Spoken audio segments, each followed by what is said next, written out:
Hey, welcome everybody to episode 3 of the regular season. And I'm Who Ames. This is Steve from Fanspeak Network. How you doing? Doing good. Oh, Excited to talk some more ball. Very interesting week. Unfortunately, some tough injuries that I know we'll get to, but just a yeah. whole host of games, some blowouts, some come from behind games. Just all sorts of stuff, crazy stuff this week. Yeah, and something I noticed in a lot of the blowout games, like it was very like once the game script went crazy, like both teams kind of played evenly. Yeah, So but like I don't know how much that's the one team that was up didn't care anymore. Uh there were a couple that were not that way. But all right, so we will go ahead and get right to it. First game we're going to talk about is not that game. It is this game.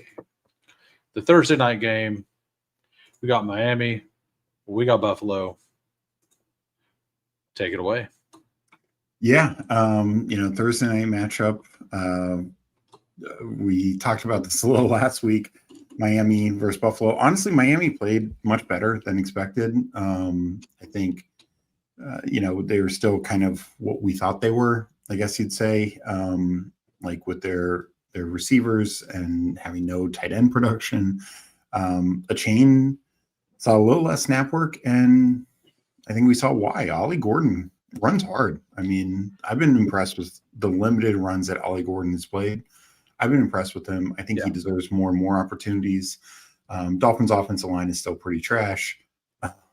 They need a big guy to be able to handle the load on those interior runs for sure. And like he's looked good, like you're saying, like yeah.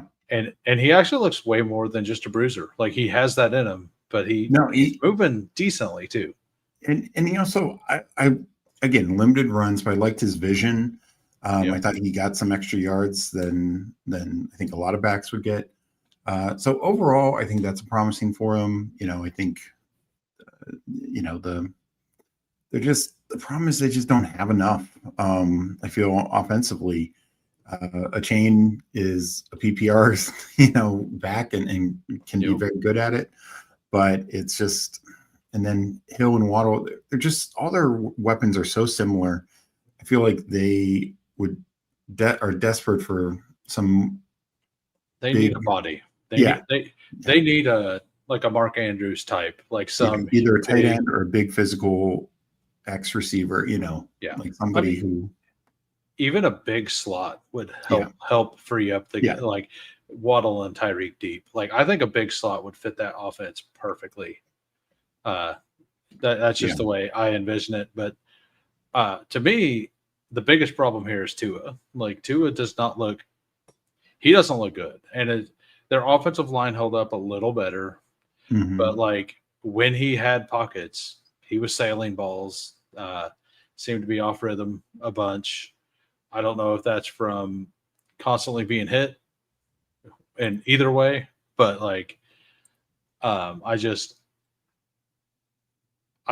fear that Tua is absolutely not the guy, but he's definitely better than what they have. So like I mean, maybe Zach Wilson is something, but I mean we've seen people leave the Jets before and then become decent.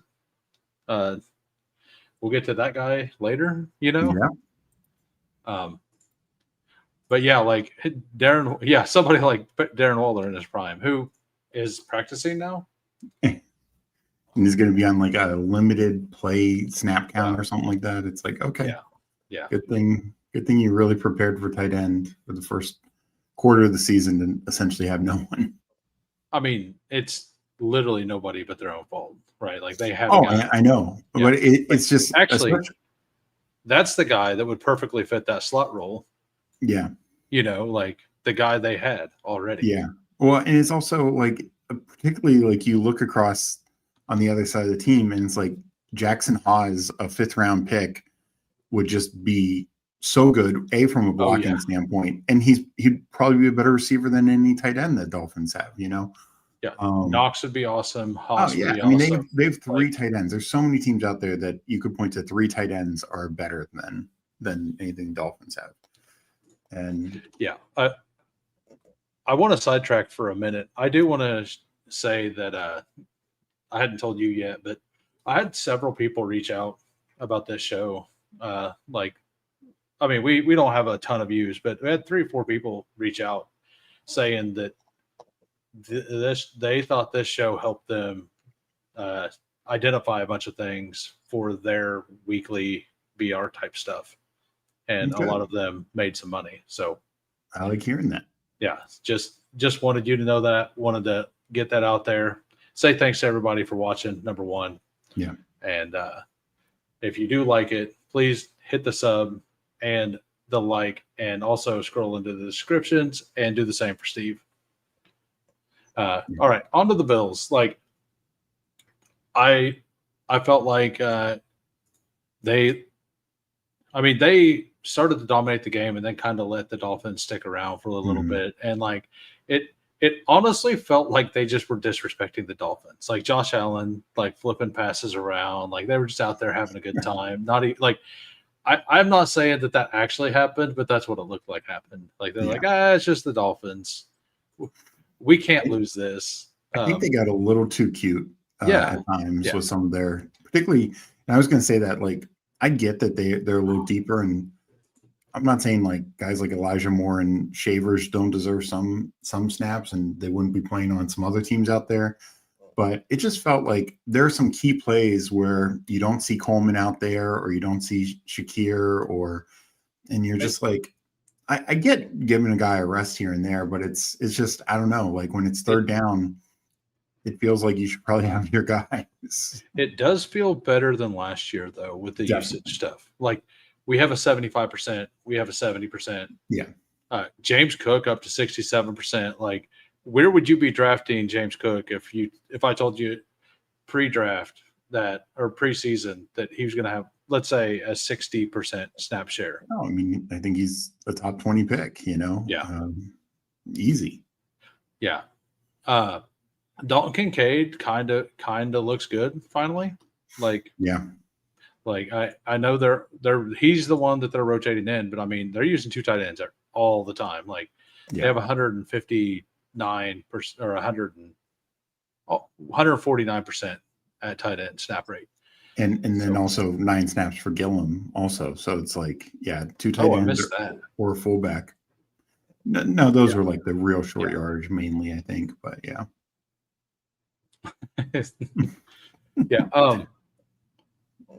Yeah. On the Dolphins side, we'll go up to the stats now, but like there's nothing like unique about this usage. Hill, Waddle, A-Chain out there all the time. They ran 2 backs a little bit. Ollie Gordon looked awesome.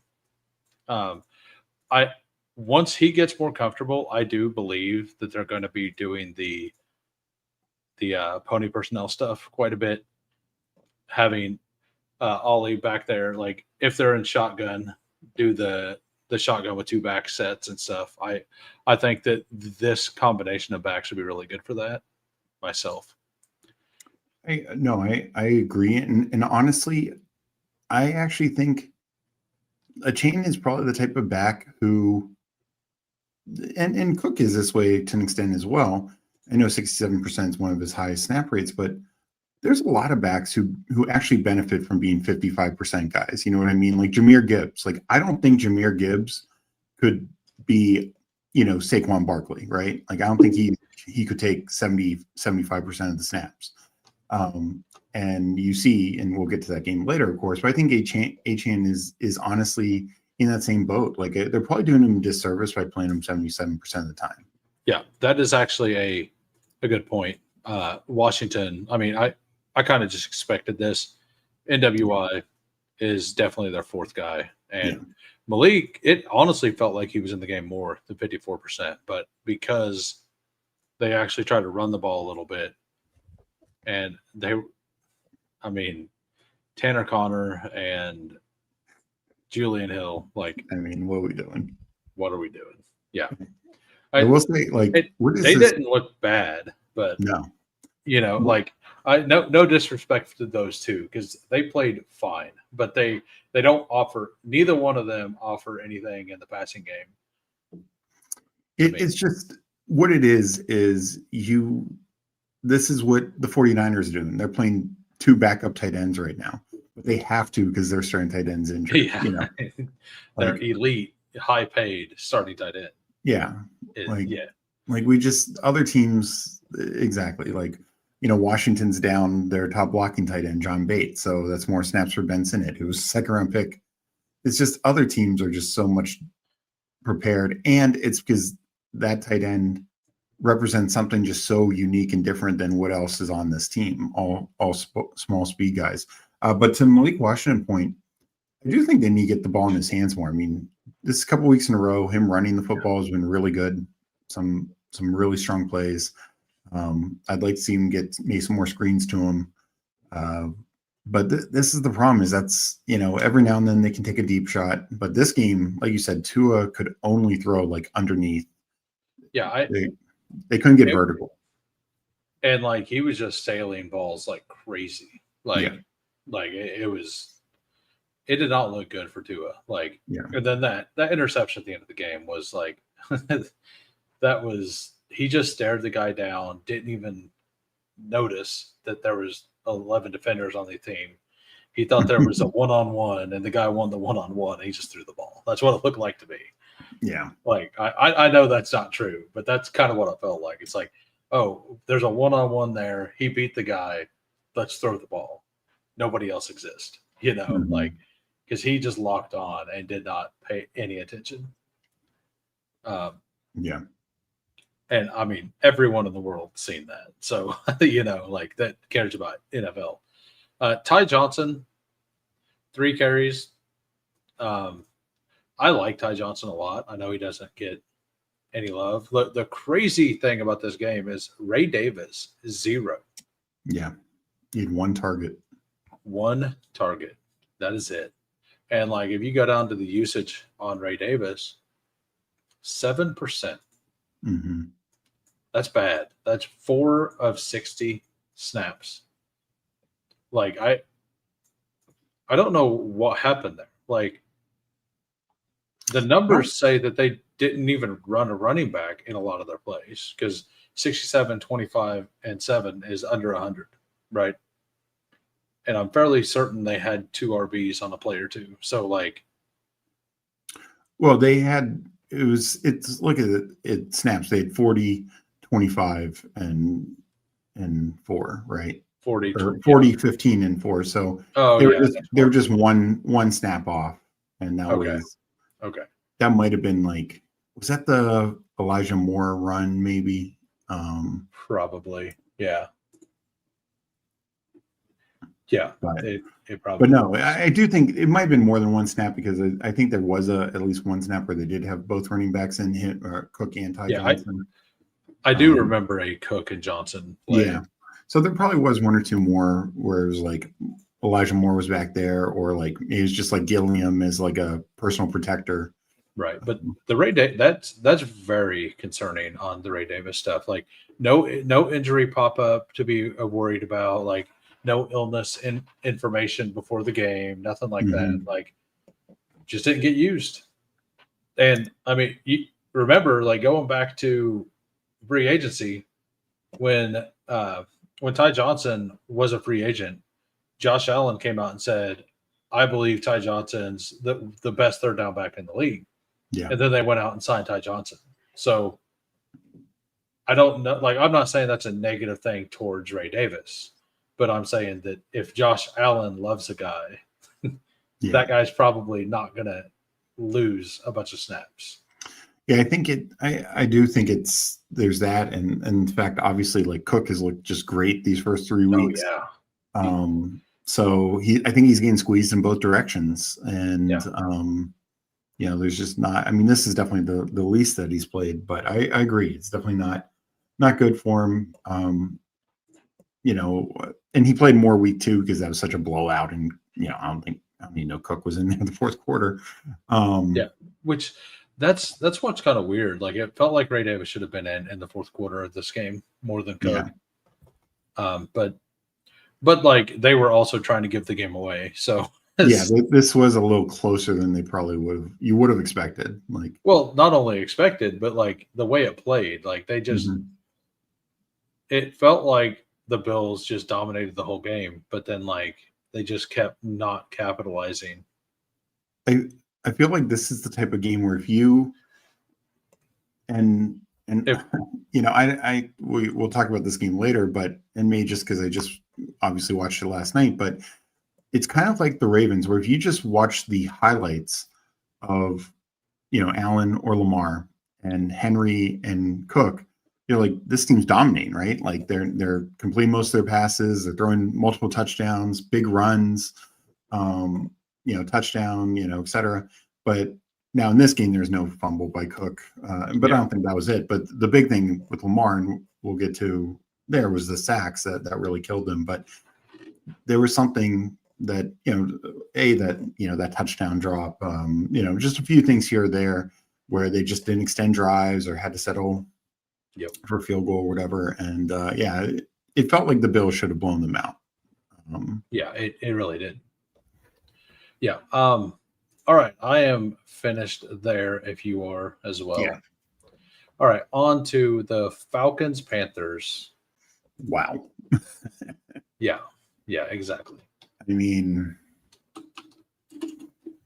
I don't even know what to say. I mean, this game, I think more than any game, there's one that's close, but I think more than any game surprised me.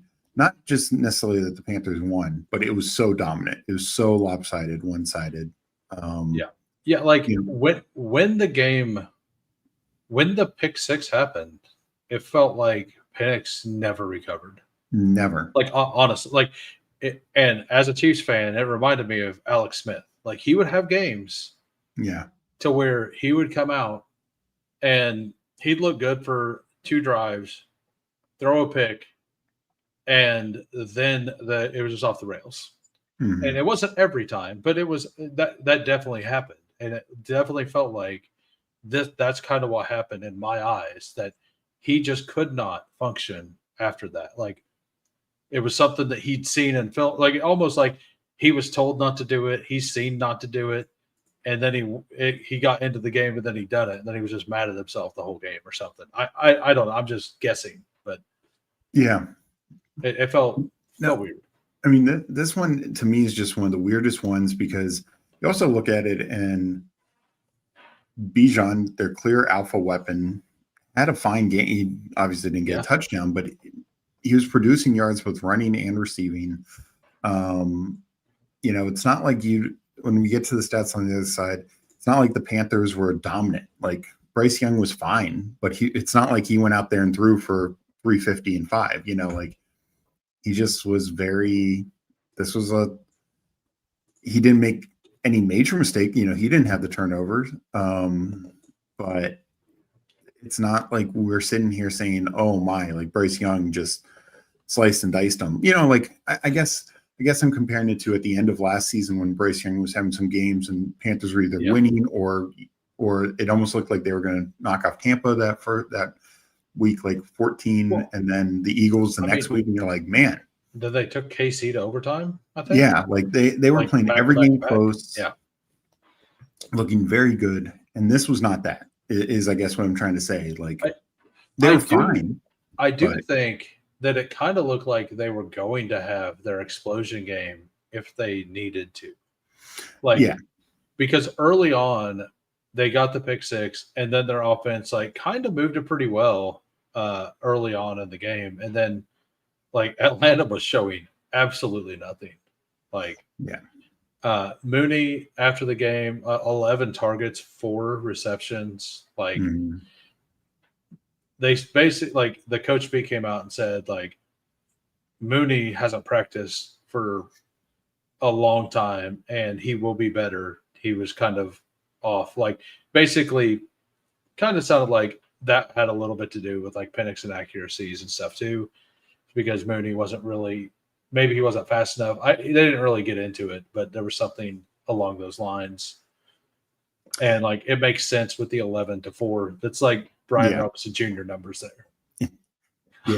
No, there's definitely it's more than just Penix. Mooney, I definitely think didn't have his best game, and even London, just okay. But London still looks hurt. Yeah, he does. He does look hurt. He didn't look 100% for sure. But it's just that's my point is you look on the flip side and T-Mac is 3 of 8, nobody else is like dominating. Like Hubbard had a good game. That's about it. Jatavian Sanders hurt. Not sure how bad yet. I think they said a couple weeks, so that's not great. Yeah. I mean, we thought Tommy Tremble wasn't going to be in the mix early in the season, and he was active week 1. Yeah. For me, I like Jatavian Sanders a lot because I thought the offense was going to start going, and I didn't think Tremble was going to be there to block him early. So that happened, and then he gets hurt. That's really bad news for Jatavian Sanders shares in my eyes, like all that together. I will be interested to see, because each game Mitchell Evans has played a little bit. So, I wonder if this time without Sanders, if maybe Evans takes more of a role than Tremble. In terms of like DFS, I'll probably just take shots on Tremble unless we hear otherwise because he's so cheap this week. But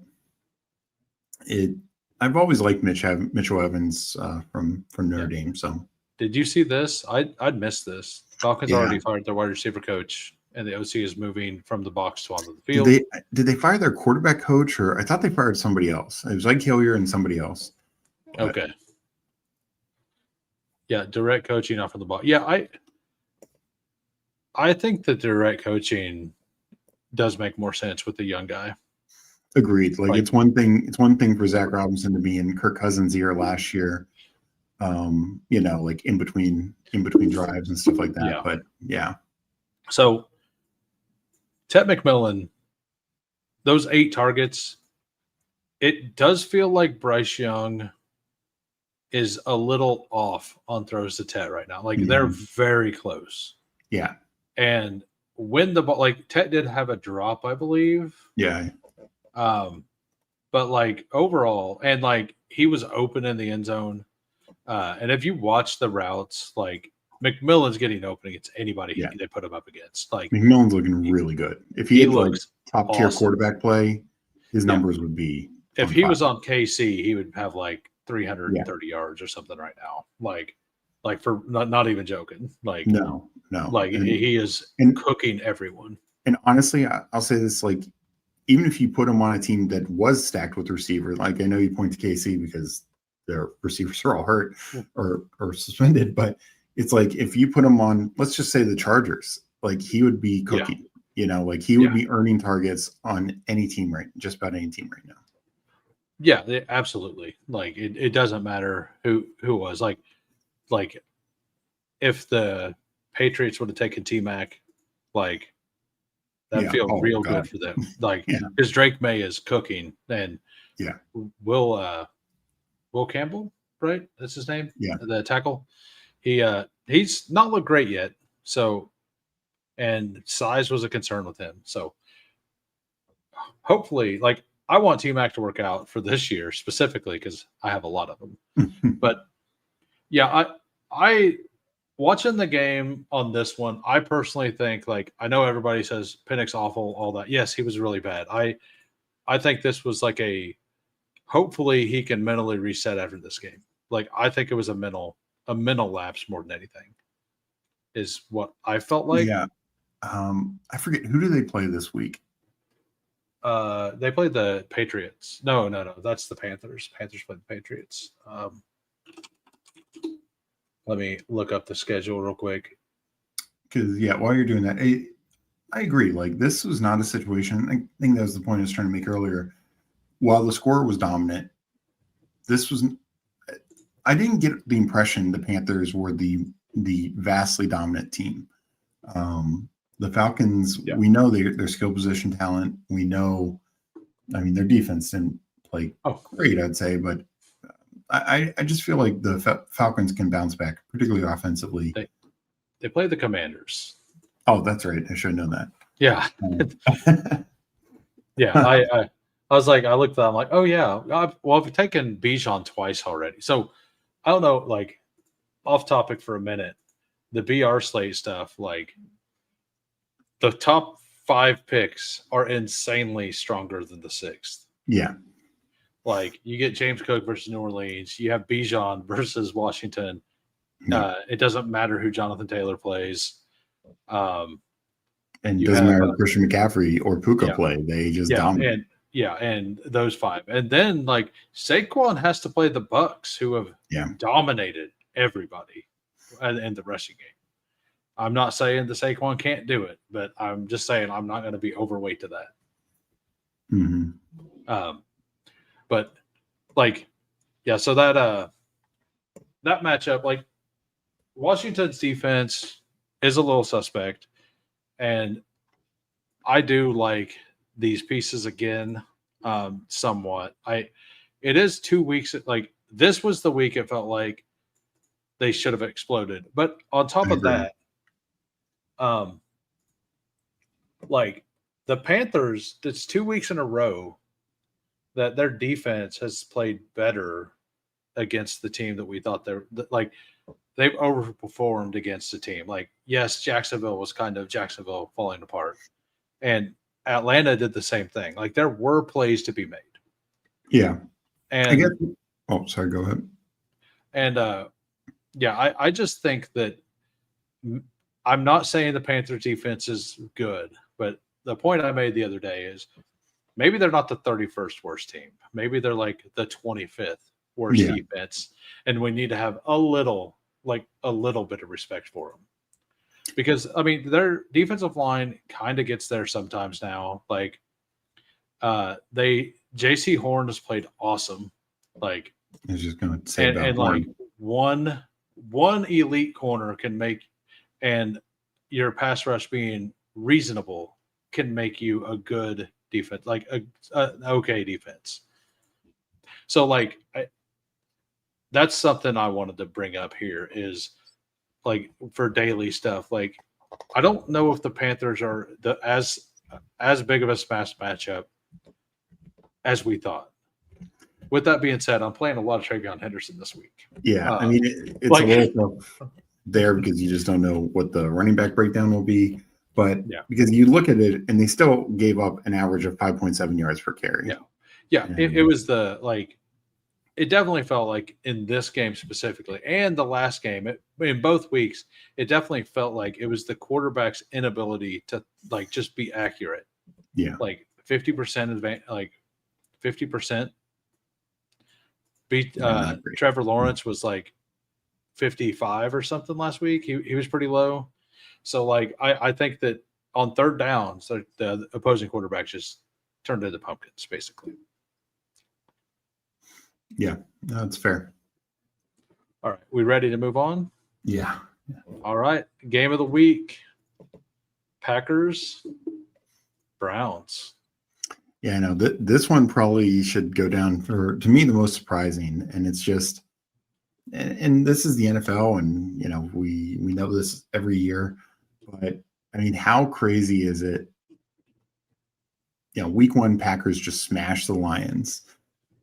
Last week the Ravens, the Brown just absolutely destroyed the Browns, and then of course last night the Packers lose to the Browns, and then last night the Lions beat the Ravens. So. Yeah. I mean, this is the NFL, and I know the Packers had opportunities to win this game, and I think they should have. I think they allowed Cleveland to just kind of hang around, and Cleveland's defense is pretty legit. We'll get to that more in a second, but I think the Packers.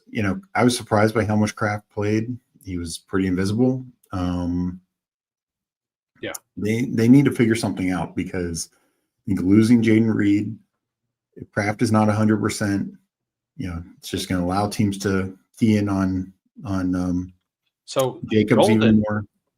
Golden was wide open on that one catch, and like Jordan Love did the thing that Mahomes done all last year. He led his receiver out of bounds.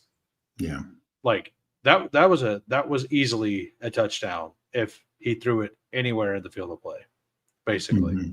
Like within catchable. Like I don't know about you, but in that situation, I would rather them put air under the ball, make sure it's inbounds, and even if it has to be a contested catch, at least if the corner runs into him, it's a PI, or because Agreed. that's what Kansas City did for years with Tyreek. They just had him run past everybody and then threw it short, and then the defender ran into him and it was a PI, or he made an amazing catch. Like, that was our offense. It works really Yeah. well. Like, No, like you said, the one thing you can't do, well, one, you don't want to be overthrowing the guy. yeah. But two, you definitely can't lead him out of bounds. You got to give him a chance, Yeah. And like there was tons of room there. Like, yeah. tons of room on that. He had like 8 yards before he was there, and all he had to do was lead the upfield just a little bit. And because Golden had his eye on the ball the entire time, like you could see it. Mhm. So like, and that's been kind of a thing that's happened this whole offseason. And maybe I'm back defending, but every time Love throws to Golden, it just seems to be a little off. Like a little, like when that connection makes, it is going to explode. Like, we are going to see a Golden 30-point week at some point. Like, that's definitely going to happen. Oh, I agree. So I definitely agree. But yeah, I mean the Packers. Look, I think their defense is very good, but they need to really start figuring it out offensively. You know, they did against the Commanders, but this is also, keep in mind, they had a long week coming into this game. yes, and I know there was, again, the Kraft situation, but he was good enough to play 88% of the snaps. They just had to find some offensive answers, because Jacobs, who actually was involved more in the passing game this week, he just can't be the only guy. So while we're here, let's look at the wide receiver splits. Dobbs 89%, Golden 71%, Wick 68, and Malik Heath 26, and then Savion all the way down here at 9%. He ended up with negative points, but that's going to happen. He's going to get reverses, stuff like that. I'm going to start calling these out like for the audio stuff, because we were just kind of talking through it the first time. But yeah, I think that feels fine, honestly. And then, as you said, Kraft 88%, but Fitzpatrick 23%. He's the one that got the touchdown. Helps no one, but it happened. It definitely happened. And I'm kind of wondering how much longer Malik Heath is going to be involved at all, because I believe he had a procedure or a false start this week, and he had one the week before. I know he had definitely one in the last 2 weeks. Yeah. And I think it's back-to-back weeks. No, that's a good point. So I do think that there is room for, if Christian Watson comes back week 5, like they were saying before the season, like he's definitely gone. But like I just think there's room for Savion to get a few more carries before then. Maybe Bo Melton stops being a corner again. He got some snaps on offense. He is a really good blocker, and that's the only reason they have him on the field. But if he keeps, if they're in a running situation, it's probably because they're in like a short yardage situation, and those false starts or penalties, like, and if he's holding to get those good blocks, like, it doesn't help. Yeah, right. Like, so I would be worried. He has to get better for himself. But Dontavian Wicks is cooking again. Like, he's playing pretty well. He's getting open. I have none. It doesn't feel great, but like he's still getting open, and he hasn't really dropped the ball that much this year. So he could be an absolute smash. So on to the Browns. And on the snap share stuff, Judy 83%, Tillman 74%, Bond 63% or 65%, Jamari Thrash 18%, and Judkins only 55%. It definitely felt like it was more than that. Mm-hmm. Jerome Ford 36%, and Dylan Sampson relegated away from the team for some reason. Yeah, that was a little surprising. So I was just doing the math because Judkins and Ford. So I guess that's 60. So there was, I guess, one snap where they didn't have a running back. I didn't see. I don't know if I saw any where both Ford and Judkins were out there together. Do you recall any? I don't recall any. And I mean, coming into the NFL, like Judkins isn't considered a receiving back, but he has that capability. Mm-hmm. But I don't know about you, but I never thought he was going to be a 3-down back. And yeah, especially on a team like this with a capable guy like Ford. Right. And Ford, did he have a fumble? Was it? He did something that was like real negative, I thought. I'm trying to remember. I don't recall a fumble. Maybe I'm just thinking, oh no, that wasn't him. He had a really good run on a swing pass, and there was an ineligible downfield. That's what it was. So like he didn't really look good, except for one play, but that one play got called back. So like the Browns asked him to take less money. He did, and he's getting to play now. I like the Sampson stuff feels pretty shaky. It's so interesting because week 1, Sampson, and it was mainly in the receiving game, did really well. And then I was thinking, oh boy, like he's going to take Ford's role when Judkins is back. But then in week 2 is a bit more split. But this week, and maybe it was also just a sense of against the defense like the Packers in a very tight contest, they'll give Ford a little bit more trust. So we'll see. But it's definitely going to be something to monitor. The fact that Isaiah Bond was on the field more than Judkins is wild. That absolutely shocks me because more than Fannin.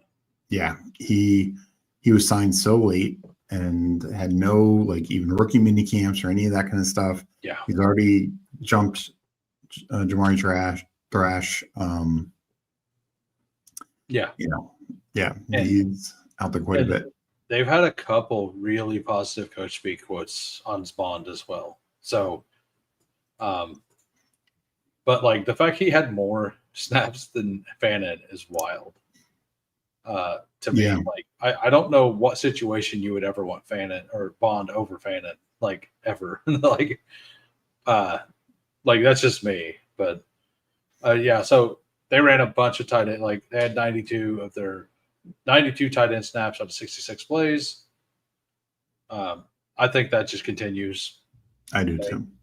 But this game, this is why you don't let teams worse than you stick around. For fantasy stuff, it was ugly. No one got there, and no one Judkins. Yeah, and that is the one thing. Judkins looked awesome. Yeah, and then when he got that touchdown at the end, he really, his cut, his vision and cutting in the hole, was exactly what we seen at Ole Miss, at Ohio State. Mm-hmm. I believe he had he had one reception. I think that he's going to end up being we knew it all offseason. We just didn't know what was going on with him. He was going to be an awesome or a terrible pick. That was always the case. I think the toughest thing that's working against him now is just this offense. I mean, I think they and Houston are the only teams that have yet to score 20 points this year. So it's it's just going to be tough to have. You might have fantasy usable weeks like this, but are you going to have the spike weeks? That's just a tough thing. But no, he's probably going to definitely pay off the lower ADPs. I was when I was watching this game with my buddy, I told him, I was like, like the Browns defense is like the best in the league. And as Flacco was going down the field to get them in scoring position at the end of the game, or like for that touchdown drive, I'm like, it's almost like Joe Flacco knows what being a bad quarterback on a team with a great defense is like. Like he's just an older version of what won for him. Like the rest of the offense is worse here. Like we know that, but for sure. But like he was carried to a Super Bowl by an elite defense, and I mean, if you're going to have an elite defense, Joe Flacco is a very good player to have to run that team.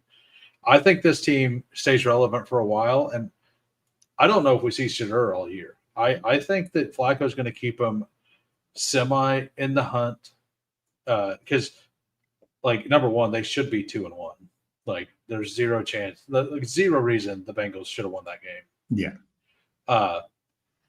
I think that they stay around 500 for a lot of the year, and worst case scenario, like Dylan Gabriel's out there week 14. Like, I think Flacco gets there to 15 or 16 this year, the way it's looking. I will say, I do think Flacco has to start playing a little better because you look at his dropbacks, and not just that he had an interception, but 36 attempts, 21 completions, only 142 yards. It was very similar with the Ravens. Yep. Honestly, Bengals was a little better, 290 yards, but on like 40-some attempts. And it's just like, you need a little bit more efficiency, definitely cutting down on the turnovers. The sacks will be the sacks. He's not going to get away from anyone. And the Browns, they lost another offensive line. They lost Daquan Jones. Yep. This offensive line put up a hell of a fight versus the Packers too. Yeah. They looked reasonably good. That was my biggest concern. Like, I really, really liked the under and Cleveland to cover this week. I didn't make either bet because I was worried that the offensive line wouldn't hold up enough and Flacco would throw a pick and the game would get off the rails. But that did not happen. The offensive line held together really well. And if they can do that against the Packers, I don't think there's a lot of matchups that Judkins looks that bad in. No, probably not. Losing, I know it was early in the game, but I do wonder what that will mean long term. Losing Daquan Jones. But yeah, it's a weird offense right now. Like you said, they very well could be 2-1. They also could be 0-3 because they easily could have lost this game. So right, yeah, they could easily be 0-3 as well. Yeah. All right. I think the next couple of weeks will kind of determine where this team goes, and I tend to agree with you that I don't think there's a rush to play the rookies, even though Flacco honestly hasn't looked great. Oh no, I'm not saying he's not a league winner. But and Dylan Gabriel was kind of a project coming in. So I think the Browns know that. I think Gabriel knows that, and that's the difference between, we'll get to it, like the Giants and because honestly, like Russ's good game outweighs anything Flacco's done this year, right? Like Russ almost beat the Cowboys. And I know the almost is a key word there. That interception at the end did hurt, but Russ's numbers aren't far off from Flacco's outside of that. Yeah. Flacco may have thrown for 400 yards against Cowboys. I guess what I'm saying is you look at Russ's Washington game and Chiefs game, and you look at Flacco's Ravens and this game, and their numbers are very comparable. Yeah, they are. They really are. The difference is Russ has Dart behind him. Flacco has Gabriel and Shedeur.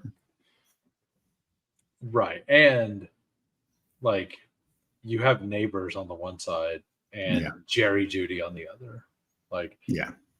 That's a big difference. All right, moving on to the Texans and Jaguars. Wow. There was a whole lot of nothing here. Like, speaking of inefficient offenses, yeah, the Texans are, like I said, them and the Browns, I believe, are the only two teams who've yet to score 20 points in a game. And just it doesn't even feel like it's close. Like they just look bad. You know, Nico kind of got bailed out, but it's like, God, Nico's too good for this. You know, this was obviously Kirk's first game back. You know, they're trying to get the younger receivers and you know, Woody Marks more involved, but are they? Like, well, Xavier Hutchinson, yeah, by the way, from Iowa State, where Jaden Higgins and Jalen Nolt, like that's the third one they've drafted. Like, in 2 years. Like, yeah, they should just get Alan Lazard and have an entire Iowa State wide receiver. Right. So the one thing, like, what are we doing with Nick Chubb? Like, he doesn't look good. You need some explosion in this offense. Like, your offensive line is horrific. You just traded away a guard, or a center, right? Was it? I mean, they've been making some weird moves. The move today, getting rid of Gardner Johnson. That are they getting? They getting Gardner Johnson, right? No, they cut him. They cut him. So Ian Rappaport. Oh, that was in March. Okay. Yeah, they traded for him. Yeah, they cut him. Got it. And then I think it was I can't remember what NFL guy made this point. Just a week or two ago, they restructured his signing bonus, making it, or restructured his contract, turning it all into signing bonus. So they're taking a bigger dead cap hit. Good for them. But it's like, what are you doing? What? Yeah. So, but yeah, they don't have, their offensive line looks really bad, and like, get Woody Marks in there to at least. The only way to relieve the pressure at this point is to just spam screens, like, and make them have to defend the edges. Because if you have a bad offensive line, throwing more to the flats, like, it's an ugly offense. We've seen it with John. Like, maybe they need John Shoup's, like an offense like that. I'm not being serious there, but like, they need that in their offense a little more, because Nico still looks fine when he's out there. Christian Kirk looked fine, like, but CJ Stroud was pressured. I don't know what the final total was on pressures for CJ Stroud, but it was, watching the game, it felt like every other play. Yeah. Is there a pressure stat on these statistics? I think there's a quarterback hits at least. Could be wrong. I think it's under defensive stats, defensive player stats. Okay, so it'd be under the Jaguars. Quarterback hits. 6 of them. Yeah. I mean, that's, how many dropbacks did he have? 38. So it wasn't as bad as some, but it just, he also gave her the ball well before he should, because that's why. After the first quarter he did, because the first quarter he spent just running around. Yeah. So and the Texans are supposed to be the one with a good defensive line. Not the Jaguars' D line has played better than we thought they would. Josh Hines-Allen has always been really good. It kind of feels like they have a little something going on their defensive line. Against the first 3 teams, they've had some they've looked a little better than I expected, at least. No, I agree. So, like, I'm not saying that's like the Texas offensive line is good, but I don't know what to do with any of the Texans. I think you could play Nico, and nothing else is even. Like, you can't even look at it. I think probably going forward in like PPR sites, Christian Kirk could be the quote unquote slot demon. He got 8 targets in this game. And it's kind of similar to the Darnell Mooney thing. Dude hasn't practiced in forever. True. You know, eventually those will be more efficient. And I think they they have to get rid of the ball quickly. Hartman is 100% right. Like, what was it, week 2 last year? You know, he's telling Caleb, like, good luck, it gets better, all this kind of stuff. And it's like, whoa, things have not looked good since then. Well, but like, no, I Caleb treated that very poorly. Yeah. Like that's what I took out of that. Like, but that's my opinion. Like, I was like, I don't think Stroud was trying to be condescending. I think he was trying to be helpful. And I think we all have a family member that tries to be helpful, you know, like, yeah. So that's just what it's like, okay, whatever. Like, but yeah, that's pretty funny. I just think, no, I think, and to your point, like, I guess I'm not in the camp that Nick Chubb is totally washed. I mean, you know, he said the longest run against the Bucs so far. Like, well, I think he is washed for this offense. Yeah, I mean, if he was on a team that had a capable offensive line, I think he would be fine. I don't think this, like, I just think the way that this offensive line is struggling, that, I mean, Nick Chubb has never been much of a receiving back. Mm-hmm. And I think that has to be, and I think they know this because Marks is already at 48% and Chubb is at 52%. Like that is, I was calling this a little bit last week that Woody Marks is going to end up just being the guy here. I sent a couple trade offers out in some dynasty leagues trying to get Marks after the Nick Chubb touchdown. Well, it also kind of has to be, because if they're going to be behind like this every week, like, Nick Chubb's not going to be the guy who gets them back, you know? That's what it felt like. I didn't realize that was the exact number for Kirk. Like, I liked his usage week 1. So hopefully some Kirk bags are still alive. Hopefully eventually they'll get Jaden Higgins in there. And I do think that Kirk, like, fitting in Higgins and Knoll is needed. But the way to do that, like, they should have just had him out there. But like, getting Kirk back, as long as they're smart enough to, like, now feed Christian Kirk and Stroud, and then run the other 2 in as the 3 and let Xavier Hutchinson go back to the bench, like, I think the offense will be better in the long run. And I do think that if they let Marks be the guy and they start using, like, the screen game a little bit, and that's gone from the game as well. Like, I haven't seen them throw a screen to Nico, and that's something he done really well, is like the block. Maybe they don't like the way that the other receivers blocked. And that's why they haven't done the Nico Collins screen stuff that works pretty well, because he's really good at, like, he had 2 of those 80-yarders called back last year, right? Mm-hmm. So, like, I think that maybe they don't like the way any of the receivers block, and now with Kirk, I think we might see some of that again too.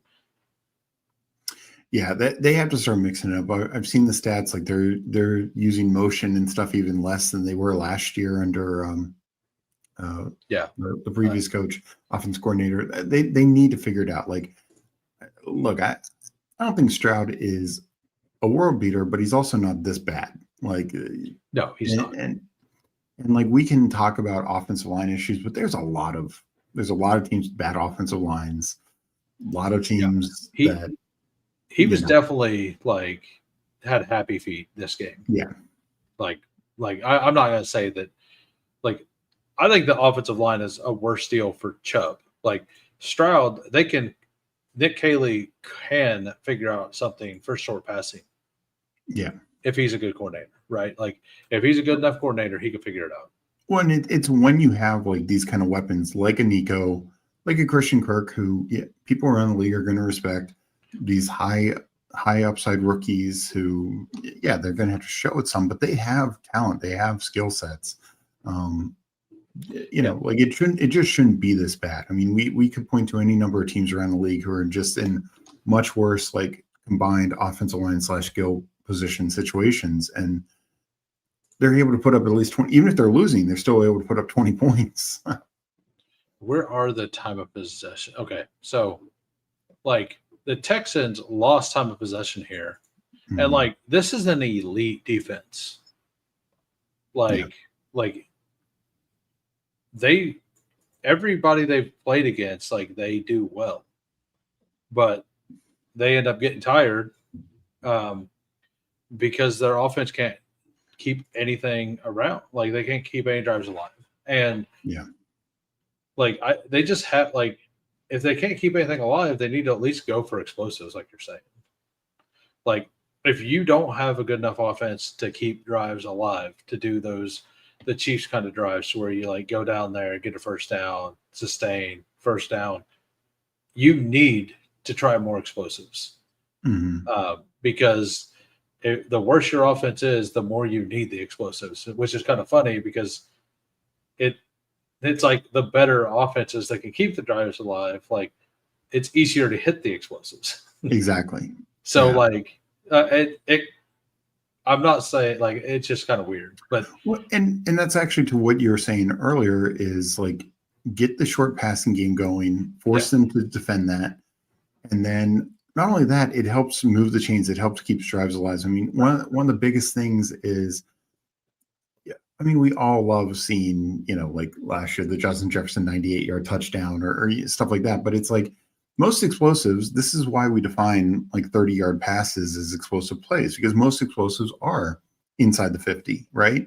Yeah. Like 50 or in, like deep passing plays. So, there's nothing wrong with getting the chain going, getting a couple of first downs. Then the defense has to stay honest, and that's where you hit them with the play action pass. That's where you hit them with the fake screen, and the one guy runs deep type thing, and the safety is caught frozen or something like that. Like we see good teams do this all the time.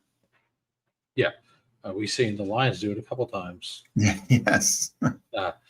And the Bears, like we'll get when we get to the Bears, definitely.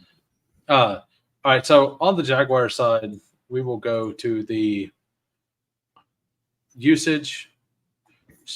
Strange 83%. Brian Thomas 80. Yeah, that's great. If they throw to him more, Parker Washington 71. Yeah, that is. We saw that coming. One. I mean, we'll get to that in a second because I believe Washington has many targets as Thomas, Diami, and Hunter combined. What quarter did Diami get hurt in?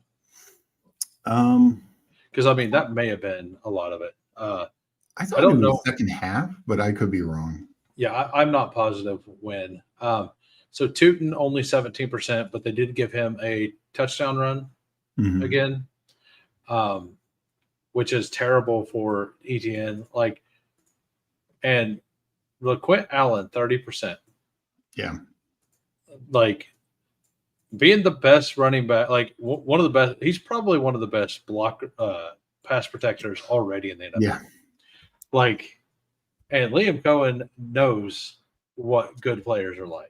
And even if he's a role player, like he's a very good role player, he's going to get some volume. He'll sneak in a touchdown or two throughout the season. Like I wonder if all three of these are capped because we're going to see something. But I kind of feel like they are still on the path to letting Tootin take over for ETN. I just think it may take longer than people expect. I think I'm a little different in that regard because this is a game that, second game after the Bigsby trade, and not only yes, when Tootin's out there, he's getting, he played 15 snaps and had 6 carries and a target. So percentage wise, when he's out there, he's getting 12 snaps. So in over half his snaps, he got an opportunity. Yeah.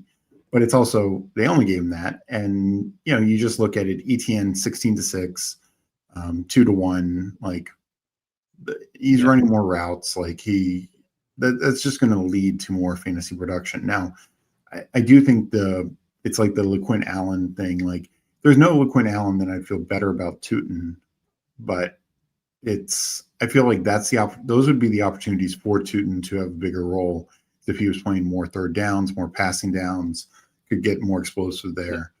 Because Etienne's also, this is another, like Etienne, I believe last game outproduced in terms of like yards per carry. This time they were dead even. So yeah, I mean it's nice that he's out there and they're giving him some goal line looks and stuff. There's clearly some trust there. I just wonder.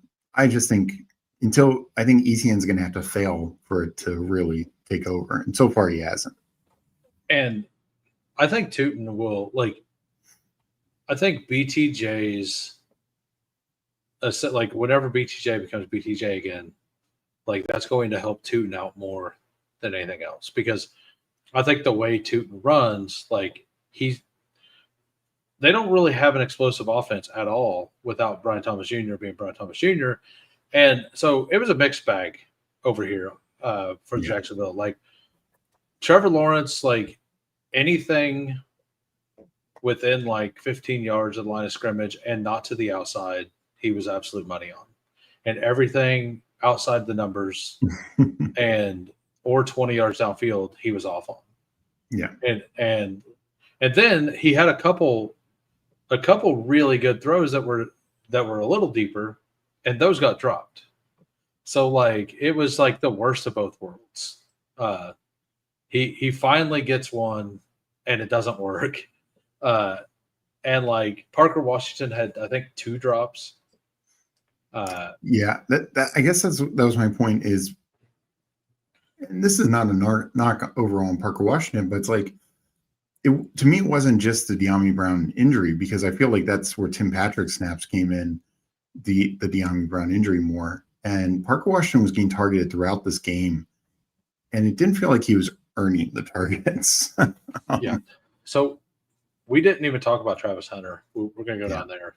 53%, 37 offensive, and you look across, it's like 60 defense. Yeah. I was looking for his name. If you look at where he's listed offensively. Oh, okay. Yeah. So 60. Okay. Yeah. So right at that, they said 110 to 120 is what they wanted. So the cornerbacks being hurt, like this was part of the negative case against Travis Hunter right here. Mm-hmm. It's when the corners get hurt, like they do want to play him at wide receiver. And now the flip side, what if the corner and a wide receiver is hurt? I think next week they smash him at wide receiver. I think so too. One, that's where you're going to get the most value out of him, right? Yeah. And it's why you traded up for him. Like, yes, he can add to your defense some. And also, you need to get this passing game going. It's been 3 weeks, and sure, it's been, some mixed defenses that they've played, but Lawrence has just not looked great. You're paying, he's one of the highest paid quarterbacks.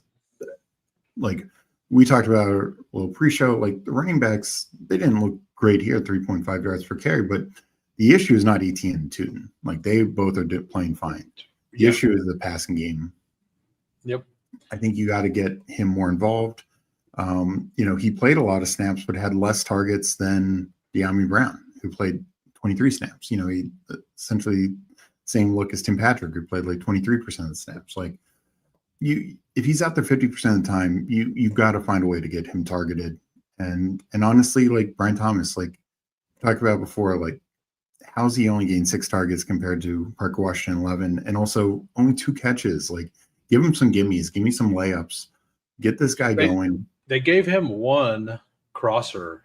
Yeah. And he crushed it. That's what he killed with last year. Exactly. Were those crossers and the short things, getting him upfield. Because like he would crush with that, and then they would have to defend it, and then he would like do a double move on them and then just cook downfield. And like they're not doing any of that. I haven't even seen it on. He's no Chris Godwin. I do think this is true. I do think that he had a scheme. He did have a scheme touch early in the game. And that's what I was saying is like, why was the game plan Parker Washington show? It felt like even before the De'Ami Brown injury, Parker Washington was schemed up and game planned. I'm wondering if Brian Thomas's hands hurt more than we know, and they're just maybe. It just feels like something. There's just too much talent there. Yes. In this receiver group, and whatever you think of Trevor Lawrence, like there's talent there. Yeah, the offensive line held up okay versus this defensive line too. Like, I'm not going to say that they were the better squad, No, but like they're against fine. that defensive line, they played well enough. Trevor Lawrence, this game was honestly a really hard watch for me. It was a very hard watch. It was Super inefficient. like, I love defensive games, but I want a defensive game where it's not good like, it's good defense, it's not bad offense. Bad offense is bad. Like, no matter what, bad offense is, like, even if the defense is great, bad offense is hard to watch. Yeah. Agreed. Totally agree. Yeah. All right. On to the next game. We got the Steelers and the Patriots. What do you see? So this, and we'll get into a bit more the snaps and stuff, or the stats, but it's an interesting thing. One, the Steelers are 2 or 3 tight end team.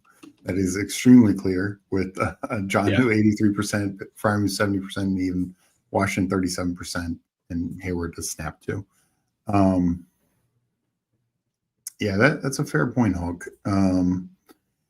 But it feels like the Steelers are one of the more Jekyll and Hyde teams, because Aaron Rodgers has one of the highest touchdown rates right now. He also has a higher interception rate, low sack rate, or relatively mid-tier sack rate. I think a lot of it is they've committed way too many penalties, and they cannot run the ball right now, save their lives. The offensive line, as we talked about preseason, hasn't looked much better. Yeah, I mean that's definitely part of it. I also think there's just something. Can I just say this is like the worst? The Steelers should be 0-3. Like, that's all I'm gonna say. Like, they have not, like, to me, they have not looked good at all on any of their games. And it's literally just Aaron Rodgers on 3rd and 10, just doing what Mahomes did for 4 years, just winning. Oh, I mean, if this was, I agree. If this was, Kenny Pickett or Mason Rudolph or Russ or Justin Fields, like, they're 0-3, and probably by a mile. Like, they are being blown out. Yeah, but it's those Aaron Rodgers throws that you remember at the end of games that, like, there's zero chance for it to actually work, and he tries it and it just works. Like, every play. Like, once or twice a game, okay, I get that. But it is every play that is success. Like, no, I'm not gonna say like every play, but a lot of the times. And not necessarily as much in this game. In this game, the Patriots defense in the secondary isn't great. And I mean, Calvin Austin has been awesome. Yeah, I mean, he did in the Seattle game have that play that caused an interception, but no, Metcalf and Austin been fine. Yeah, they scheme up some nice catches to the tight ends. They just don't give them enough. My biggest thing is they need to figure out the running game. Yeah. Jalen Warren, not the first snap on offense, there was an offsides and it was a stuff, but that doesn't count. His first 5 runs, he had 33 yards. His next 13, he had 14 yards. Like, that's just not, you just can't do anything there. Like, there are multiple times they're like 3 and out, or, they're put in bad situations because of either a negative run or a 1 or 2 yard run. And I hadn't realized how bad these yards were. Yeah. Yeah. And they got 139. They didn't even get 200, or they got barely over 200 yards. No, this was honestly their defense and Rodgers. It was very efficient. It was New England's hands that won them. Yeah. Like, it was nothing else. Like, But yeah, but that is. their defense also five sacks. Like this looked like the most Steelers defense of the game of the year so far. Oh yeah, like, and that's with that, them missing some starters. Yeah, Harmon did Harmon Harmon's play? still out. I think Highsmith's out. Yeah, Alex Highsmith I think is out for a little bit. Yeah. Um, and they're missing Porter, I believe. So Yep. missing like three Yeah, starters. it, like, for Steelers fans, it definitely felt like a better game because it's the brand that, like, and with their like the first two games, their defense looked real bad, and I think that's why Rodgers was just trying to do whatever he can. He did look a little like he didn't look great, but he looked more composed this week for sure. Like, I agree. But they were also ahead the entire game. Yeah. So like, I will say that there is nobody that looks like they're having less fun in 2025 than Aaron Rodgers. He looks just mad all the time. Like, he's always kind of been mad at everybody here and there, but like he just looks like he's mad he decided to play. Well, I think it's, guys like him, Brady, and I think Mahomes is kind of like this as well. And we see like they just expect perfection. And so when they go out there, and I can't remember, look at the penalties, but I think there were like, most of them were offensive, I believe. Like they should be total penalties 8. I want to say 5 of the 8 were offensive penalties, if I'm not mistaken. So it's like they were shooting themselves in the foot multiple times. And then, like I said, the running inefficiency after the first drive was horrendous. First drive, it was good. Yeah. And then it was just, they couldn't run the ball the rest of the game. Yeah. And then you look at the Patriots side, and we were talking about how their defense did look better. But, I mean, did they really look better? They just got their hands on the ball a bunch. Like, May threw the 1 interception, and then they had 4 fumbles. 4 fumbles. Like, I mean, some of them I think they were creating. They were very similar to like the punch out to Henry. That first Stevenson fumble was a good. I can't remember who punched it out, but and like the May one was that one was on Drake May. Yeah, because I don't know if you noticed, but it looked like he was trying to move the ball up to throw it. Yeah, and I think that when he started to move it up, he lost grip and then a fumble. But like, I think that 2 of those, maybe 3 of those, were the created ones, and 2 of them were just bad hands. But like 5 is unacceptable. Like, like it doesn't matter how much they're trying to punch it out or all that. Like 2 in a game, that's pretty bad. Yeah, 5 sacks, 5 turnovers. You're not going to win that way. Yeah, and wheels up on Travion. Like, they played Travion a lot afterwards. Yeah. After all that happened, they're like, I don't think we can afford 5 turnovers. And the thing is, they were still tied at 14-14, like with 4 of them, right?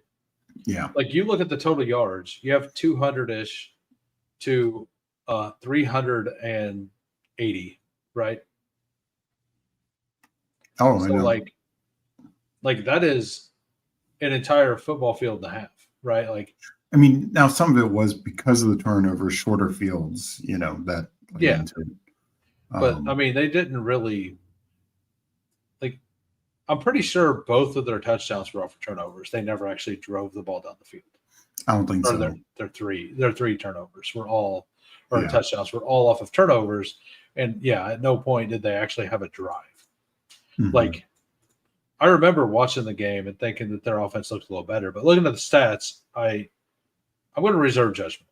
Like DK Metcalf did get, like, he looked really good streaking down that sideline for that 15-yard. But like, they need something, like, and Calvin Austin's looked fine. Like, I think he's looked really good, but part of that's because I wasn't expecting him to do a lot. So over here, Hunter Henry Hallelujah. Monster game, yeah. Monster game.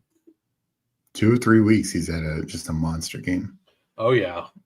Mac Hollins, once again, like, I thought he would come here and not just instantly be a high snap share guy like he was in Buffalo. We were wrong.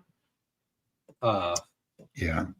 I Booty. mean, Diggs' snaps are starting to tick up. And we should note he's not missing any time like some other guys.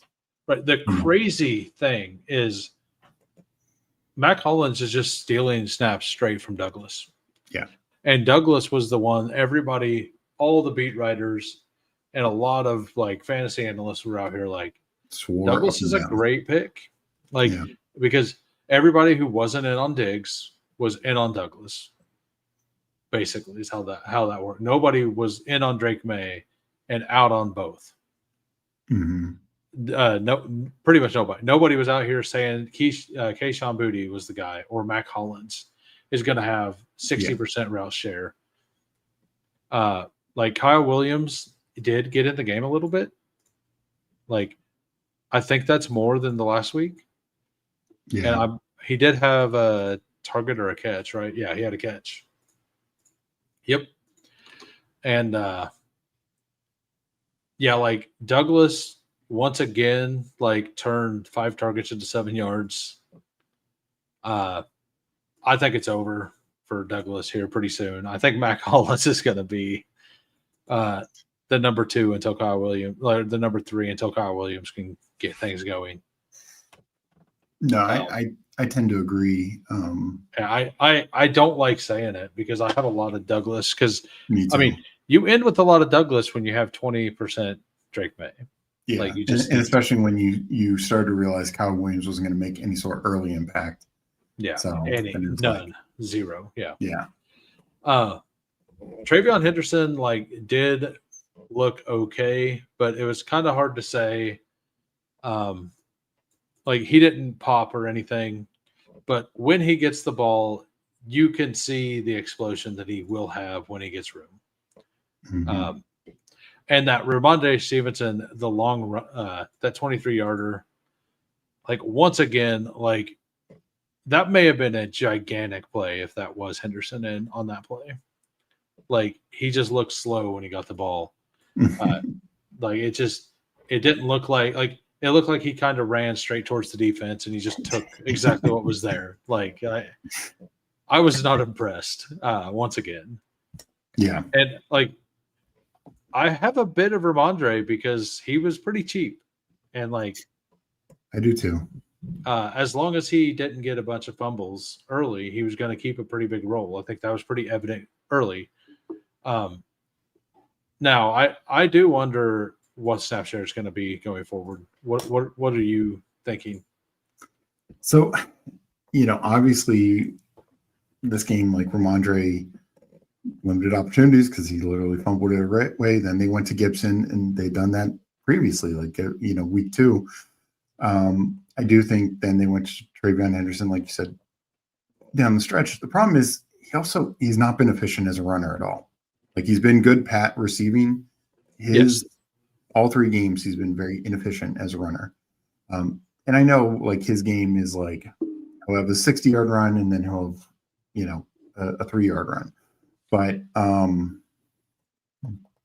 don't know. I guess the other thing I point to is week 2 against the Dolphins. He had 2 really bad missed blocks and a holding penalty. So he's had some mistakes as well as one would expect as a rookie. So my guess is it still maintains a rotation. I don't know if they give Gibson more of a workload to punish Ramondre. And clearly they come in every week with the idea that Ramondre is the guy. And every week after the Raiders game, we heard, well, we need to give Travion more opportunities. And then Dolphins game, that was not the case. And then this game, he did get them, but it was after literally Stevenson Gibson fumbled away. But then he didn't look great, I guess. So I have a tough time knowing what it's going to be. I mean, I think in terms of best ball, Richardson's still fine because we care, the post by rookie bump, all that kind of stuff. But for like next week, because I know it's a juicy I matchup. mean, they have a week 14 bye, so Well, when I say post by rookie bump, I honestly just mean second half of the season. yeah, Like it doesn't. post week 8, basically. Yeah, second half, Yeah. because it's like, it's like like Bo Nix last year. You look at his first 8 games versus the second half of the year, and he had a week 14 bye. Like he was just dealing second half of the year. And we see this with rookies across the board, generally speaking. Like Brock Bowers, I can't even remember what their bye was last year, but early on, he was scuffling, and then him, McConkey, all these guys were so much better down the stretch. Yeah, and I have seen that he's one of the worst in rush yards over expected as well. And Hulk also, I agree. Like just like Houston, like if your offense isn't moving the way you want it to move, try the young guy you drafted, at least some. Like I'm not saying put them out there like these players out there 65, 70% of the snaps, but like 30, 35, like just make sure they have some plays. Like just give Kyle Williams Douglas's role. Like see what happens for a week. Yeah. Like Douglas does not look good. Like no. Like I don't know how many. He definitely had a drop or two. I don't know if he had one this week, but like, and Drake May is just running for his life. Which is great because 45 rushing yards. As long as he stays healthy, it's fantastic. Nice.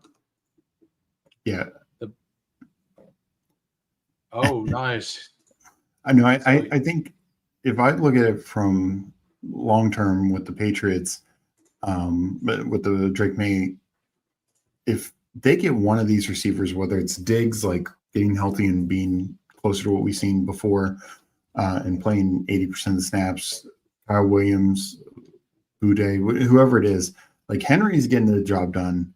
Yeah. If they just get one or two other guys to start stepping up, I think May's going to start playing up some big games because he's looked pretty good. He's made, a few turnovers, taking some sacks, but, overall, I'm very pleased with what I've seen from May. Oh, yeah. I mean, he had a 102 rating. That doesn't mean everything, but like 28 of 37, 262. He took 5 sacks, but like, I mean, that's against a Pittsburgh Steelers defense. Yeah. No, they had a good game plan for him. Yeah. But that is all I have in this game. If I'm in a redraft style league, I'm probably just not playing any Steelers.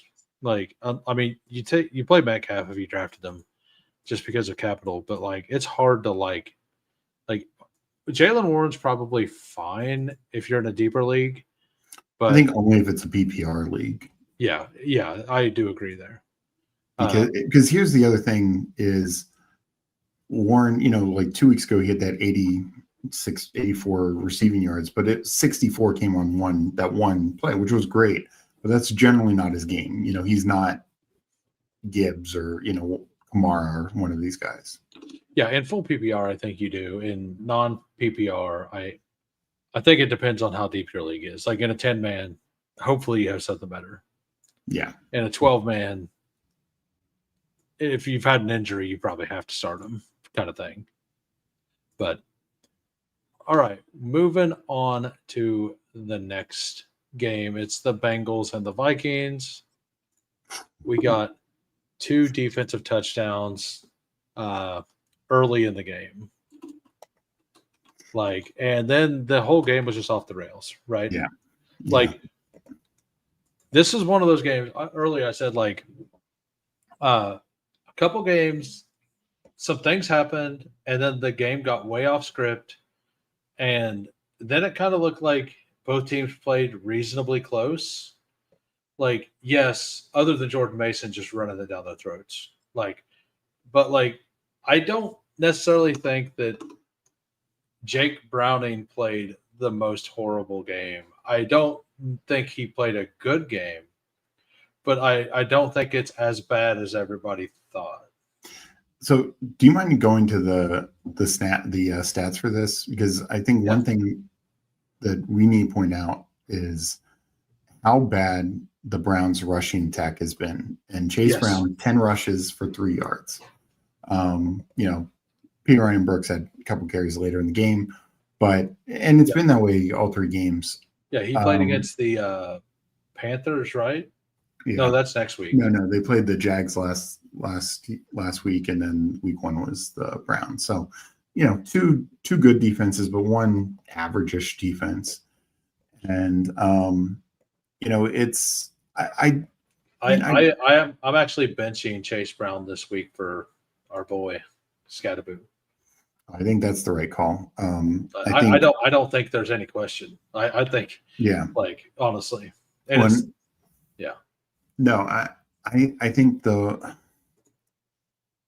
honestly, I think it's kind of similar to the last team we talked about, the Steelers. Ironically, they're both 2-1, but they are, they can't run the ball, and so their quarterback has to do a lot. Yeah. And the difference is Rodgers is at least efficient enough. And this is not necessarily Jake Browning's fault, but he is just, he made some bad mistakes in this game, and that cost them, and it set them back. But they cannot run the ball, so they're always behind the sticks. You maybe could have gotten by with Burrow doing that, but you're not going to get by with Jake Browning. What I mean by I don't think it was as bad as everybody. Like, they had to throw the ball the entire game. And the Minnesota Vikings of Brian Flores is like one of the nastiest defenses in the league. Mm-hmm. And the only teams that really ever do anything against them are the teams that see them reasonably often. Like, I haven't done the research, but I'm going to guess if you go back and you look at what Minnesota's done with Flores versus AFC opponents, it's probably a lot better than the NFC opponents on average, or at least division foes. Kind of like how 2 years, it was 3 years ago when the Dolphins dominated, and the second time they seen every team, that team was completely prepared. Yeah, kind of thing. I kind of want the way that this defense runs is something that I could see being like that, because it's completely different than any other defense out there. And if you know that they're going to pass the ball because they have to, that's just a non-winnable situation, I think. And I think 19-27, although it's not good, I think it's fine in that game script from a backup quarterback when your running back gets 10 carries for 3 yards. What? They just got destroyed. This is all that happened. And Jamar Chase still 5 for 50. And T. Higgins is the one that's dead, right? Yeah, that's they need to find, and this is the thing, and I know Noah Fant got injured in this game. I think it was concussion. But when you have Chase and Higgins, you got to be able to, move the ball somewhat effectively. I don't care what defense it is you're facing. Yeah. I don't know. Yeah, it was bad. So P. Ryan, he went 4 for 21, and Brooks, they looked more successful, but P. Ryan was in there on the third and longs and got some draws. So that's always going to look better. And I bet the DVOA on it was still really bad. And then Taj Brooks was just in there at the end of the game, but it didn't matter. And I don't know. I'm going to assume that the Vikings weren't going for a shutout at that point, so they probably didn't have their elite starters in either. But I'm glad to see Taj get in the game at least. When P. Ryan got banged up, right? Yeah. I don't remember what happened, but yeah. I didn't want to shout out. We have 61 people watching over on X. If you could pop on over to the YouTube channel, smash this like and the sub, and there's people chatting over here. We're all talking about the game. You can be involved there. It's a good time. you are welcome to join. So on the Viking side, like what did you think was the biggest?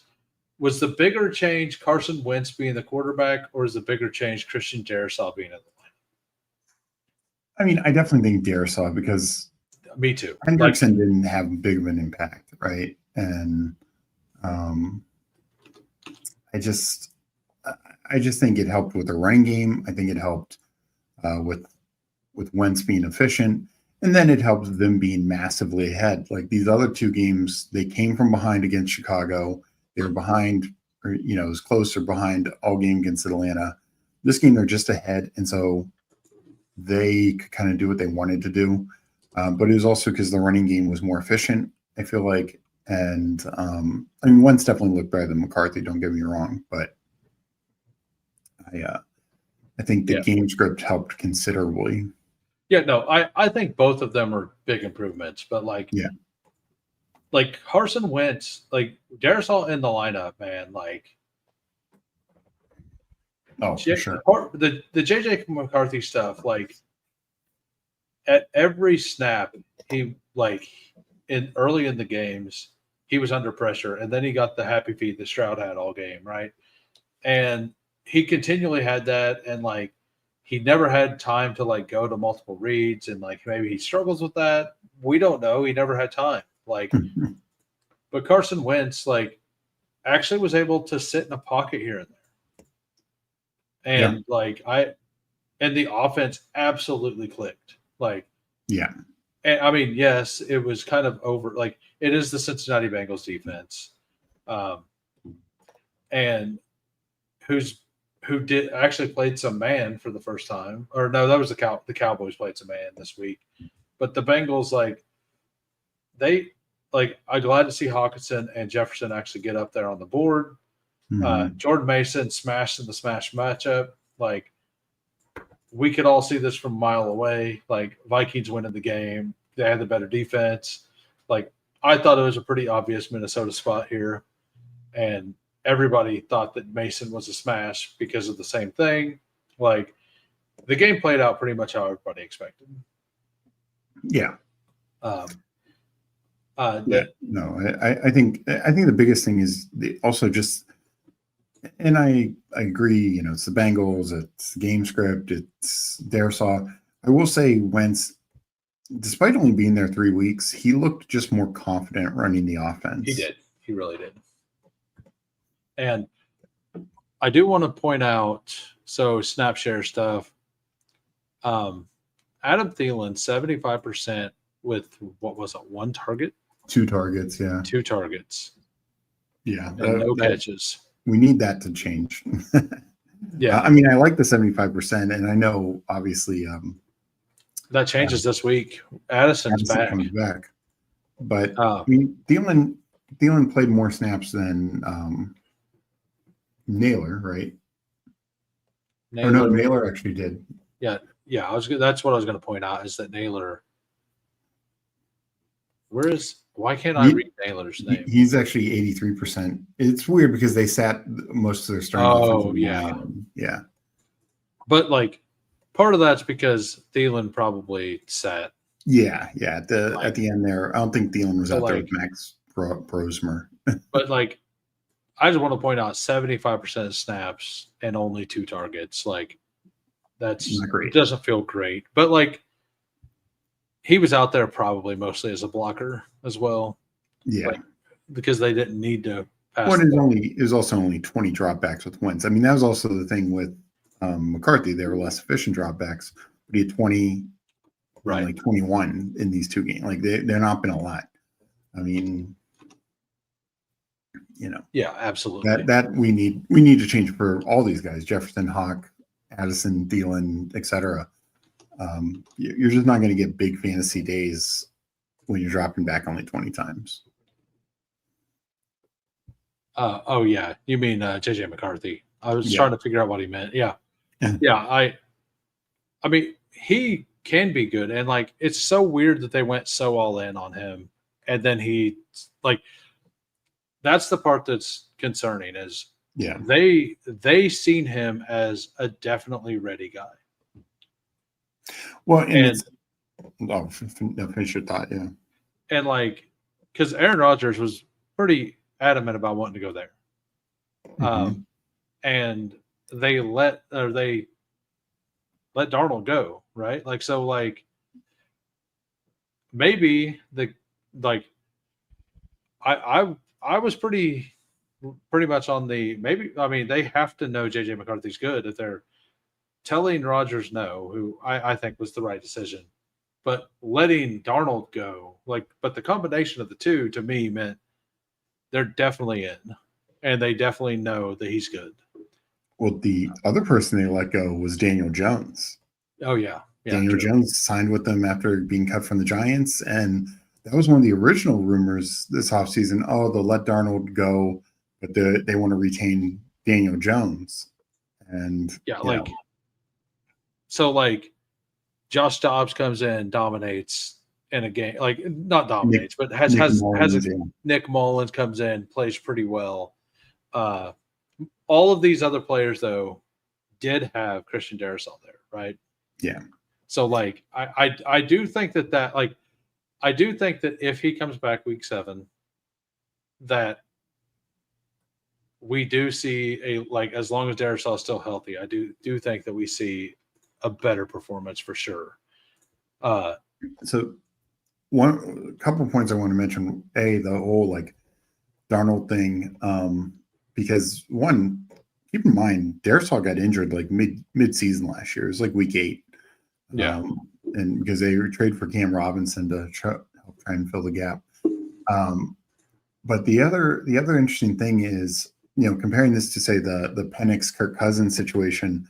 Last year, the Falcons every day in practice they're watching Michael Penix, right? And then they got to see him in 3 games last year. Oh yeah. So of course they knew what was going on, but McCarthy was hurt, so they kind of made this decision sight unseen. Based on the preseason the previous year. Yeah. And it was week 2 of the preseason. It wasn't a full camp, so I don't know. It's very interesting. I think Kevin O'Connell was still a great coach, but yeah, it feels like just from what we've seen.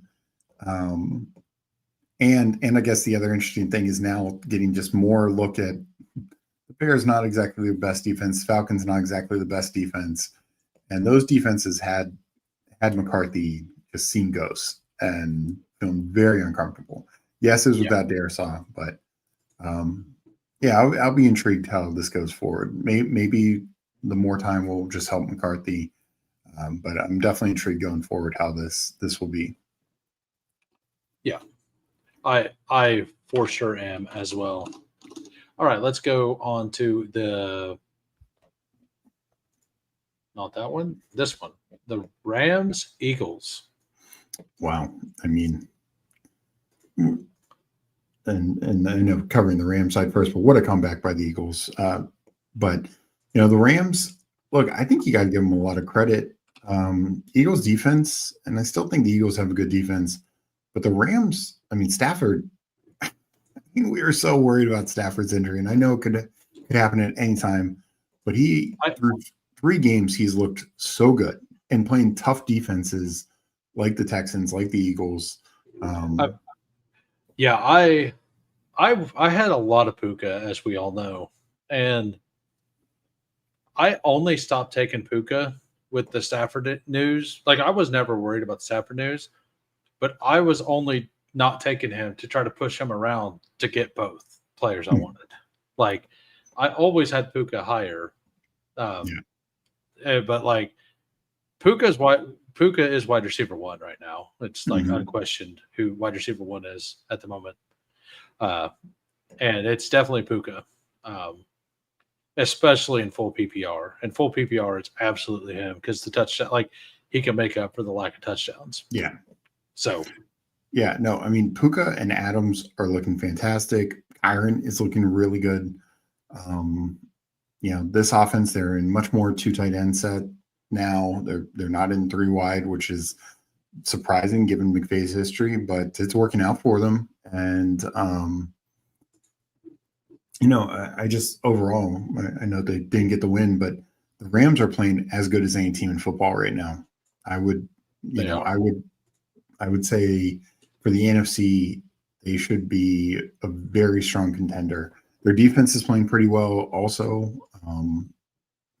I know Hurts did have a hell of a second half that we'll get to in a second, but overall, I've been very impressed with the Rams because I think there's so much concern. Like, what are we going to see? Especially, they don't play their starters in the preseason. It's all the Stafford stuff. Yeah. And I think I was just like, not sure what we'd end up seeing from this group. But right now, got to give them a lot of credit. And they also had some offensive line injuries. And they're still dealing with some of those, right? But right. they're playing very well. And I think you got to give McVay a ton of credit. Yeah. So, and this was the point I was going to bring up. Like, Corum, like, we were all like, I don't know about you, but I mixed in a little bit of Corum at the very end, but I was in on Jarquez the whole time. Yeah. And Kyron Williams, like, his snap share is down. I think that last year they're doing the same exact thing they did the year before, though, for the most part. I did see Corum come in on a random, like, third down play in the middle of a Kyron drive, which we never seen last year. Yeah. So, like, I do think that they see that Corum is a more explosive version of Kyron. Yeah. That's why I was in on Jarquez Hunter so much, is because they were talking about wanting to add explosion out of the running game. Well, if Blake Corum is going to show that this year, which he did not show at all last year, like, he could have a big season. Mm-hmm. I mean, I wonder, like, I kind of wonder if they won't get all three involved by the end of the season. Like, I kind of wonder why Hunter hasn't been active very often.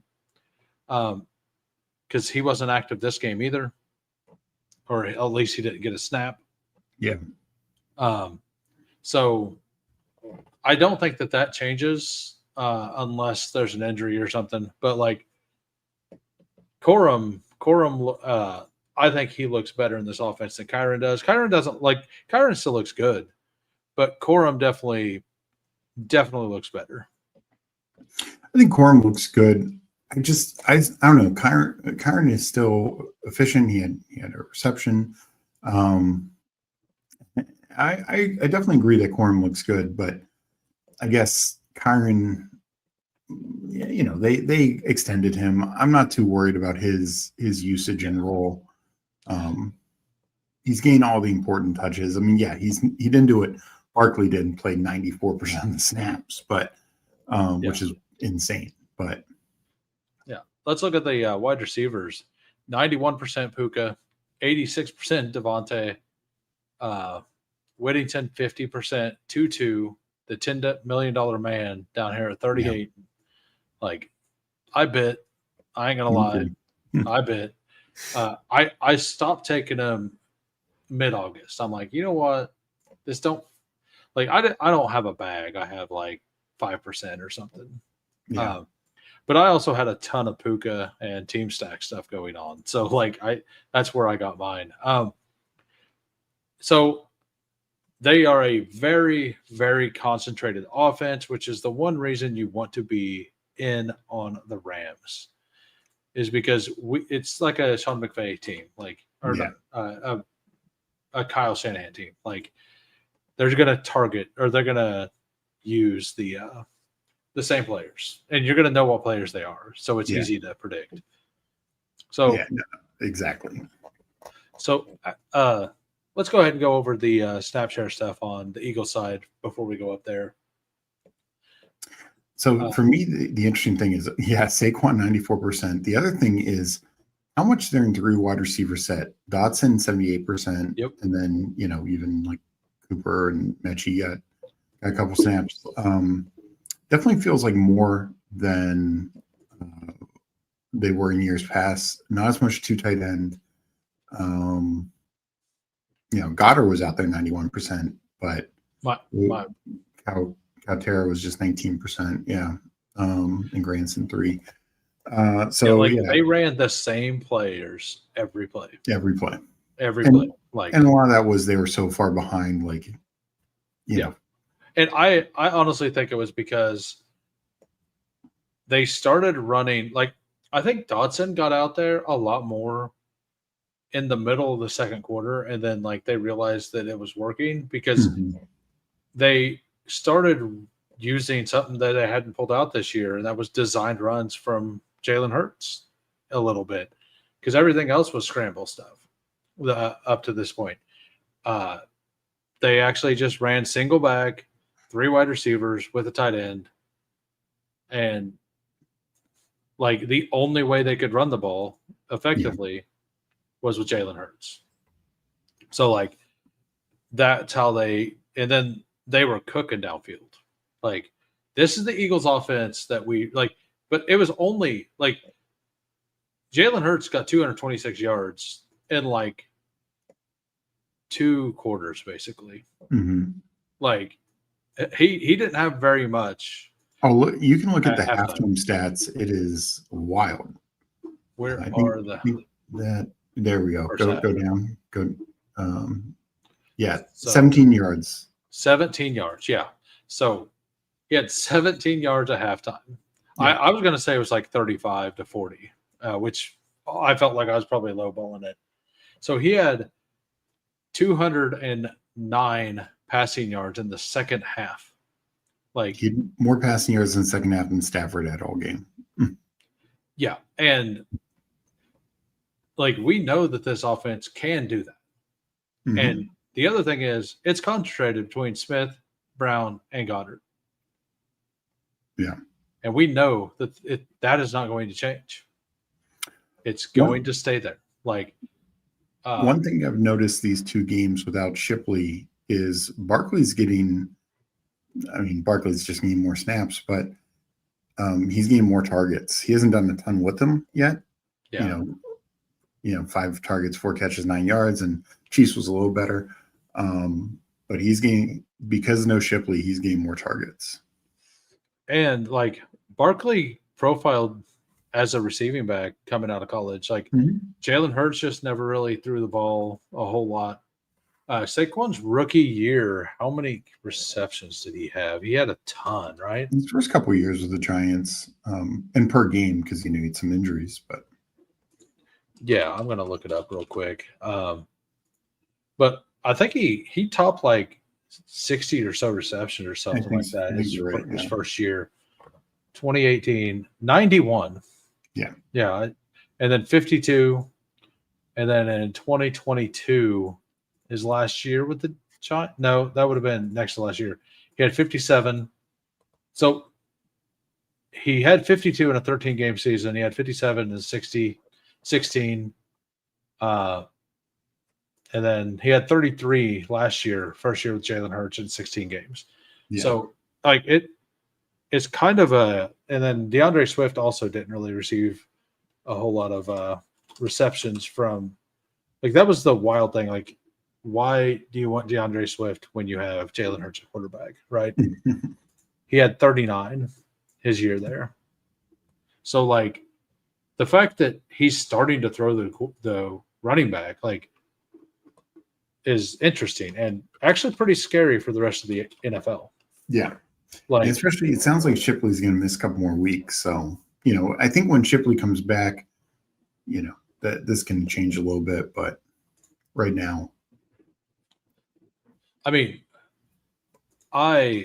would love for Barkley to be in a smash spot this week versus the Bucs, because my first quarter team has Barkley Taylor. That's good. So there's a chance, but I don't feel good about the Bucs matchup. I do think for DFS it's interesting because you're probably going to get him very low owned. Yes, and yeah, his price has come down a little bit. So, yeah, So, man, Devonta Smith, he was one of my higher owned players. I was not really worried at all yet. I don't have much AJ Brown, but AJ Brown, he's the one that got this team going. Yeah. They threw the ball to him twice. He ran over some people. And as soon as he ran over some people, they slid protection over, and Devonta Smith dominated them, which is what this offense used to do. And now that they're doing that, if they start next week like that, I actually do think the Saquon might get there, because they used to use that to get the run game going. Yeah, like the first couple drives, they would throw the ball a little bit, and then the second half, like late second quarter and early second half, is when they ran the hell out of the ball. So what I remember, Puka, like 11 receptions, 15 targets, like, and then Adams gets the red zone targets again. He gets the one. He had another one.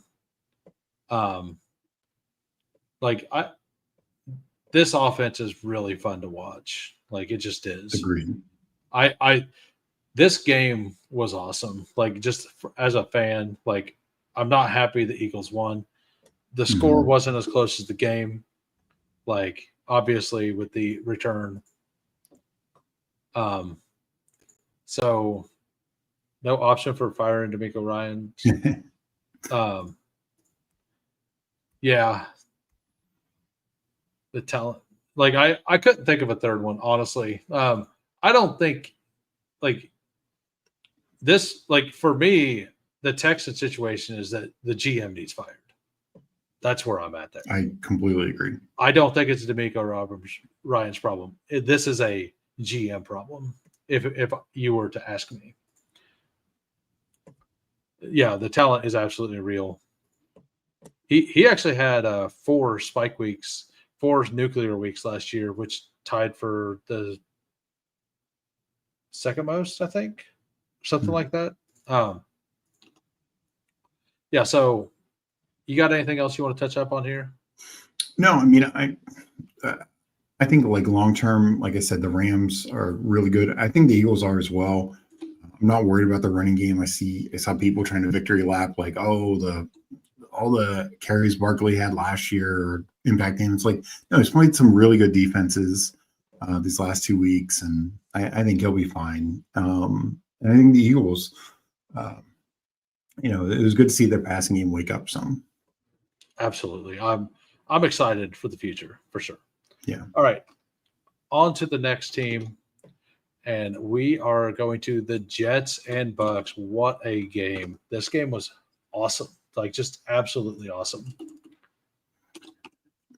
And like, is there a more fun player to watch in the NFL than Baker Mayfield? Like, I mean, like, he is just so much fun. Like, he's got the audacity to do whatever he wants because he's good. And, like, no matter what the situation is, the Bucks just seem to make it interesting. Like, they are a fun team. Like, I prefer I don't like the white creamsicles near as much as the total creamsicles, but that's just my own personal taste. So first on the Jet side, of course, Tyrod in for Fields. He hyper targeted Garrett Wilson. And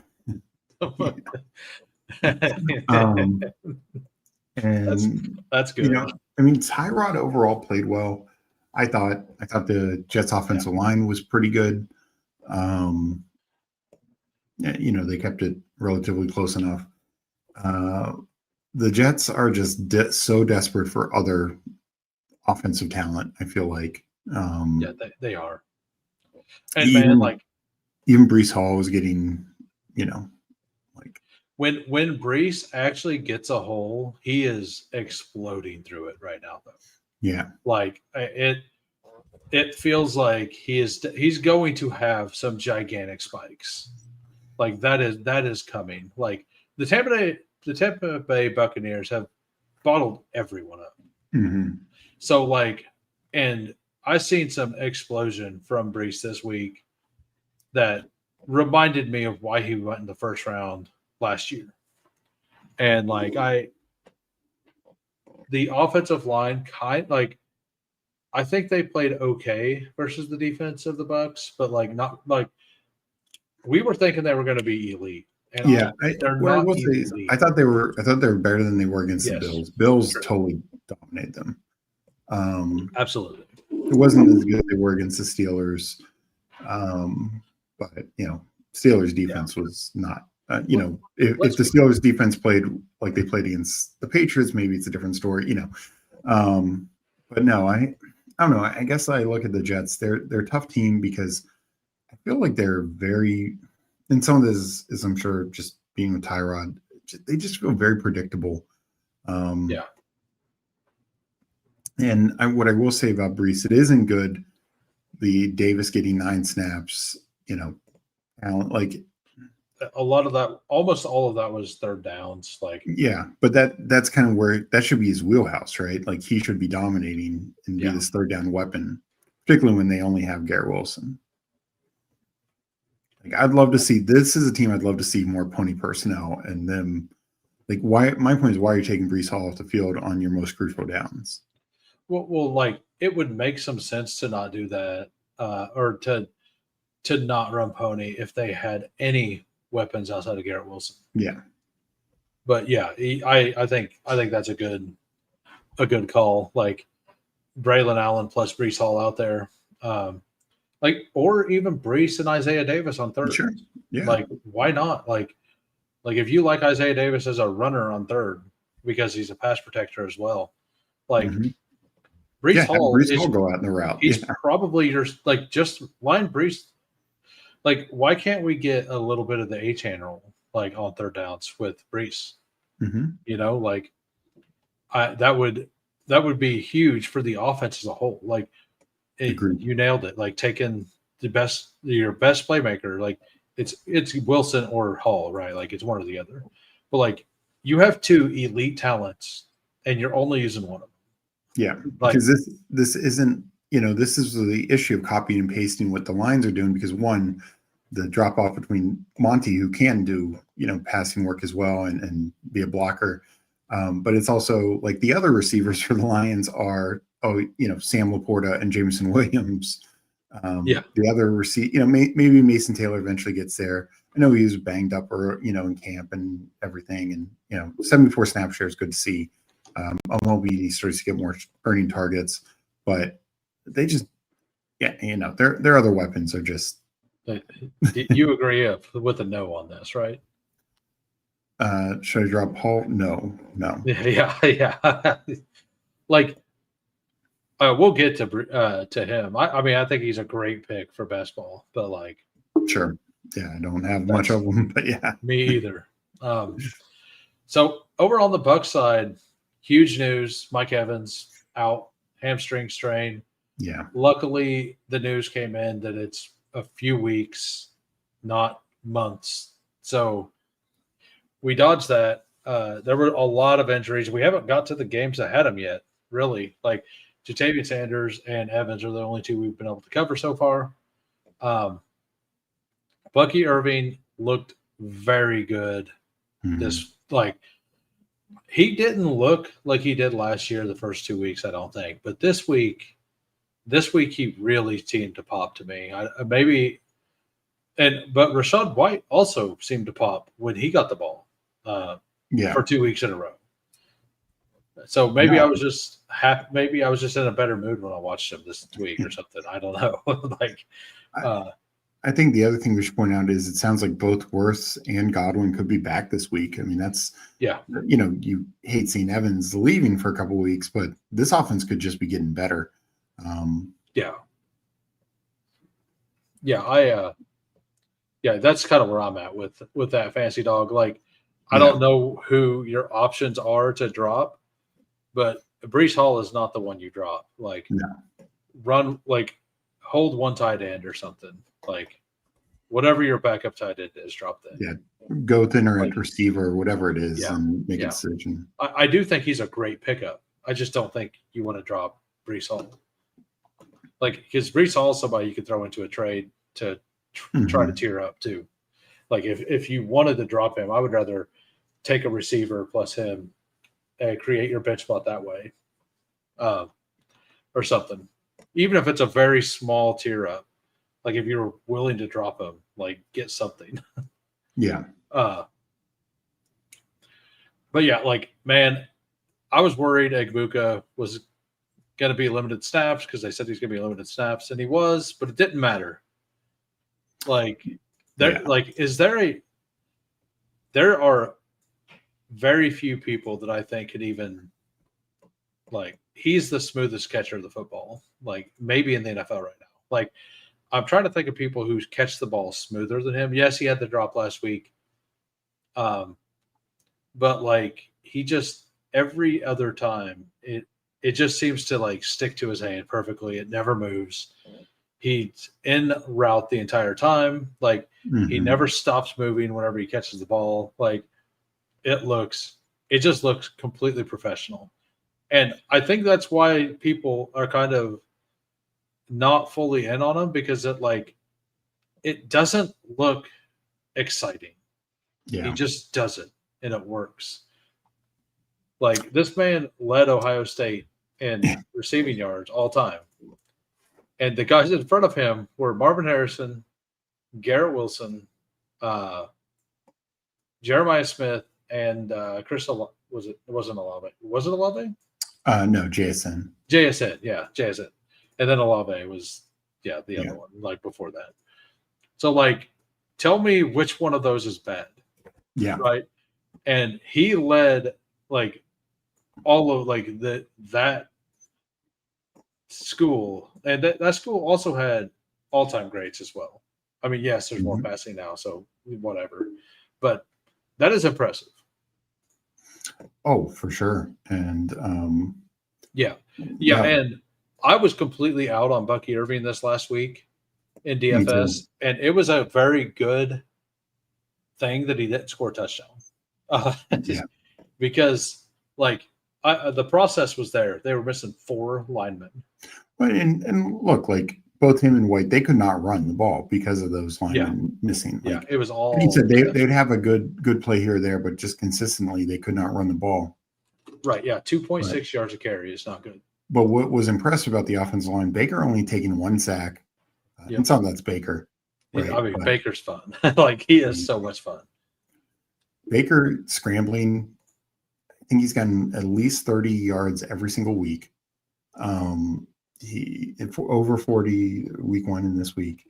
I mean, he's scrambling as good as any quarterback in the league right now. That's not hyperbole.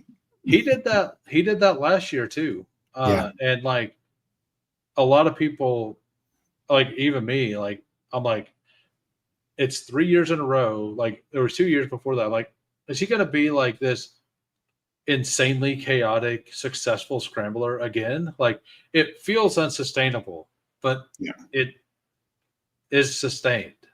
Like, and it's a feeling when you watch it that it feels like it's unsustainable. It's not like there's nothing behind it. It's just, you watch how chaotic he is, like, but it works for him.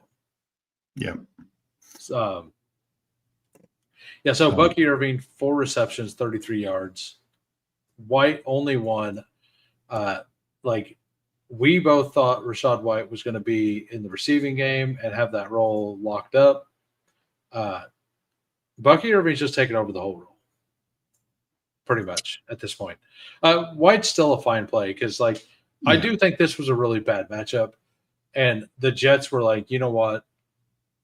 Like, when Evans went out specifically, they're like, we're going to make you beat us in the air. Yeah. And the offensive line couldn't do anything against this defensive line. Like, they were pretty good. And I remember this by watching it. You remember the first drive of the Bucks? Like, or the first 2 drives? So my buddy was over whenever I was watching through the games, and I was like, the Jets' defensive line is supposed to be pretty good. And, like, because the first run was like a pretty okay run by Bucky. And then, like, a flag popped up. And then it's like, oh, well, okay, that's why he ran it far. And then, like, another good run. And then it's like a flag popped up. It's like, oh, okay. Like, they had, like, it was like 4 penalties in a row on the offensive line on that first drive. or I something do. like that. I didn't remember as that many consistently. I do remember them having some clear mistakes. Yeah. Yeah, like, and it's like, but what I mean, What do you expect? they're all backups. Like, Yeah. they protected their quarterback. Like, they ended up, winning the game, right? So, Mm-hmm. like, that's all that really matters. And it got cleaned up after the first couple drives. Really, honestly. Yeah. Glad to see Mason Taylor. He had 75% reps or snap share. It's kind of wild that Brees Hall, like, he looked like that 17-yard run looked awesome. He had another decent sized run. So it's weird that he's only got 21 yards. He must have lost a lot of He had a couple of yards. negative plays. Yeah. Yeah, I mean but the Vita Vea has dominated this season so far. Like, he's looked really good. Like, I'm very Mm-hmm. interested this week with the Eagles offensive line versus the Bucks defensive line to see Oh what yeah, it's gonna be a battle. to see like this is one of those weeks that we're going to see something on. Is the Tampa Bay rush stuff fake, or like their run defense fake, or like Barkley hasn't had a big game yet either. Like, I think even if Barkley has a huge game this week, I don't think it's indicative that they're bad. I think that it's No. just that like they're. I do think that game will be the Eagles trying to throw the ball over the top to set up the run. They should. That's the only way you could beat the Bucks early in the game. So, and Godwin, I don't think so. I think that if it was noise, that the Mike Evans thing is going to make it less noise. Exactly. So, like, I was saying that he would probably start week 5. Mm-hmm. And it's a big game. Like, yes, it is a big game. Like, it's 3-0 versus 3-0. Exactly. And this game could honestly dictate home field advantage in the playoffs. It's one of the few really hard opponents the Bucks have through the entire season. Mm-hmm. Like the Eagles, like, because they play in the South, so they get Carolina twice, they get Atlanta twice, they get the Saints twice. Like, so this is probably the most important game of their schedule. Yeah. Like, for the first half of the season. If they win this, they can they could quite the record. Yep, absolutely. Because that gives them a one game against the other best team in the NFC. Like, mm-hmm. I don't really think the Bucks are one of the best teams in the NFC, but I think they could end up with the best record in the NFC. Yeah. That doesn't mean they have like they could. Like, they're playing better than I expected. I only had them at like 10 wins, but at this point it kind of looks like they may end up with 12 to 13. Mm-hmm. And like, they haven't looked great in any of the games that they've won, but Baker always does it. Yeah, Baker.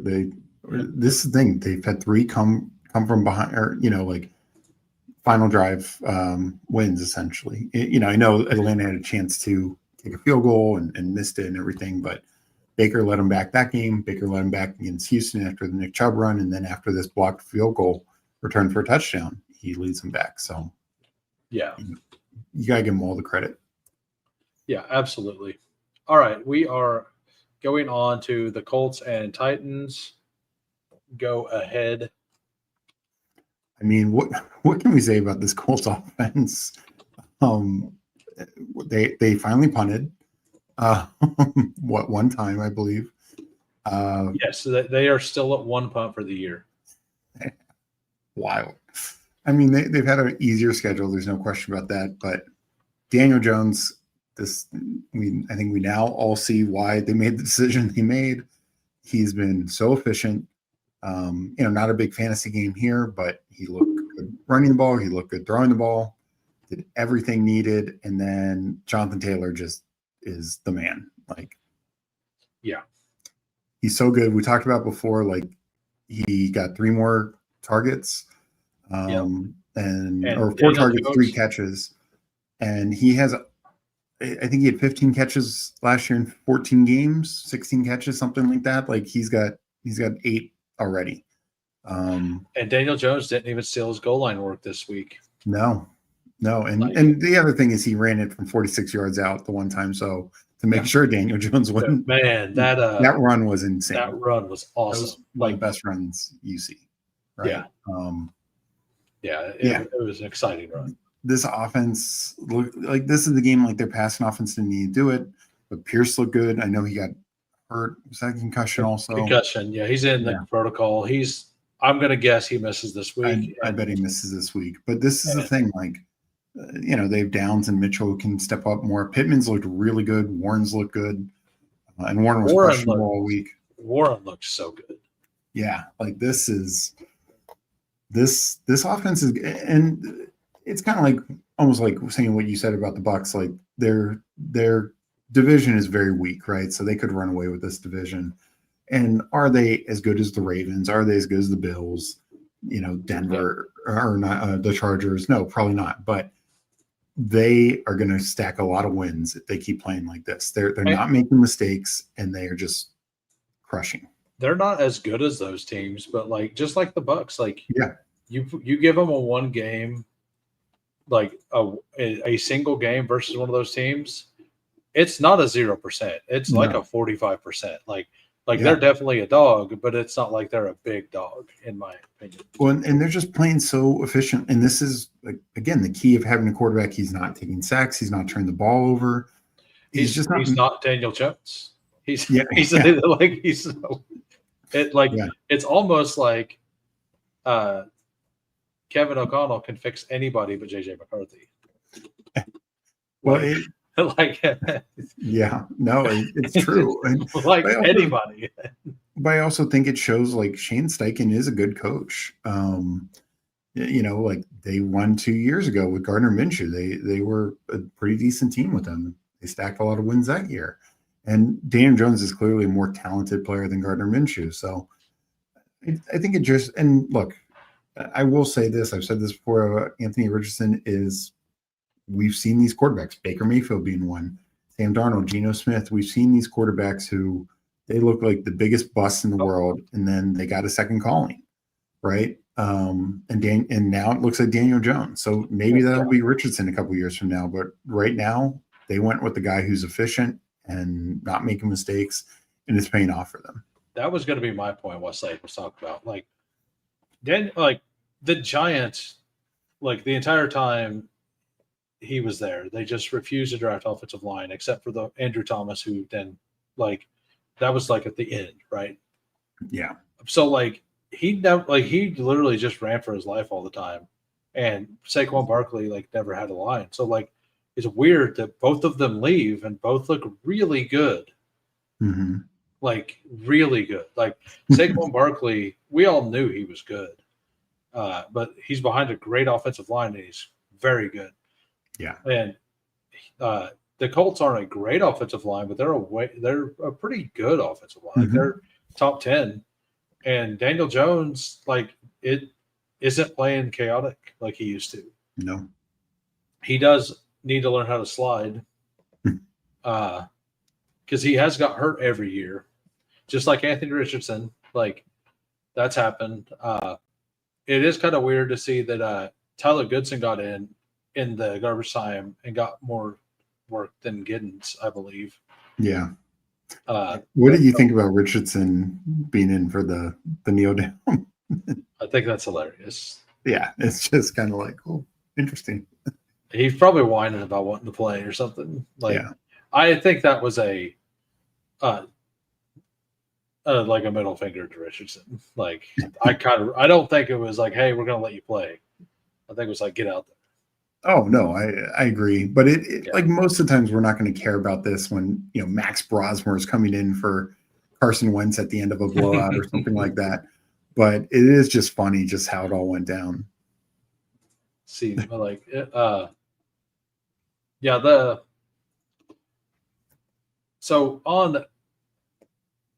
Adonai Mitchell was open and he got missed in the end zone. Mm-hmm. That's fine. Daniel Jones plays well enough. He made sure the ball didn't get intercepted or anything. So I'm fine with the throw. I'm just saying. Misses. Yeah. Yeah, I'm just saying. Mitchell looked good. He's actually going to get a chance. Pierce has looked amazing.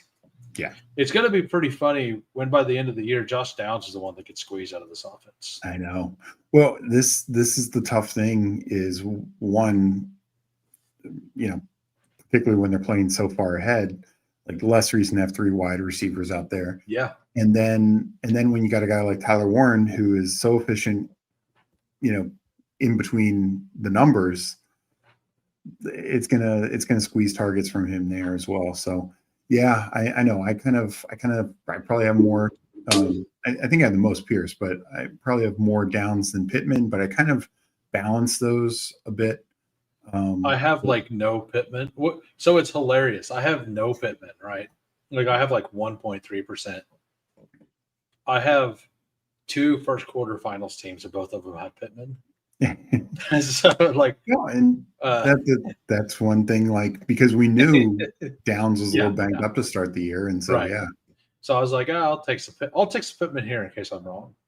Yeah. It's working out. So, but yeah, like this offense, like actually has 5 legitimate receiving weapons, 6 if you count Taylor. This offense is loaded, and now Shane Steichen, like everybody was worried about him and his job, like he's probably up for coach of the year at this rate. Yeah, he's got people in the top 4 or 5 guys, right? Like Steichen's been awesome. Yeah, there are so much more. Like they haven't even explored the gadgety stuff with Tyler Warren yet, and we know that he has some of that there. Oh, for sure. That's absolutely going to be there.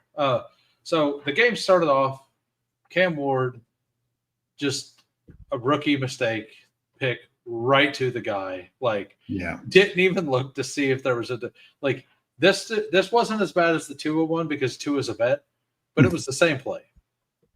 My outlet's here. I'm getting pressured. I'm just throwing the ball and not looking.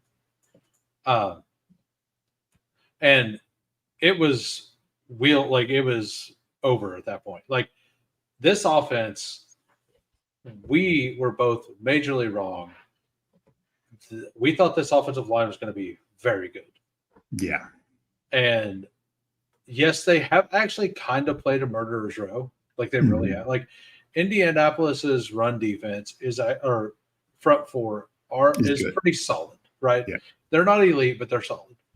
So I do think that it's fine. I don't think it's fine. Like they've been very bad with that.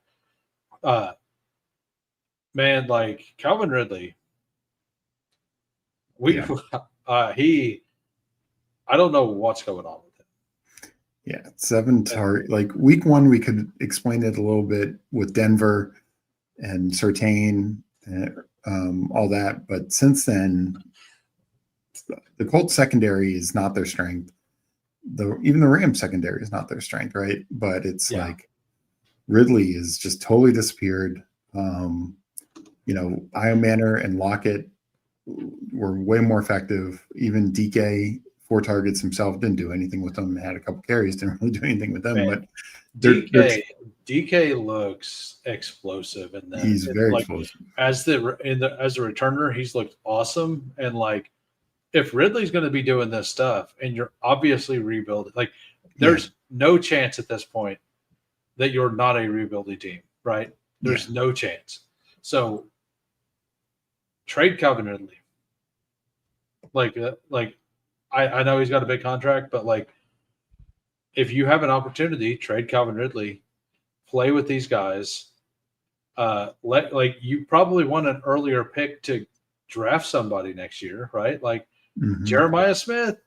Like I guess he's not available till next year, right? Yeah, probably not. Yeah, till even the next year. But like, Iomanner has looked awesome. Lockett's still old Tyler Lockett. Like he catches the ball, he goes down, he gets some yards, he'll help you move the chains. He's not going to do anything fancy. That's way better than what Ridley's done for him. Who's also looked good is Gunnar Helm. Yeah, he has. Like him and Okonkwo have been two very efficient weapons. But this is the thing. I saw they made the change today to a new play caller. They had to find a way to get Pollard more involved. Like it's also another situation where it's just so predictable. You know when Pollard's going to get the carry. The defense just doesn't let him get anywhere.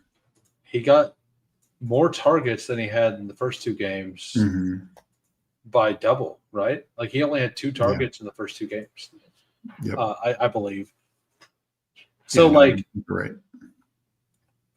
For Titans fans, I will say, as bad as everything looks, Cam Ward actually looks like he's got the tools to be good in the NFL.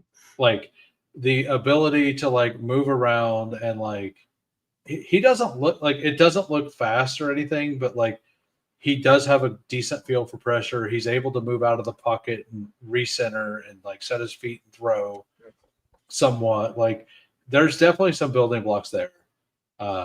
Definitely like this is going to be a Peyton Manning style rookie season to where it's not good. They don't win very many games and you just have to put all your eggs into next year. Like, it is looking more and more like just Callahan.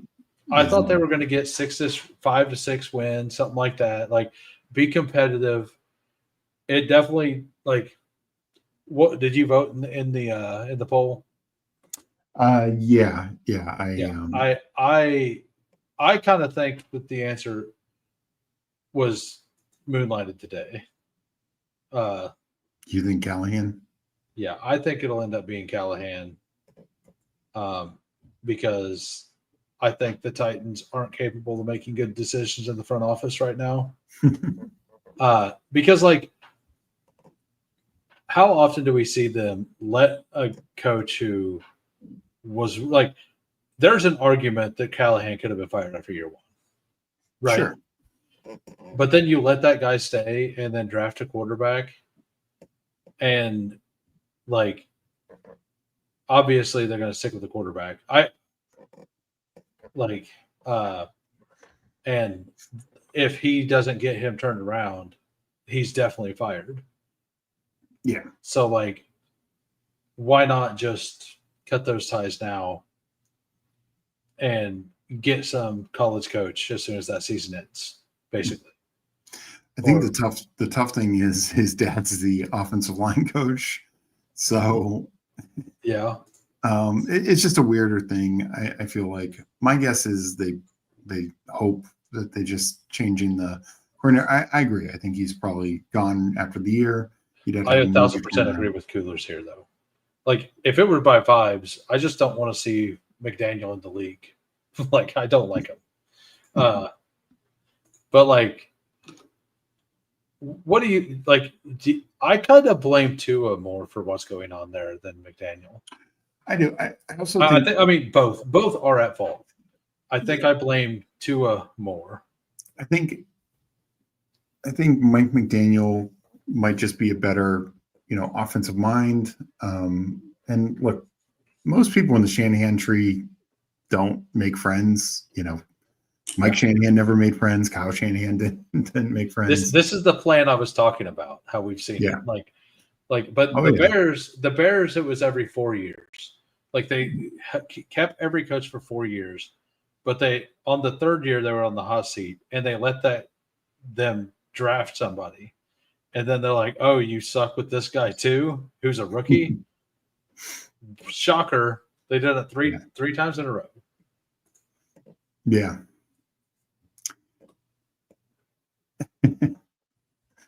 Yeah. No, I mean, I do think my guess is they just keep Callahan throughout the year unless it gets real bad.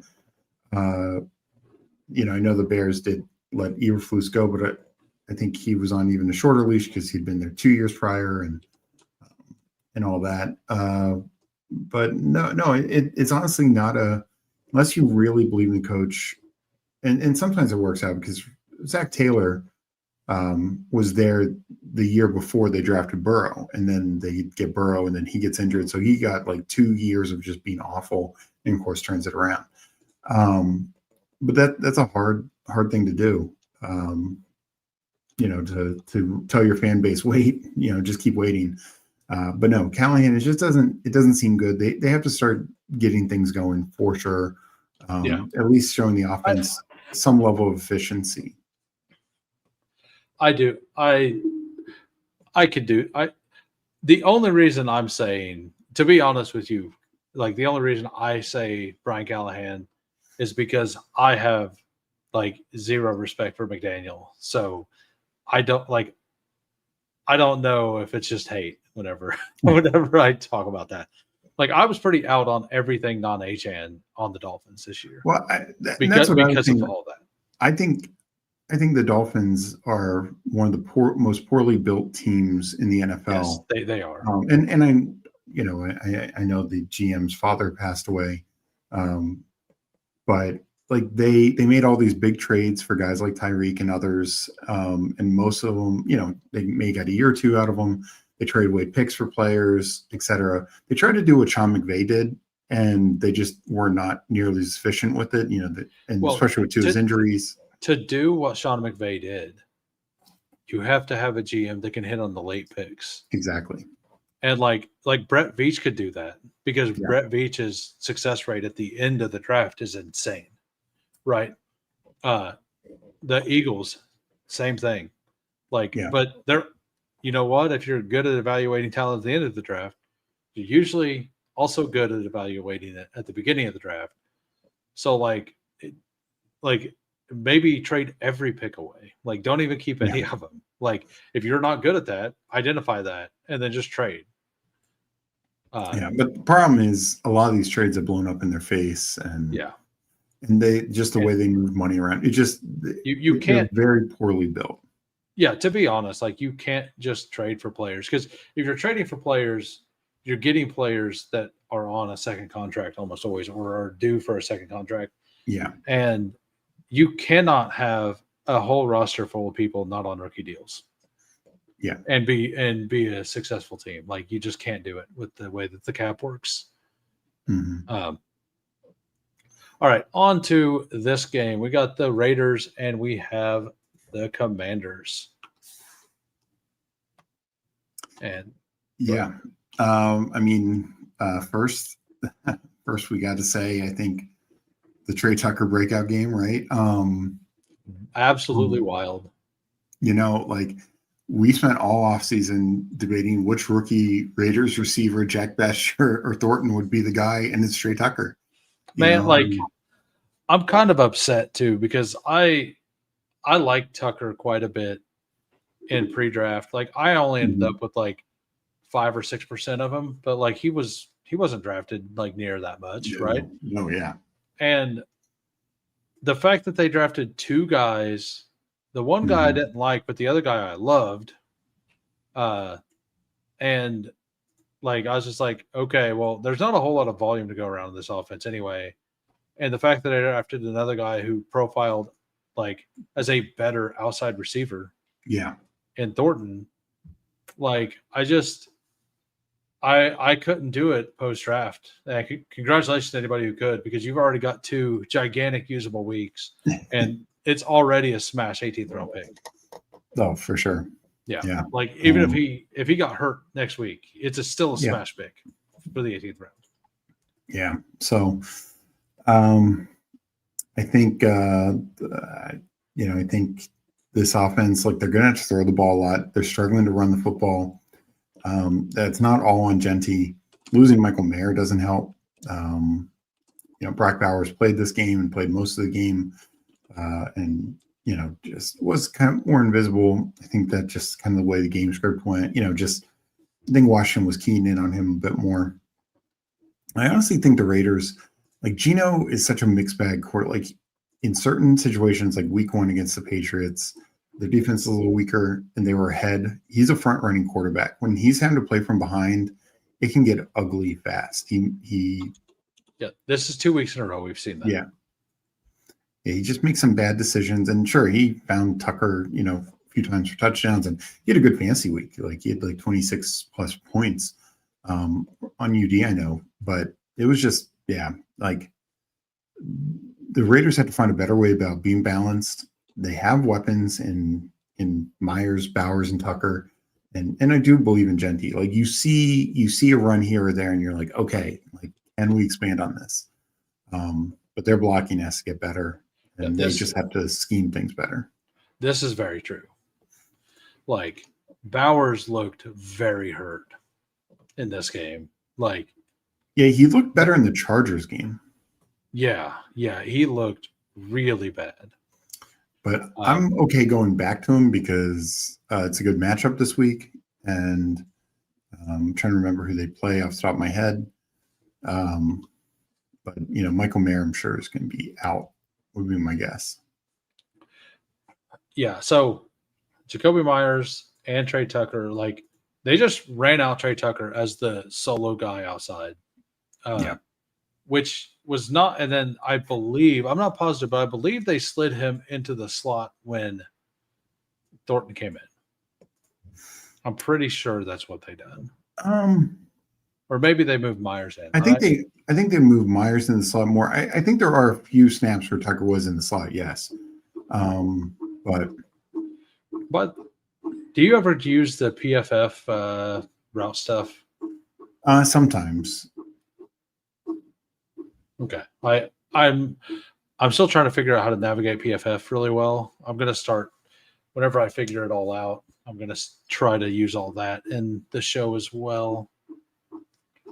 Because it does matter a lot where the snaps are. Yeah. But no,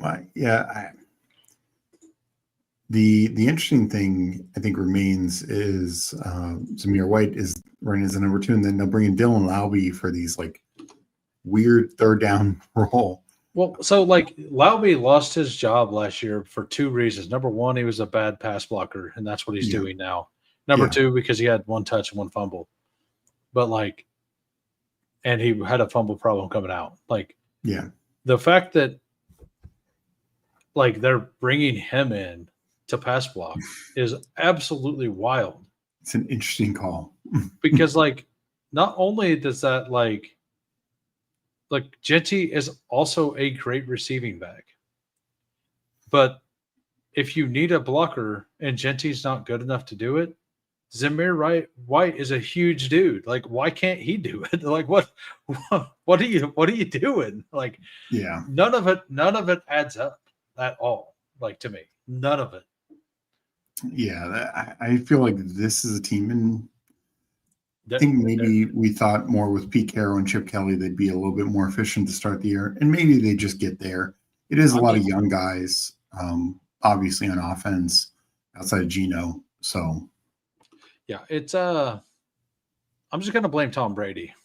How's that sound? Does that sound? Anybody think that sounds unfair? Yeah, I think we just blame Tom Brady. This never happened before Tom Brady was there. I mean, he's been there the whole time. So, like, I'm not saying much, but. So, I think before we get to this stats on the Washington side, this was tough to get a good feel because 1, it was a blowout. 2, McLaurin goes down, gets injured, so that changes some things up a bit. But what I will say is, even though JCM got 1 more snap than Rodriguez was the first running back out there. I think the first 2 drives he played almost all the snaps. He played all but 1, and the one he didn't play was the McNichols gigantic run. Yeah, and then I played McNichols in a touchdown only league. Oh wow! Actually, over Pacheco. So, geez. McNichols is taking, like we kind of said before, like he'll probably take 75-80% of the Eckler role. And then they're just splitting the backfield between the other 2 backs. JCM got the touchdown, but I would not feel confident going forward, about JCM going forward fantasy-wise. So, I'm sure there'll be some usable weeks from Bestball, but he's not a guy I'd be wanting to try and start. No, that was going to be what I would say. Like, JCM feels like an awesome Bestball pick. Maybe not worth an 8th round pick. Yeah. But a better pick than James Conner at this point. Like, so like On the love that my one Luke McCaffrey share got there, my, um, I really hope both. I think both of my first quarters that advance have Chris Rodriguez on them. Oh wow! So that will be a really low owned thing. I think if it gets there, if that continues next week. What are you hearing on Daniels? Like the stuff I've kind of heard is that it kind of looks like Mariota's the second week. I think that seems to be an underlying expectation. They've not, unless they made some announcement today, in the last couple hours. They're still saying like day to day, but they were trying to say that last week, and all along that did not sound good for Daniels. And it makes sense. Like it's a sprained knee. Why push him out there? Hartman said something like there was zero lateral movement for him right now, which seems really bad for what he does. Yeah. And as far as what Coolers just said about Genty and the 0 yards before contact, like he is bottom 3 in yards before contact. And that offensive line is horrific. And the few times, like Josh Norris put out a tweet with all the runs from the All-22. Like, go watch that. He is allowed to get to the second level once, and that's the run that he runs over the dude. Yeah. And got a bunch of yards. So, and he's fighting to get some positive yards a lot on plays that are completely dead. Like he does need to get better at pass blocking, all that stuff. But, if they can get the offense figured out at all, he's going to be fine. Yeah, I agree. It's just going to take more time than I think we thought it would. Yeah, it's definitely going to take more time than we expected. So the jury's still out on, is it him or Derrick Henry being the better pick? We'll get to that later. Another fumble. What is going on? Yeah. He had 1 in 2 years, and now he's had 3 in back-to-back games. All right. So Ashton Genty, he still had 3.7 yards and 18 for a longest, that one, and then he broke the one out deep or outside to where he got hit behind 3 yards behind the line of scrimmage, and then he ran over somebody at the 1 yard point and still got 12 yards. That, I think you probably remember that one. Yeah, I think my biggest concern with him is he had almost, his routes run were way down this week, and I don't want to see that, because even if it's for instance, a guy like ETN only had 2 targets, 1 catch, but he ran a ton of routes. Genty did not. Yeah, for sure. Terry McLaurin finally done something, and gets hurt. And gets hurt again. Debo, I know his yards don't look good, but he looked good. Well, he had 2 or 3 plays called back to that's what I'm saying. He looked awesome in this game. He looked very, very good. And then he didn't play in the fourth quarter at all. So his numbers are very skewed. Yeah, because he had I think it was 2 big games that got called back. Trey Tucker, I'm a little upset at myself for talking myself out of him for the rookies. That's a process thing on me. But yeah, JCM, I will say, clearly looks like the best running back of the 3. I thought Chris Rodriguez ran well too. No, I do think the other 2 looked good, but the ability to cut smoothly in the hole, JCM has that, when the other 2 looked a little more clunky. Yeah, Chris Rodriguez is more straight ahead runner. Yeah. Yes, yeah. I think they all 3 looked good, but whenever you look at them and you're which one looks like they have the ability to do a lot, to have an explode, like you were saying, better in basketball kind of thing. I do think that the future does look very bright for JCM, and I do think that by the end of the season he will get to like 60 to 65%. But I do think that they do want a committee. I agree. Like, no matter what. So I do think his absolute ceiling is capped. He'll never get the 75%, 80%. I also think like McNichols only played like 15 snaps, but part of that is they were so far ahead. They weren't in a lot of passing situations. Like if this was like the Packers game, McNichols is probably playing 40% of snaps, you know? Right. All right. Did you have anything else you want to talk about on your Commanders? Not really. Like, again, some of those snap shares are off. Like Ertz stopped playing, Debo stopped playing. For this week, I wouldn't be surprised if McLaurin's out. So, like, whether it's Luke McCaffrey or Lane, because I believe Noah Brown will still be out. So one of them are probably going to step up. All righty. We are moving on to the Chargers and Broncos. And RIP Naj. Yeah. Oh, that. Like, that looked like I didn't see it live. Like, while I was watching it, like, you see the play, and I didn't even see the running back at all, but you just hear the announcer go, "Oh no!" Like, it's like, what happened? What I missed. If it was on the screen, I missed it. It was so crazy because like Herbert like just jump over him, you know. Yeah, I was too busy looking at where Ladd was not getting targets. Like I was, which we'll get to that. Yeah. So first, let me talk on the Broncos side. Right. Sutton and Franklin are pretty much the 1-2. Mims and Sherfield are splitting Sutton 3. almost broke the slate. Oh yeah. Like he was very close to breaking the slate. Like very close. Yeah, and you know, this was a game we should keep in mind. No Evan Ingram, so they were just rotating the tight ends, and then and that obviously led to a few more targets for everyone else in a tough defensive matchup. But you know, Dobbins is the clear RB1 on this team right now. Maybe end of the year, RB shifts that, or it's more 50-50.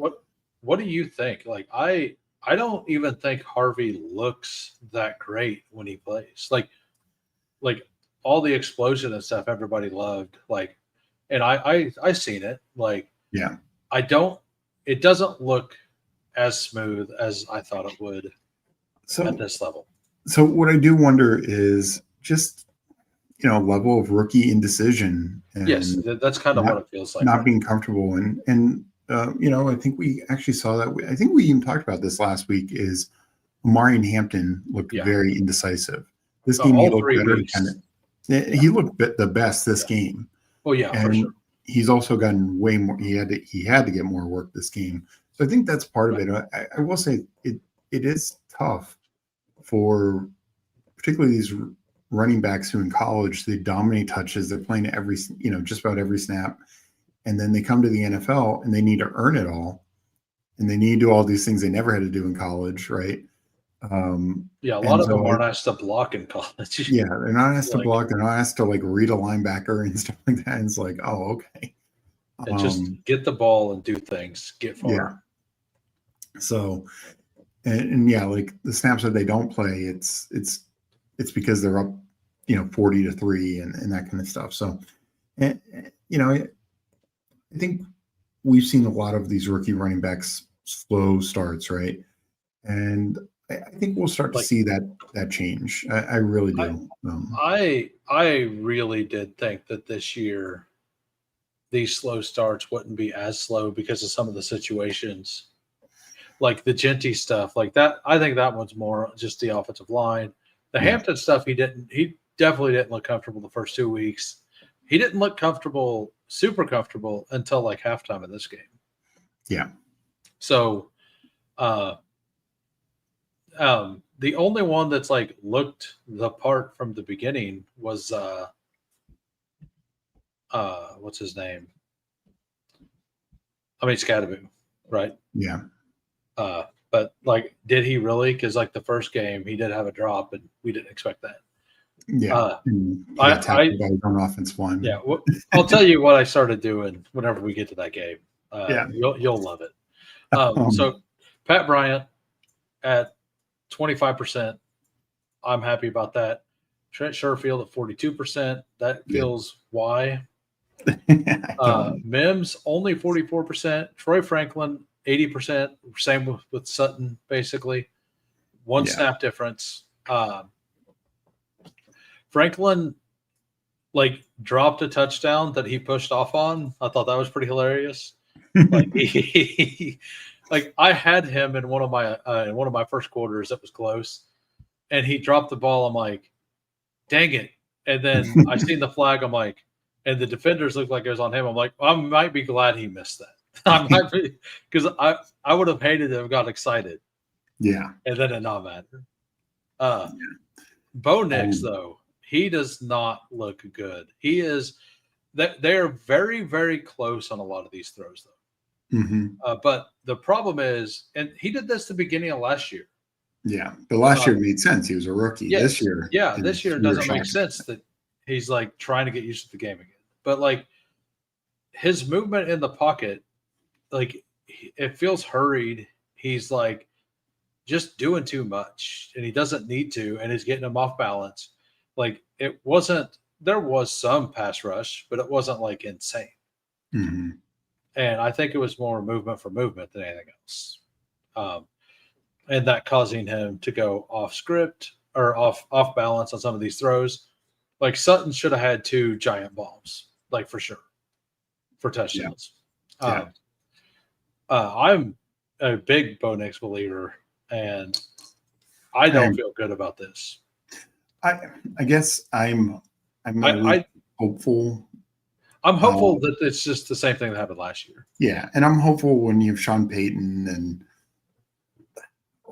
Evan Ingram missed the game, but it's not like he's lost big guys yet or anything of that nature. So I'm hoping they can figure it out. On the Charger side first, let's just say 86 snaps is quite a lot. Yeah. But I know we'll talk about McConkey in a second, but he's clearly, he's out there most of the snaps. He's still the one. He's still the one. It's just this matchup was also tough. It's wild though that Quentin Johnston just cooked Surtain. Yeah, he really did. And I just had to say that throw and touchdown to Keenan Allen was an insanely good throw. I mean, it was an insane throw and just as good of a catch. Yeah, man, this team is. I fully believe that McConkey, we're going to see some games like we did last year. He's still that good. QJ playing at this level, Keenan Allen playing extremely well. One thing I noticed, and some due to the very high snap count, but Trey Harris, 25 snaps, 29%. Another guy we got to talk about, Gadsden, finally getting activated, and when he was out there, he was effective. And by the way, he was out there because Conklin got hurt first few plays. Yeah. So they had to have him. He finally gets activated, and then the higher force or higher power stepped in and hey, you're gonna play. But he looked good, He did look. He looked very good. I mean, I do think he definitely looked like the best tight end they've had this season. Yeah. I that's a role I don't think he gives up. No, I mean, he's definitely never going to be a good blocker, but he's going to be out there and a weapon in the passing game. So do you think we see the Chargers try to pick somebody up? You think we just see Rocket Sanders back? Rocket Sanders is on a different team, isn't he? Actually? Yeah, well, he was on the Browns, but then I wouldn't be surprised if they try and get a veteran that they trade, because they have such high expectations now. They've knocked off Denver and Kansas City, and the Raiders. But the 2 teams that they were really competing for in the division, they already have 1 win game in hand on them.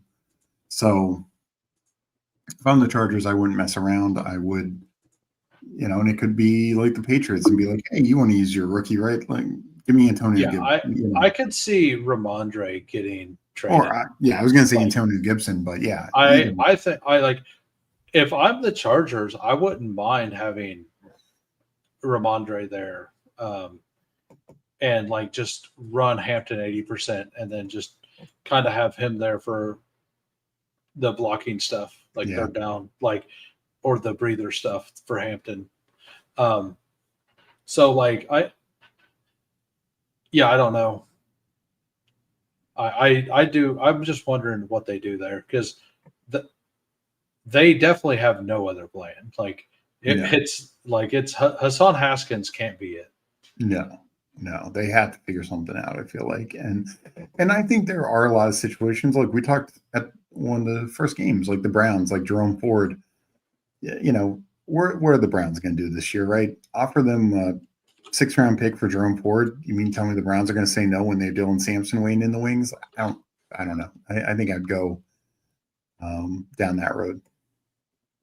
Yeah, so with McConkey, like he actually didn't seem to get open as often. Like the last 2 weeks, he was open a lot.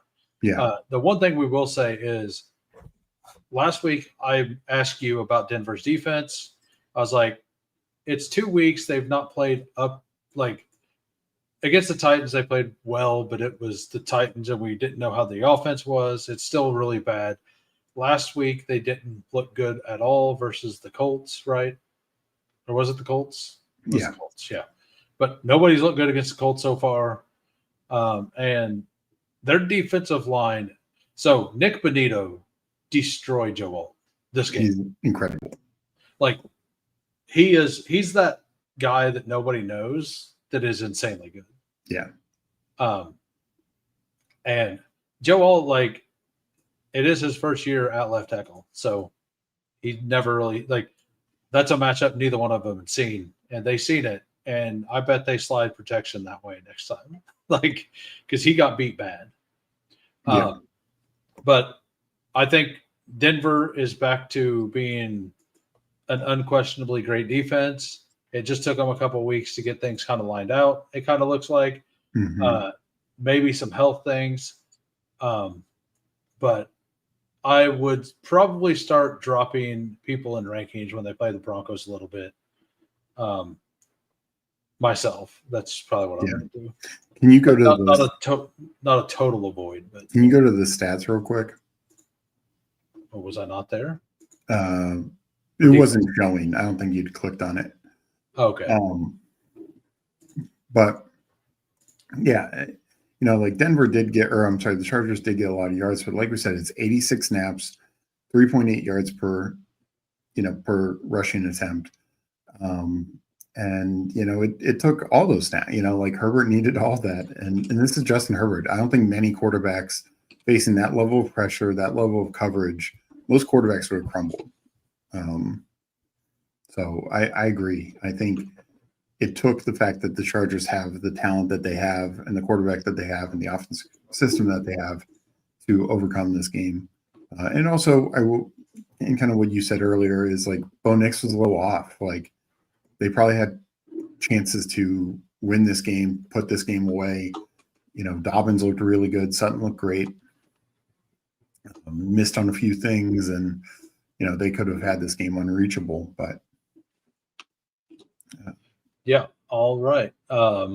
This was a fun game to watch. Yeah, like it was a very fun game. So we are on to the next game, the Saints and Seahawks. This game was bad. Yeah, this is the opposite of what you just said. This game was horrible. Like there was nothing good here. There was some fun stuff. But you can't the snap shares don't matter. Yeah. At all.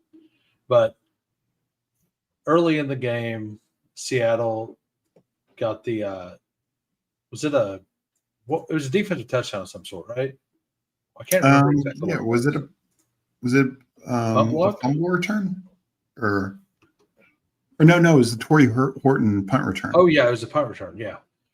And then then a 3 and out, and then they ran down the field, and Torrey Horton looks fast out there. Like he looks whenever he's in motion before the snap, 99% of players out there, and maybe it's because he's a rookie, but 99% of the players out there, when they go in motion, they jog. Not Torrey Horton.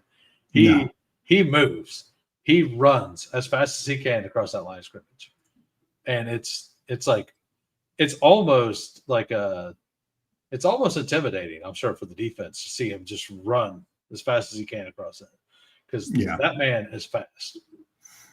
Well, and first, I think we should get back to the Saints. Let's just focus on the Seahawks, because Kenneth Walker, the 2 touchdowns, he didn't run the ball well. The Seahawks did not run the ball well, which to me was shocking, because I don't view the Saints defense as elite by any stretch. When Walker got the 2 touchdowns, he was it was 8 carries, 7 yards, 2 touchdowns. Yeah, that's what it was. I remember typing that out. Yeah, it was not good. Not good running the ball, which I think shocks both of us, considering how well Seattle ran in the preseason and even last week. Yeah, it's so weird. The Saints, their defense dominated the Broncos starters, right, in that week 3 preseason. Mm-hmm. And then they have not dominated the first 2 weeks. And then Seattle's offensive line has looked elite or terrible every week. Yeah. Now this game, protection-wise, Darnold. Yes. Now, I will say Darnold did buy himself some time also. He looked very comfortable in the pocket. He delivered the ball supremely throughout this game. He looked very good. He only had 18 attempts. If he had to throw 36, 40 attempts, he would have cooked. He would have had just a massive game. Oh, he didn't get the perfect rating? Yeah. By 1? Yeah. It's 150. No, it's 156.3, isn't it? Yeah. Something like that. I didn't maybe 158, but yeah. No, he looked great. Like you said, Horton looked good. JSN continued to look good. Cup only had 3 targets, but they're all getting open. JSN looked amazing again, and Horton looked very good. I don't think there's a lot to talk about in this game in general. What I want to point out is I think Kubiak, their passing game, the way he's calling the passing game, I've been really impressed with. Here's a good point by Hulk. Seahawks play action has been great despite exactly this. That's what I mean. They are the fear, and I do think it helps. Walker's history, I think it helped what Walker did last week, where he had some explosive runs.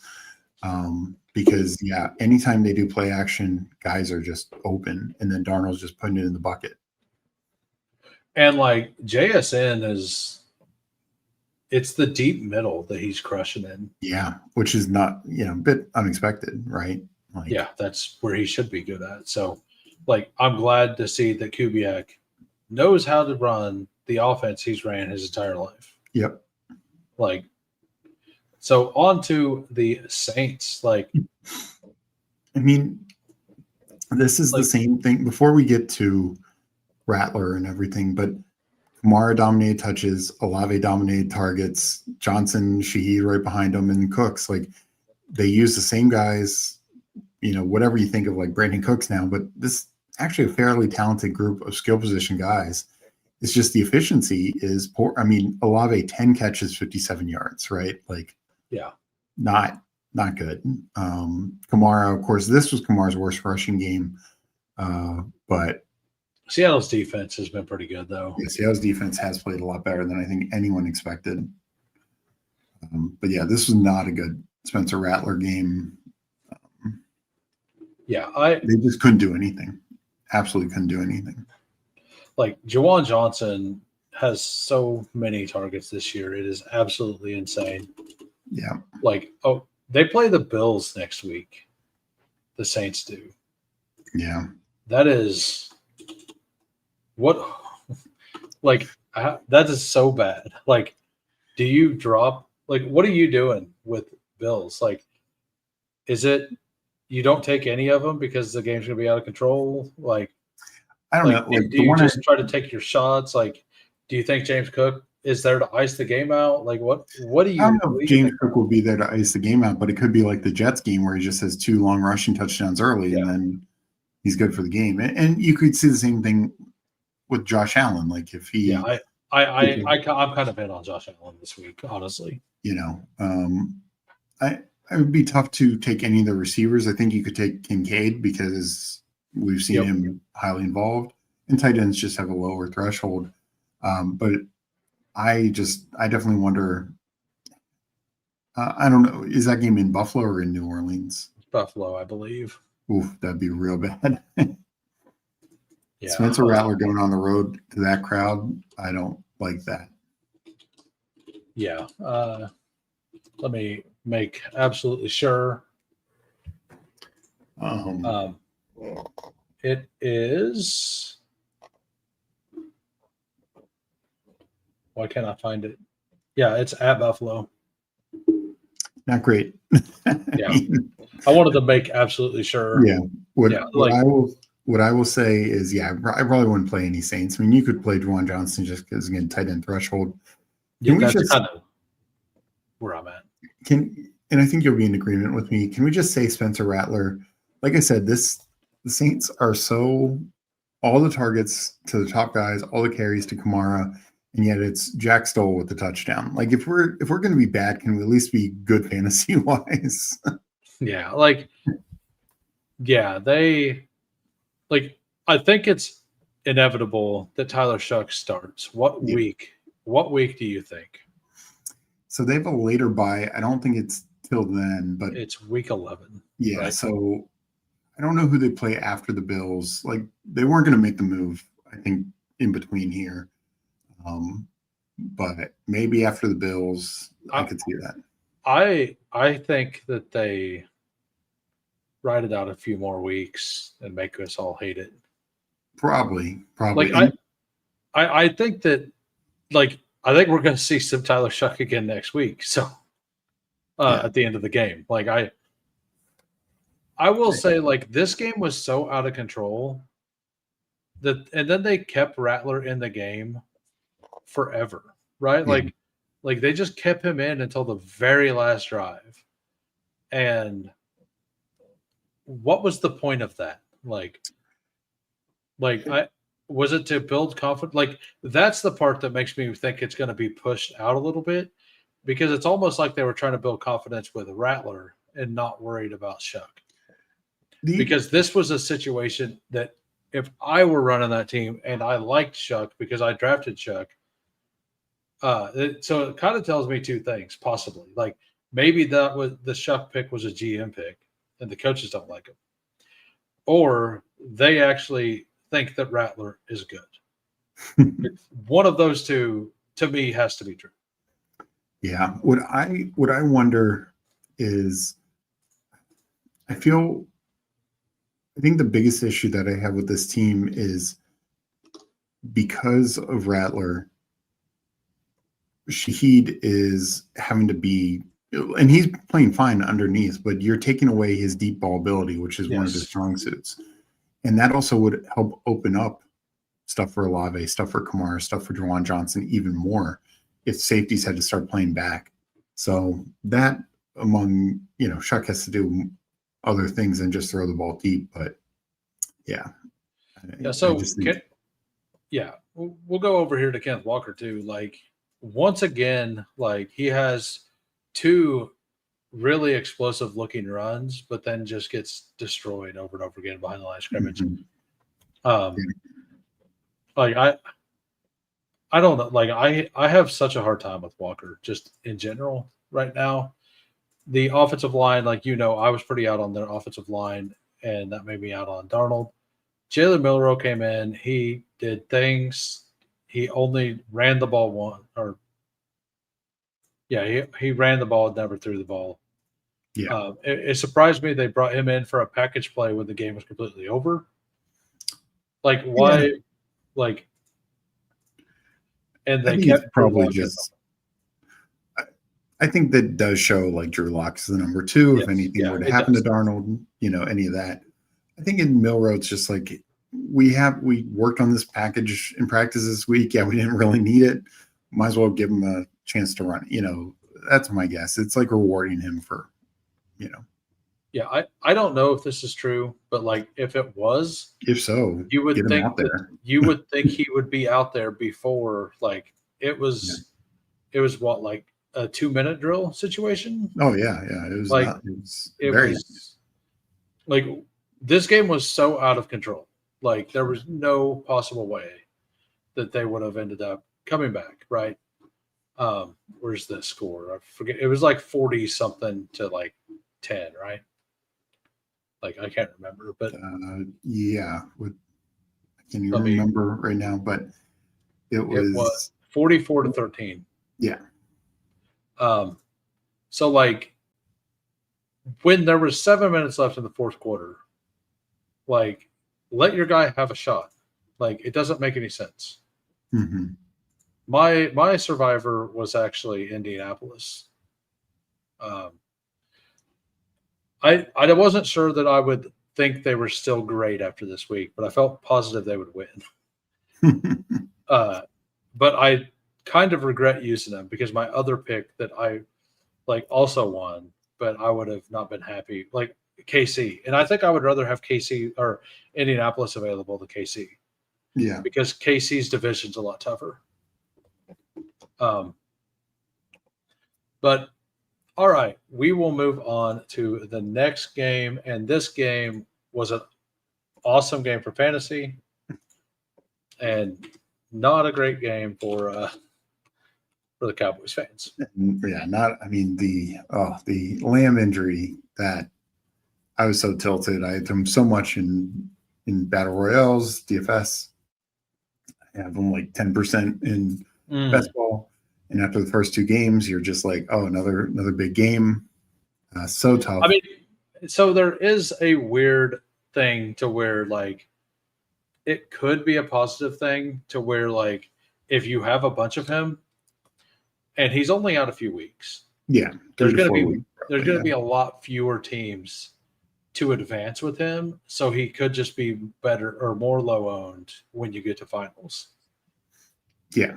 So I agree. like because he's not dead for the season, I don't think like it hurts. It hurt. I mean, I'm not saying it doesn't hurt, but like it's not like a James Conner, like Agreed. to where he's just dead, and you have no chance. Like agreed. And the other thing I'll say is in terms of like build structure, obviously right now running backs in the first round are crushing, but the other receivers not named Puka are not. So right, like it's literally all the late wide receivers drafted late are the ones crushing right now. Yeah. So like all these RB bros are just loving it. It's Puka, Adams, and a lot of late receivers. Yeah, pretty much. And then JSN in the 3rd round. Like that's it.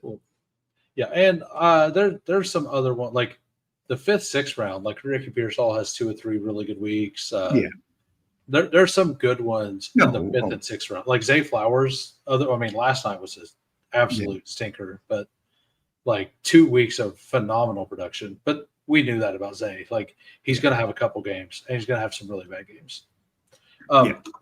But back to this game. CD, as you said, out a few weeks. Colson Loveland also got hurt. Mm-hmm. He may be back this week. They haven't really said yet. So what do we expect with the Dallas offense from here on out? I personally expect, like a lot of people think that it's just going to be Tolbert getting all the work, and he's going to be the outside guy. I kind of agree with that, but I do think that Turpin just gets more targets. Yeah. Than Tolbert still. Like they were forcing the ball to Turpin before. I just think that this is more of an excuse for them to use the most explosive player on their team. Not joking. Like even with CDN, the most explosive player is Turpin.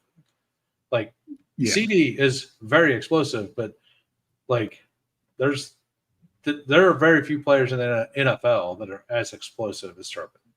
So, dear God, like Jake Ferguson to the moon. Like, I mean, Ferguson gets all the targets. yeah. The other thing I'll say is, this game got away from them, but they're running the ball really well. Like, we did not expect this, right? Yeah. And Javonte and even Miles Sanders are running the ball very well. Now, here's the problem: is their defense is really bad. So, yes. I don't know when they'll be in positive game scripts or neutral game scripts. Yeah, Javonte season may be over. Yeah. And as I think it was David Russell there. Yeah, like they're just gonna every team's just gonna double George Pickens now. Yeah. And they're gonna have to find creative ways to get him open. And that's tough because he's really good at what he does, but he's not the most diverse wide receiver, in terms of how you can deploy him. Like what personal foul penalties and like well, he's good about like verticals and deeper shots. Like he's not a guy who you can just move into the slot and stuff like that. Yeah. I will say Javonte did look better than I thought he would, but the Bears defense also aren't world beaters. They're bad. Like they're very bad. He looked good in this game, but the Bears, like I am targeting Nash and Genty next week against the Bears. I think that's who they play, right? I'll look it up, like because I just think that they I just think everybody's going to crush them. Like I really do. Javonte, like I do agree, Javonte looked good, like a lot better than I thought he would this week. But Miles Sanders looked fairly good too whenever he got in there. Agreed. So like to me, that just means that the Bears are a bad defense more than those players look good. And I think they're going to be game scripted out of games at this point. That's a concern for the Javonte Williams. That's why I say he's dead. It's not because of like a talent thing or anything like that. Like unless we're getting George Pickens pass interferences in the end zone, which are like that was Javonte's success. Was George Pickens over 2 weeks. So you're probably going to guess a higher number than it actually is. So, but through the first 2 weeks, did you hear the pass interference stats? No. So George Pickens had what percent of all of the NFL's pass interferences through 2 weeks going into this week? 10%. 19. Whoa. Yeah, he had 19. He had 80 yards of pass interference at 19% of pass interferences. He had 3 of them for 80 yards. Wow.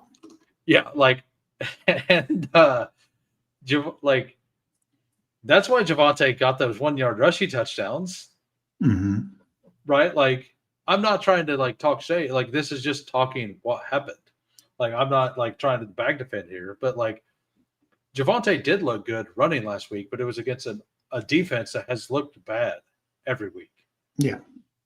So when they do it against a decent, like not a good, but an okay defense, like the Giants, he's not gonna average 7.6 yards a carry, and he had 5 catches, but I think it's one of those things. Like again, where we were getting Javonte, where we were getting Miles Sanders, they're probably going to have usable weeks. But, I mean, I've not heard anything about Jaden Blue, so no, me either.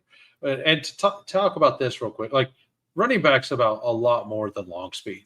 Like, and people forget that. Like, yes, you want to see it because you're in fantasy and you want to see the long thing, but like moving the chains is the main thing for an RB.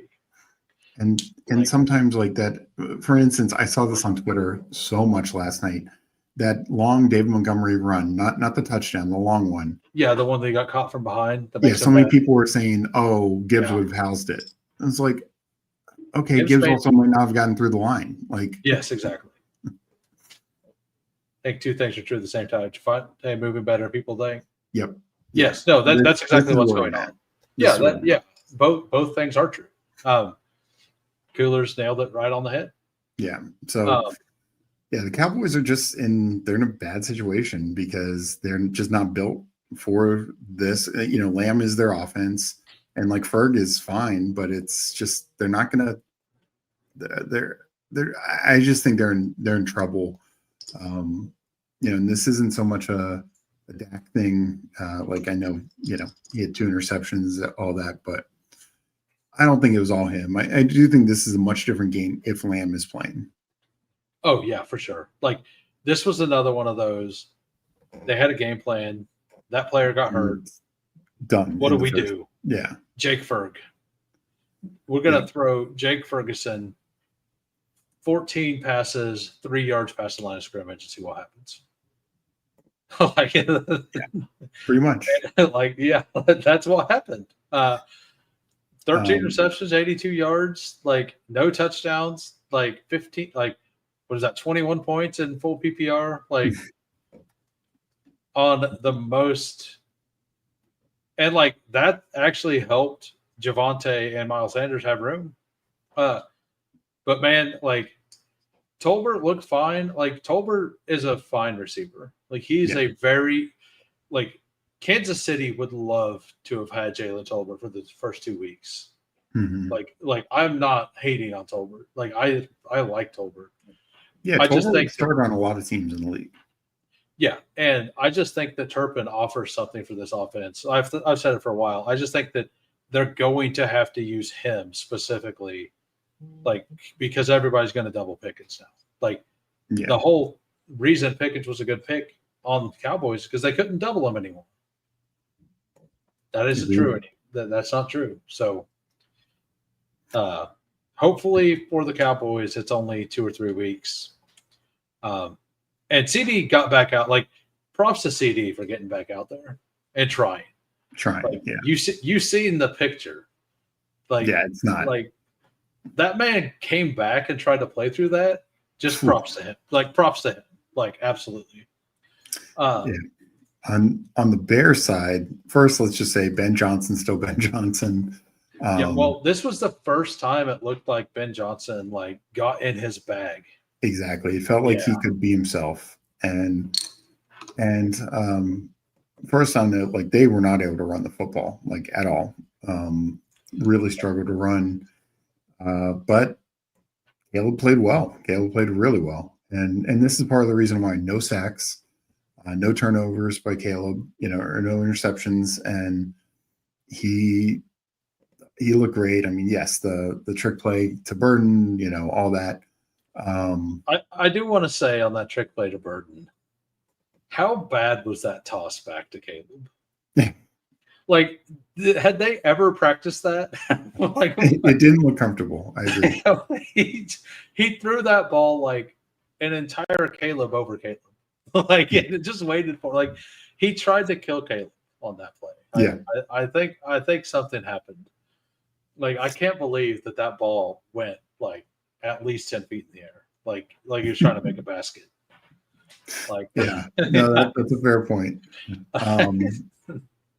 I guess I liked what I saw from Caleb after he started out good against the Vikings, and then the second half he was bad, and then last week, just was very ugly against Detroit, right? This week, sure, Dallas you can say it's Dallas's bad defense, but just like Caleb was on schedule, doing everything they wanted him to do throughout the game. And it was with no running game because a lot of times that, we talked about some other teams where the lack of the running game for the Steelers or the Bengals or a few other teams, it derailed their offense a bit. Didn't impact them at all, did here and there, but generally speaking, Caleb looked great. I love what we've seen out of Odunze through so far to start this year. Burden now getting involved. I'm sure he'll be working in the snap share more. And like you made the point about Loveland getting injured.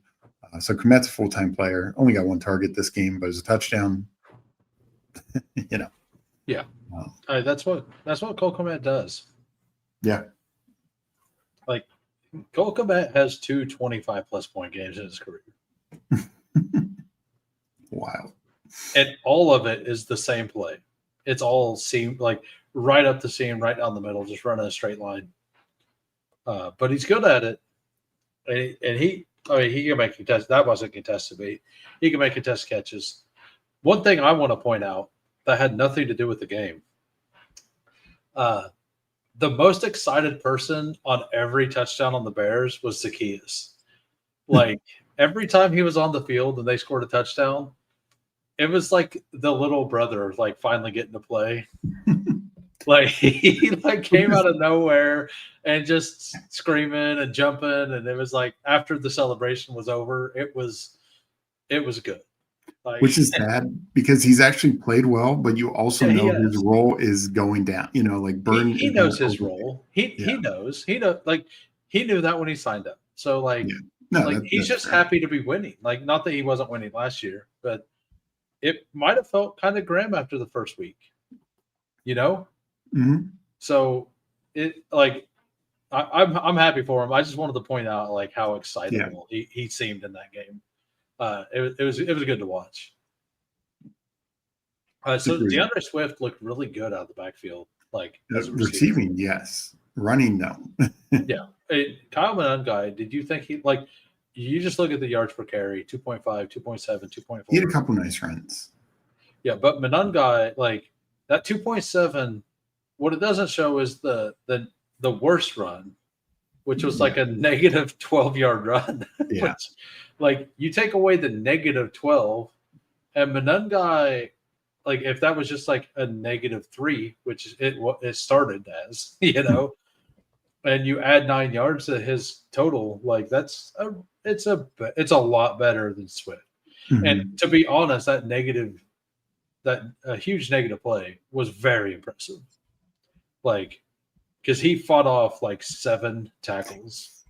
No, he's a tough runner. I mean, yeah. Like, I'm not saying it was a good play. I'm just saying it was impressive that he fought off everyone. And what I'll say is, one, we still no idea where in the world Roshan Johnson is, but Kyle Monangai, I think if he keeps running like that, he will have usable weeks because he will get goal line carries. Like, it's not going to be Swift, right? And it's going to be Monangai. They used him on the 3rd and shorts when they did run. Yeah. So, I do think this time, like, partly they scored 2 of their touchdowns, 35 yards plus out, like to the Dunes and Burden. So, but there's going to be other games where he's going to have like more than 16 yards, but he'll have like 8 carries for 40 yards, 2 touchdowns, If the Bears continue this stuff, we're going to get some PIs in the end zone. Yep. And like David Montgomery got a lot of touchdowns due to the same kind of stuff. Really awesome drawn up plays. Defenders coming in, not wanting to get burned. First and goal is better to touchdown. So just tackle the guy, that will start happening if people start fearing this offense again, or this offense. Bennett, I'm not. I'm not either. I don't know anything about baseball, so I am not. Yeah. Luther Burden just looked good, like outside of that one play. Like, because the one play, like, I don't even know if I count that as him looking good. Like, but he started to flash this week. Colston Loveland on the 31-yard run, like, play that he got, because that was the play he got hurt on, I'm pretty sure. I think so, yeah. He, like, that is exactly the kind of stuff that Ben Johnson done with Laporta in his rookie year. Like, outside the numbers, down the sideline kind of stuff that really got Laporta kind of going, and then they worked in the touchdowns in the red zone. But yeah, Adunze looks awesome. DJ Moore got a bunch of targets but no yards. Like, he got there in the end. Like, that was a wild play. He just stood there. Yeah. He just stood there. Like, he got to the back of the end zone. He just stood there. Caleb moved. The defender moved with Caleb, and then Caleb just threw it to him because he just stood there. Totally, he just stood there. Forgot about him.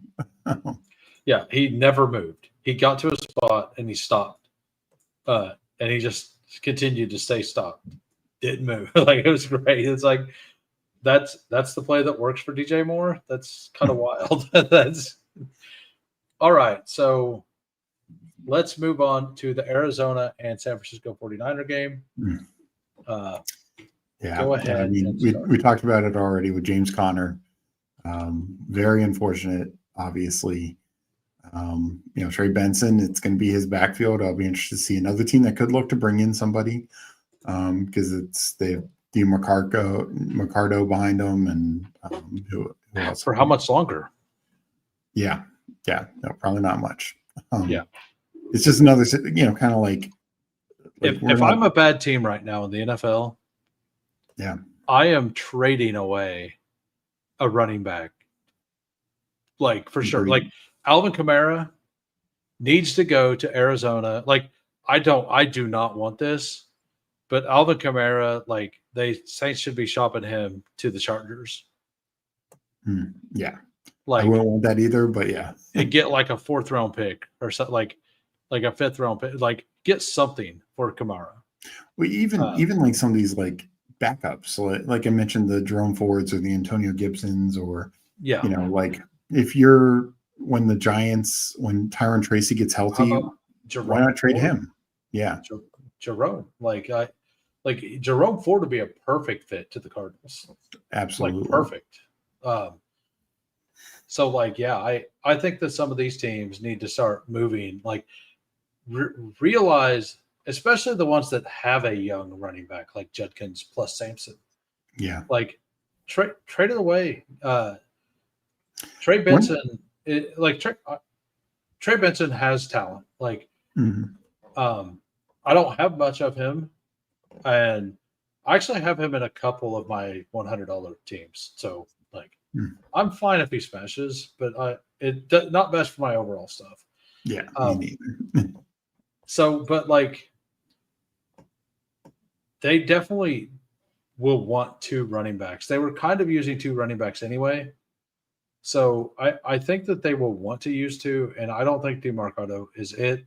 And I do think that I kind of feel like they need to show something this year for Gannon. Like Gannon and Petzing, yeah. Or Petzing. That's it. Well, yeah. Gannon also, I mean, Yeah. I don't know if he's fully safe, but yeah, like I think things could go bad enough that he gets fired this year. Yeah. I don't think it will get there, but it could. And I do think that they need to, like, I mean, like, what would if Benson gets hurt, what would their plan be? Like,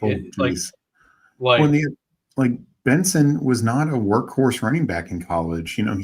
He split work, and multiple times, right? Because who was the guy that ended up in the NFL that wasn't good in the NFL that Benson couldn't beat out?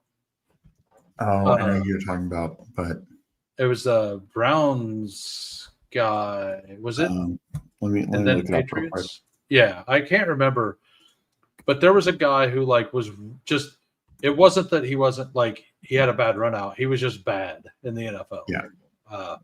And Trey Benson lost his starting job to this player. Because Trey Benson was starting, then that player took over, got drafted, was terrible in the NFL, and then Trey Benson the next year was starting and got the job taken from him again, if I remember right. Lawrence Toffoli. Yeah. Okay. Yeah, and Trayshawn Ward. They were 3-man backfield that year. You might be thinking Trayshawn Ward had a look at the NFL also, but okay, yeah. So yeah, like another spot for the Patriots running back, or like if the Commanders decided that they wanted to go in on JCM, well, I'll tell you, Will Shipley comes back, AJ Dillon, I'll tell you, or Tank Bigsby, and just keep shopping him around. Yeah, well, I actually said that it would be the most hilarious thing for Eagles Howard get Roseman. more. Yeah. Yeah, to flip it for I said it in my Discord. I was just like, it would be the absolute most hilarious thing if Howie Roseman trades a 5th for this player, and then 2 weeks later flips him for a 4th. Who could make a lot of sense would be Rico Dowdle, because They have the younger ETN to back up Hubbard, and like that would be a really good fit. Yeah. Yeah, I hadn't thought about Dowdle, but yeah, that would make some sense. And he's super cheap. Like, if Kansas City had any, like, a Kareem Hunt trade, like, but does anybody want that? Like, Yeah. I do. I mean, like, I do for personal reasons, but like, nothing against Hunt. I like the player. Yeah. But yeah, there's multiple teams out there right now that need, like, the running backs. The teams that are getting the RB injuries are the teams that don't have a guy, the third guy who's okay. Yeah, they looked good on paper as a 1-2, but yeah, they had no 3. Yeah. And I think it's even worse for the Cardinals because this team they have McBride and Marvin Harrison, and there's some questions around Harrison even, but they're not, we talked about before, they're not explosive, and not that Connor's the most explosive, but Connor's such a great red zone running back. Well, Connor brought energy. Yeah. Like, because he would always run through some people and like have some fun, like really fun plays, excite the offense. Like, he was doing it in this game before he got hurt. Yeah. Like, that's just who he is. But like, this offense is just like the least fun offense in the league. It feels so anemic. And yes. And like, I know Harrison had a drop and whatever, but it's like, and then they ran the same exact play, and like, he was wide open again. Like, that's on the Niners. Yeah. I mean, we did get a Trey McBride touchdown. We should all celebrate that. Those are very rare. But you want to know what's crazy about the Trey McBride touchdown? They did something they don't do with him very often. They ran him to outside the numbers instead of inside the numbers in the red zone, so Kyler could see him. Yeah. Like, I mean, I'm not trying to make fun of him, but like, no, but it's true. They usually run him like across the middle and try to have Kyler throw over the line to him. And the ball's like a little high or whatever. Like, if you want your best player to get the ball in the red zone, script him in a way that your quarterback can have the best way to throw the ball to him. And like, when Kyler had DeAndre Hopkins, he was fine in the red zone with Hopkins because he was on the outside. So like, why has it taken him 3 years to figure this out? Maybe they didn't figure it out. Maybe it was just one round. Yeah, it might be. Like, like, I'm not going to hold out hope that it's figured out. Like, I hope it's figured out. And I'm not saying to remove the drags. Like, just don't only do them. So, and I guess this is my point, is I just find it so interesting. And yes, of course, Christian McCaffrey and Ricky Pearsall, we'll talk about them in a second, and I know the Cardinals lost James Conner, but which of these teams, if you just looked at them, watched this game played, like, you're watching this, not seeing jerseys, but just watching one offense and the other play, which one would you say is missing offensive linemen, is missing their starting quarterback, is missing their elite tight end, is missing their, it's two of their top 3 receivers? Like, you think it would be Arizona. Absolutely. Yeah. Just looked awful. Like, I thought they did. I don't have a lot of, like, of course, pick up Trey Benson off the waiver wires and stuff like that in your fantasy leagues, and maybe he'll give you some useful weeks in best ball, I'm sure, but this team just does not look good at all. Yeah. So San Francisco, like, their offensive line is struggling. Yeah. Very, very much. CMC, 27 touches, 32 including targets. Like targets plus attempts, 32. Like, I mean, the guy who came into the year, everyone worried that he was injured. 48%, basically. 32 of 65. like they're trying to get him injured too. like that. Yeah. And did you read this? Yeah, I remember this play. I remember it. Not that I'm salty about it. Yeah, I had a lot of McBride last year too, so I definitely remember. I will say that they decided they're just gonna if they're not gonna be explosives, they might as well use Tip Ryman, who they spent a 3rd round pick on 2 years ago. Yeah, because he was in the game 50%. And literally, you remember how the game started? It was back-to-back Ryman's receptions, wasn't it? Oh, was it back-to-back? Yeah, well, I think it was like a run and then back-to-back Ryman. Okay, yeah. It was like 2 of the first 4 plays. The first 2 completions from Kyler Murray was definitely to Tip Ryman. And I'm like, what are you doing? That's how you get your offense going. I mean, if everybody knows they have to only guard these 2 players, you have to find somebody else that can do something to let those 2 players actually get open, right? Mm-hmm. So, if that's what they have to do, that's what they're going to have to do. If every week they're going to have to go 2 for 8 yards to start the game, so they can make them respect Tip Ryman, maybe that's what they have to do. And this is the tough thing for the Cards is unlike some other offenses that we've talked about who aren't right yet, it's been either injury and or rookies like say Houston or the Patriots or some other situations. This is the Cardinals, right? And they just lost Connor. So yeah, I think they're hurting. I don't have great hope for them. 3 weeks in, how do you feel about Marvin Harrison and Kyler Murray? I mean, I think Harrison can be fine. Week 1 was his best week, for sure. And here's the thing: Cardinals have probably had the best run out of defenses. I mean, Saints have probably played better than expected.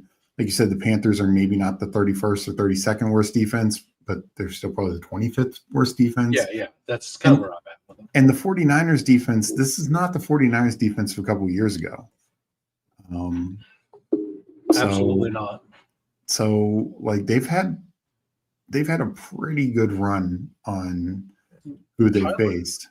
Kyler's always missed some throws here and there, but this game he seemed to have one of those games where he just missed everything. Yeah. And the one he nailed was the one Harrison dropped. Yeah. His best pass of the day was easily that one. Yeah. Moving around a little bit, Harrison wide open, hit him right perfectly, in the chest. But Harrison let it get to his body. And Harrison, I don't think will let that happen very much anymore. No, and overall, I worry more about Drew Petzing and the offense system. I think it's been good for Trey McBride because it's very tight end focused. But this team just doesn't create enough explosive plays. Now I think they lose their consistency with Connor. It's just going to be really hard for them. I think so too. A lot of people are very excited about Trey Benson. I understand it. I just I think the Connor injury hurts the entire offense absolutely so much. He is the engine of that offense. It's not. I mean, it's people think it's Trey McBride. No, it's always been Connor. Yeah. So I'm kind of worried about all Cardinals shares right now. Agreed. In full PPR, McBride's probably going to get targets and do fine, but I do think his touchdown upside is a joke. I guess this is kind of a joke, but I guess his touchdown uplook is down. I guess how maybe more than we thought to come into the year. Yeah. So Ricky Pearsall, awesome. Man, he the one game Juwan Jennings isn't there. He had a mediocre game. like not a great game. And the two that Juwan's not there, he's dominating. But something we know about Mac Jones is Mac Jones does hyper target one player generally, right? That's great for fantasy for that player. And he's good at checkdowns. He's good at targeting one guy. There's a reasonable chance. Like it's like what, a 50-50 right now for Purdy to play next week? I thought it sounded a little bit more optimistic, but yeah. I'm trying to not like lie about it. You know, like it sounds like it's like more like a 70-30, but like I'm just gonna guess it's a 50-50. But like Purdy will be able to sustain both of them and McCaffrey. Right? For sure. So like nothing against Mac Jones. Like he had a fine game. No, he's played fine. And McCaffrey looked awesome as a receiver, but like there is no room. And like it's wild that Brian Robinson got 2 carries. But one was 19 yards, you know, like one of them was the only one that they did a pitch to the outside to actually not run the ball right down the offensive line that wasn't blocking. Like you give that touch to Robinson and not McCaffrey? Like what? Yeah.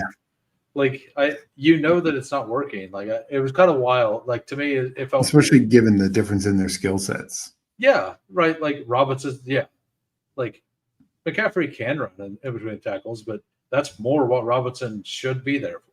Like if he's gonna have a role, it shouldn't be the pitch guy. Like, this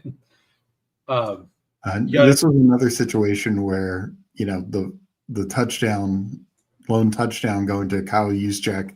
Couldn't go to McCaffrey, couldn't go to Pearsall, couldn't even go to MVS for my bags. I think mine either. I think it was Peppertoni in my Discord. Like we have a live chat channel there. I think it was Peppertoni said Mac Jones's wife's about to get a bedazzled jersey. Yeah. Like or Mac Jones. I don't know. Maybe it was wife. Maybe it was him. I don't know. But it was pretty awesome timing there. All right, on to the Kansas City game. There is one player we definitely need to discuss, and I believe you know who that is. Cam Scatterbo. Oh, I thought Noah Gray, but Noah Gray. I mean, I was taking Noah Gray in the showdown. But we'll get to Scatterbo. Scatterbo, by the way, I'm sure you've seen, helped me almost bank a contest. I almost got my first place ever. Yeah. I was in second, tied with 8 people. Hartman also put that exact same lineup in the main, and he got 16th, tied. Like, I don't know how many people put that lineup in because I did a single entry. But he put it in the main, and it was tied for 16th for only $730. So I'm assuming there was like 50 lineups or something, right? But it doesn't matter if it gets there. What would have won it is remove Malik Neighbors for anyone. Literally, if the lineup we had, if you remove Malik Neighbors for Juju, you win. For Chiefs defense, for who was for Wandale. Wandale had more points, I think, because he had the one long. I think Daniel Bellinger had more points than Malik Neighbors. Malik Neighbors had 3.3 points. Yeah, and it was like 1.2 points away from winning or something. And what's crazy is Tyquan Thornton, so Tyquan Thornton, it does suck that Worthy's been hurt. It does suck that Rashee Rice has been rightfully suspended. Yeah. But Mahomes is starting to get a connection with Thornton and a little bit with Marquise Brown and a little bit with Rashard Smith has started to get some stuff. Worthy comes back this week and maybe he's healthy. If he's not, we have Thornton, and that's starting to work. So, Mhm. like, when we get all of our pieces back, like, it might be a good thing for the playoff run, assuming Worthy does stay healthy, that we've had this time to work Thornton in and to get Marquise Brown more integrated. Like, this is a team that in the back half of the year, I think this offense could absolutely and I do think that when Rice comes back, I don't know if it's going to be instant. I do think that he's allowed. So Rice, I think this week, maybe last week, is allowed back in the building, not for practices, but for film stuff. Okay. I thought it was after this week, but I could be wrong. Yeah.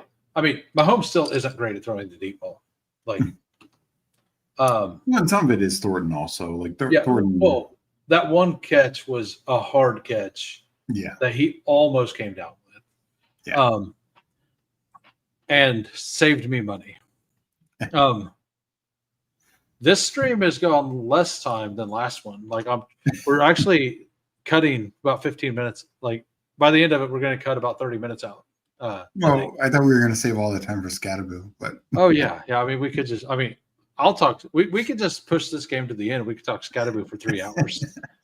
no. We could just cut the stream and start a new stream, like a self include, like, only Scatterboo. Yeah. So Hunt 44%, Pacheco 56%. No other running backs, or Brashard Smith. Yeah, he got that, but he only came in with other running backs, I believe. I think I know a couple played. I thought there might have been at least one or two by himself, but yeah. But yeah.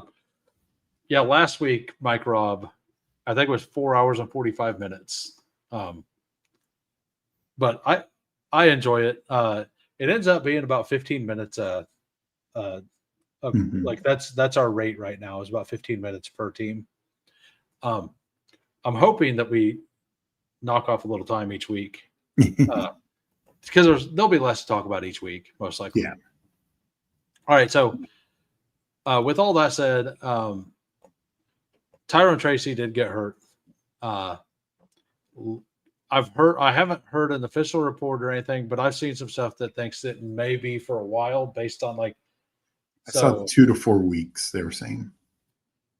Yeah, we'll see what happens there. Big Draft Energy, I know he didn't look at it or anything, but he does, like, stuff with, I think he said he's a physiotherapist or whatever. And he was saying that based on the way the hit looks, that he's expecting it to be worse. But I don't know. That's just, he hasn't specifically looked at the injury after it happened. So it's just, so here's the thing is, I saw somebody compared comparable to the Xavier Worthy shoulder injury. The difference is we're talking a running back versus a receiver, right? Like, yes. you can play. That's what he pointed out, is that limited, and you can try and do some things where he's not going to take as many hits, and just in general, they're not taking anywhere near the time. Worthy could just Tyler Lockett the season. Yeah. Like literally, like, if he sees a hit coming, just get down. Like you being on the field, like, yes, you will have some contact, but he will be told any contact you can avoid. Exactly. Right. Exactly. And you cannot do that as a receiver. Like, I mean, maybe they just trot Tracy out as a receiver instead. But their receiving core is doing pretty well. So, and also Scatterboo's outplaying him as a receiver is the other thing. Yeah. I mean, so here's the thing. I saw some people be like, well, Tracy was out there first and everything. I still think if Tracy was healthy, Scatterboo would have out-touched him. I think it would have been fairly even, but I think I do think that they were gonna ramp Scatterboo into it. Like after that first, like, while Tracy was healthy, Scatterboo had that one run that, like, the crowd went nuts on, to where he ran through the guy. Right. And like, they were going to get booed the entire time if Tracy kept running inefficiently. Yeah. And also, like, the Scatterboo touchdown, the way he's catching the ball, making plays there. Yeah, I just think no matter what, Scabu's going to play more now. Do I think Tracy would have gotten a few more snaps? Sure. Like we saw Singletary get 4 carries and decent Right. chunk of snaps, but I think it's Scabu's backfield right now. I think so too, and it's also Jackson Dart's quarterback room. So like, I'm sure you've seen the thumbnail. Mm-hmm. What was Russell Wilson doing? Is Russell Wilson secretly Jackson Dart's biggest fan? Like, is that what's going on here? Like, just some of those drives at the end. Well, you have 1st and goal from the 6, and you throw 4 balls in a row. Like, number one, it has to be a horrific throw to get a intentional grounding in that situation. Mm-hmm. Like he literally threw the ball in the tunnel with only one person on that side of the field, and that guy wasn't even in the end zone. Yeah. Or he might have been standing a yard or 2 in the end zone, but he threw it into the tunnel. And Andy Reid had to ask, for all the Chiefs haters out there, that wasn't a flag just thrown. Andy Reid had to ask for it. It's like, hey, come on, man. What do you? Yeah. So not all calls. Like some, we do get some. But that one we had to ask for. And it was it didn't even matter if it got called. He's just like, come on. And then he did it again on the next play. Not that egregious, but 2 more plays in a row on fourth down and goal. Without much pressure on him, he just chucks the ball 8 yards into past the end zone, just into the stands. What are they doing? And then they drive down again, and on 3rd and 4th down, he just throws the ball away again. Yeah. Right. Not even giving the guy a shot. Nobody. You arm punt that like Kirk Cousins did. Not Kirk Cousins. It was Geno Smith. Yeah, Geno Smith at the end of that first half, right? Yeah. There was one at the end of the first half that they just chucked it downfield. Yes, they threw an interception, but there's 8 seconds left. Didn't matter. Yeah. So, what did Meg trade with the devil do? But yeah, I thought that Russell Wilson was going to lose the job pretty early. I thought it was going to be week 6 or 7. But Russell Wilson absolutely deserves to be benched after that performance. Yeah, it was bad. I know you were kind of in on Russ, but well, I thought it was going to be a situation where, because they do have a tough schedule, and yes, always at some point it's tough, but it's Chargers, and then they're away somewhere really tough, and so I thought it would be mid-year. It makes sense. Yeah, but yeah, that was. I cannot. I don't even have words for how bad that was. And if they, I kind of wanted them to trot Russell Wilson out again, just to hear the crowd reactions, because they do have another home game. I was rooting for Dart to wait a week because I wanted to hear the crowd just boo the entire game every time Russell Wilson dropped back.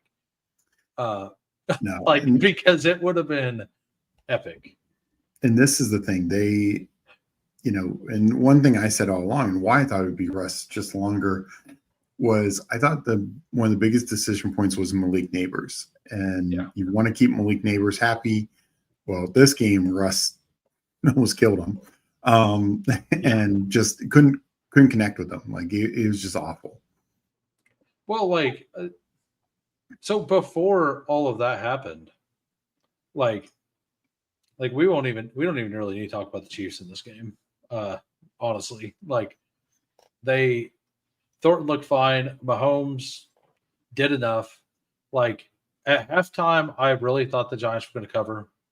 But Russ had something to say about that. Yeah. Because Russ he got tired of the deep ball not being there. So he just threw the deep ball over and over. Like he was tired of not being able to play the game he wanted to play. And then he gave up is what happened. Yeah, he didn't care what jersey was catching it. No, he just chucked it downfield as deep as possible. Like, and it was awful. Like it was 329 like, and probably something like 110 of those were probably these two interceptions. Mm-hmm. And there was a couple times he just chucked it out of bounds from like from the 30-yard line. He just chucked it all the way out of the end zone because the throw he wanted wasn't there. Yeah. Like I don't know what was going on there, but I've never seen a player deserve to be benched more. Like to be honest, like after a single performance. And people do point to we had 430 some yards the week before. Well, the Cowboys have allowed everyone 300 plus. Yeah. And to be honest, that game, Russell Wilson didn't look good. Russell Wilson got bailed out by Malik Neighbors twice. That's all that happened in that game. Like that, I know you kind of disagree. I kind of said that. I think Russ, look, outside that bad interception at the end, I thought he looked good. Like, yes, Neighbors made some great plays, but he put it in a good, like that touchdown before that interception, before overtime. I thought that was a great throw. I thought that was the one throw was a really good throw, but he still kept throwing it, just chucking the ball up in the air.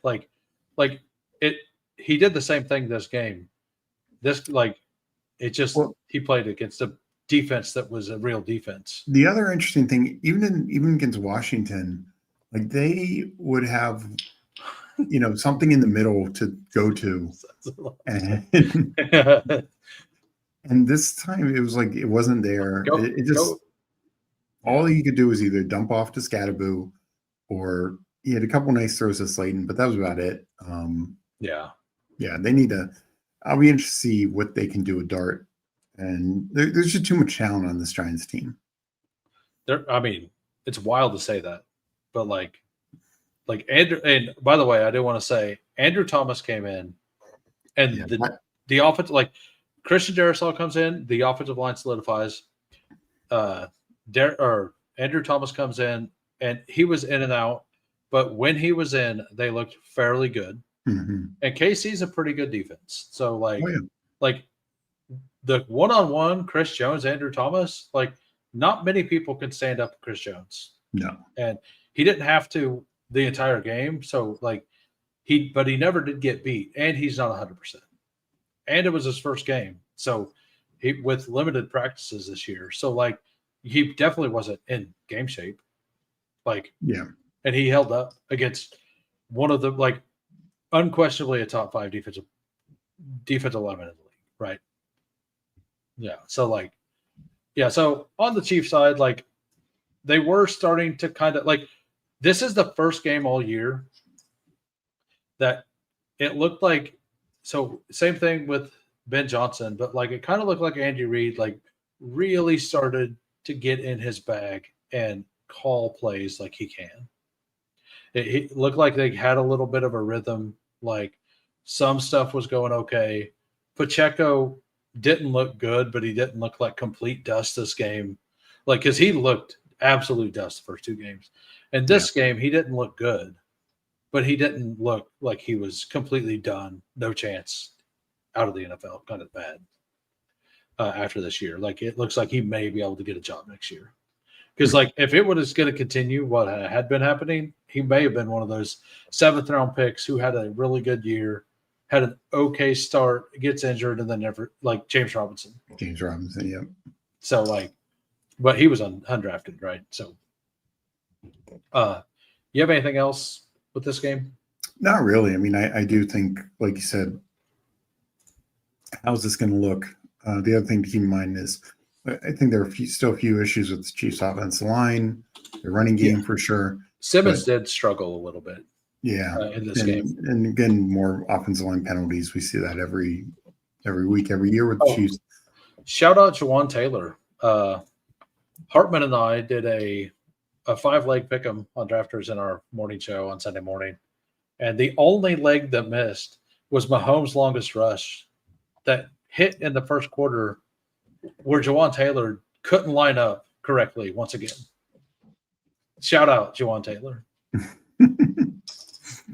But no, I think once you get Worthy back and once Rice is, and it could take a few weeks with the injury and coming out the suspension, but yeah, second half of the year, just kind of mixing in Brown, Thornton, and Schuster as needed, because all three have looked good. I think they've been fine. It's just you're not your A or B options. Yeah, no, I think that it's one of those situations that like the team got better because of the injuries. Yeah. As long as they can make it to that point for it to matter and not get further injuries, that it will benefit them. We've seen this before plenty of times from multiple teams. So, all right. So on to the last game, Detroit, Baltimore.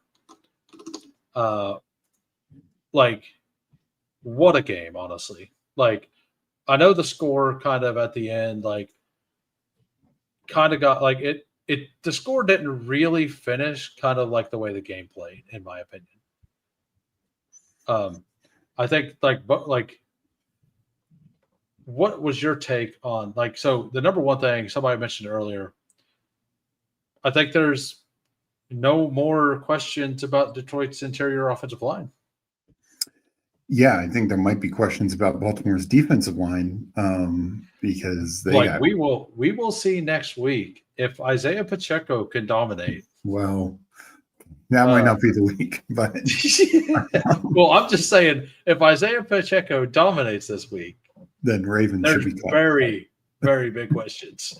I'm not calling that that's going to happen. I'm just saying that's and. So no, on the line side, I mean, their offensive line, Johnny Morton, all the things that we were kind of worried about. I mean, Amon-Ra St. Brown is just uncoverable. He's open whenever they need him. They had the two big passes to JMO early, Laporta as needed, but it was the Gibbs and Monty show with a little Amon-Ra mixed in. They ran Gibbs up the middle a lot. People don't think that he can run up the middle, but he is a running back. And when it's blocked for him, he does pretty well, running up the middle. He's better on the outside, but he has the ability to do all of it.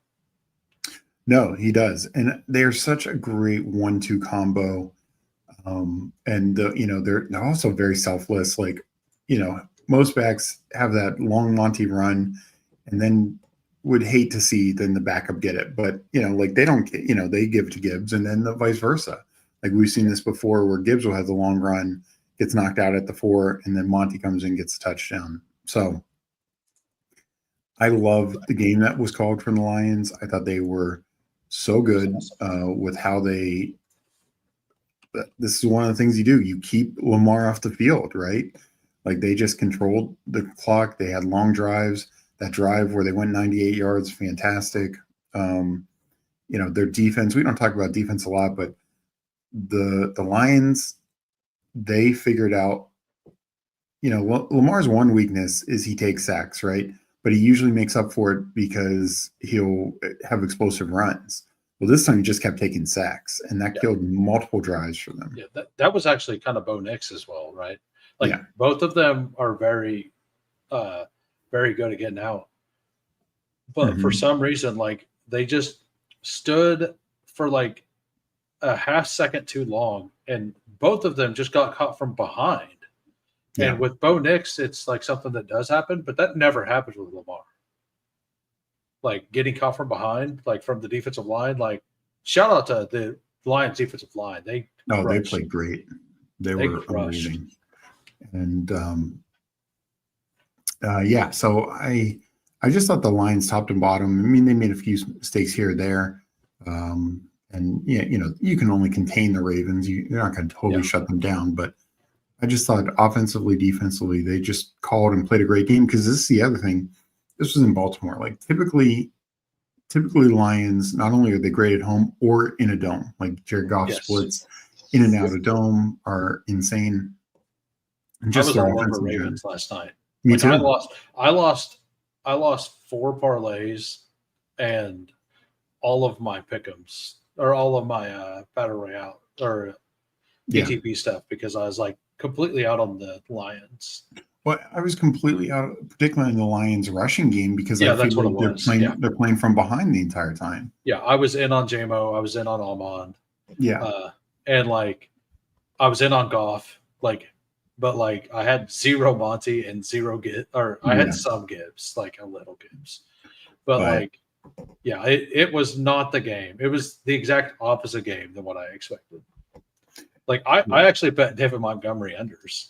Like it would have been a fair bet because you would think this is like the Packers game when end of the game it's just Gibbs the entire time, not running, etc. And this is what happened. They dared him to beat him, and Demon's like, guess what? I was good once, and I still am good. Yeah, I mean, he only played 37% of the snaps, but man, he led the team in carries. He had 1 or 2 catches. Just when he was on the field, he was making plays. And, it does. I do think it helps Gibbs to have that like thunder lightning combo because then Gibbs can come in fresh. Like we saw that touchdown after the JMO where the Monty long run where they just pitch it out to him. Like, gorgeous, great play design, great play calling. Really liked what we saw from them throughout. Where do you see missed tackles?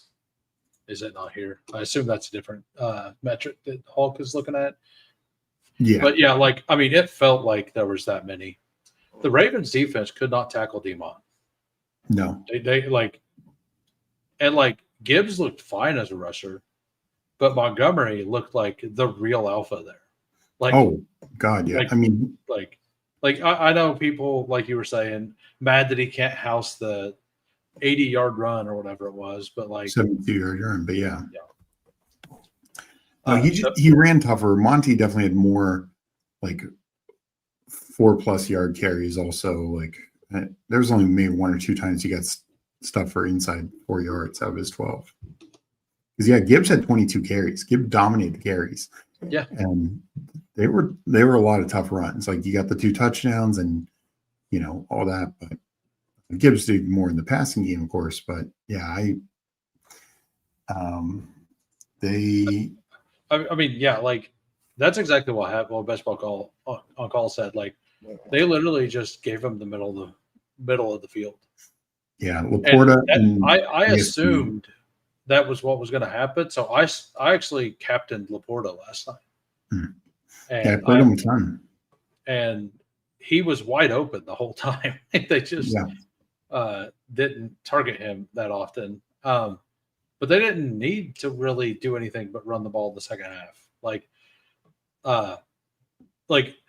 once again, this is 3 weeks in a row. The Ravens are in a game. They're either leading or it's very close, kind of back and forth.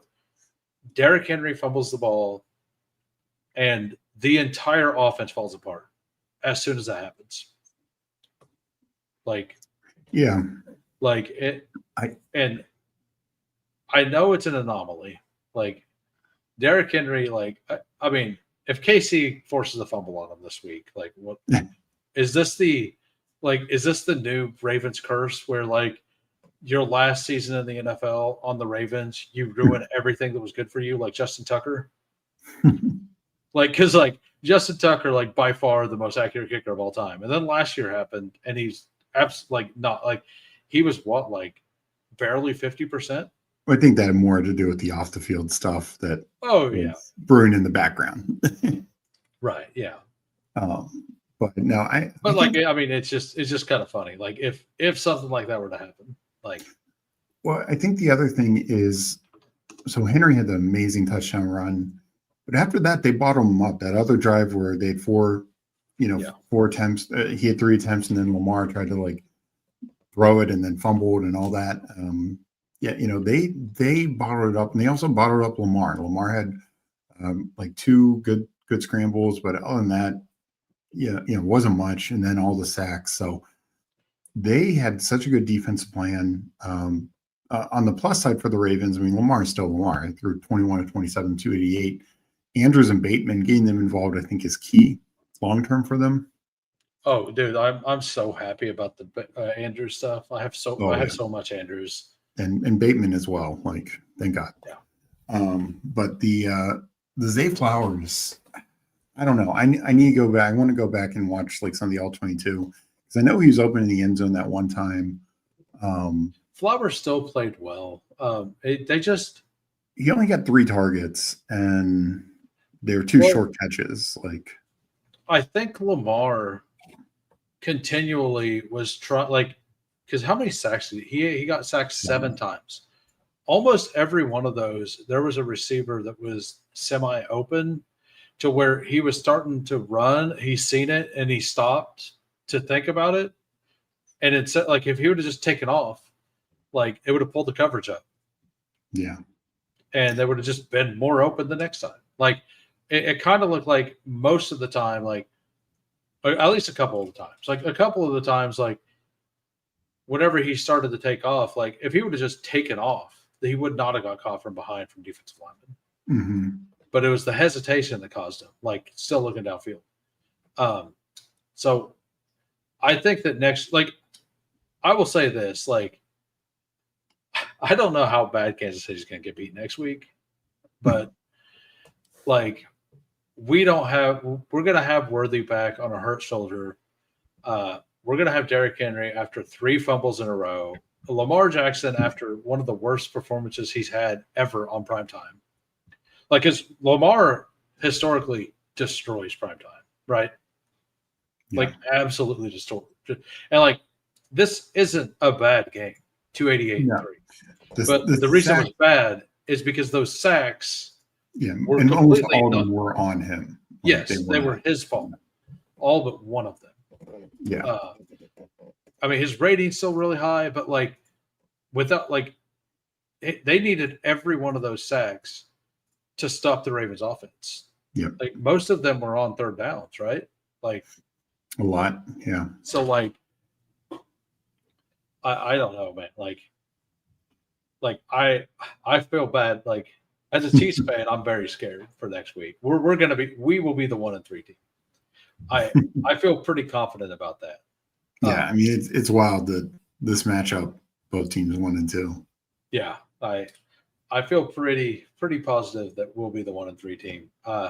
That's kind of why you were asking if I like Zay this week. Like, I kind of do. I kind of think that. I think the Ravens put up 40. They could. I mean, that offense, I think, is still so talented. And I think KC puts up like 27 or something. Like, like just in catch-up mode the whole time. Like, probably Worthy gets out there, gets one long play, like 34-yarder, goes down. Not hurt, but like goes down, like Tyler Lockett. And then we see a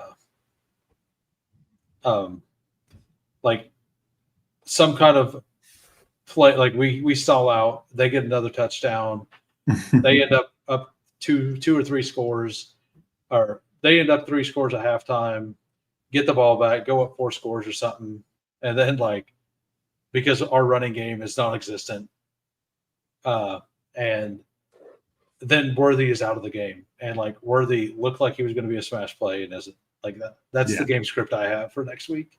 I hope I'm wrong, but that's kind of what I think could happen. Yeah, I will say in the Ravens' defense, like this is a game where I think they should still be generally happy with their performance because Lamar did look well. Getting Andrews and Bateman involved in this offense after being so zero involvement the first 2 weeks combined is big because now defenses have to account for them. Walker and Hopkins still showed that they can make plays here and there. Even good old Charlie Kohler getting involved. Yeah. But no, that's just going to make the Ravens better and better if it's not just keying in on one guy. That's why they were they were unstoppable last year. The only people that stopped the Ravens last year were the Ravens. Yeah. And That's because they used everybody. And the Henry fumble thing, like that's just there's no way that keeps happening. Yeah, there's like no way. I do think I didn't like the way they called the game some in like the third quarter, because it felt like they were getting away from Henry. Like this is before the fumble. Yeah. And it was like, I know he'd gotten stuffed around the goal line that time, but he also had that 28-yard run, and he had a couple nice runs. Like one guy called back, I believe, due to a penalty. I was fading Derrick Henry last night in my first quarter sweat to get the second team through. And after the first drive, I'm like, well, I'm cooked because I needed to dodge 15.8 points, I think. That's about what I needed in Derrick Henry first quarter. Oh, was it?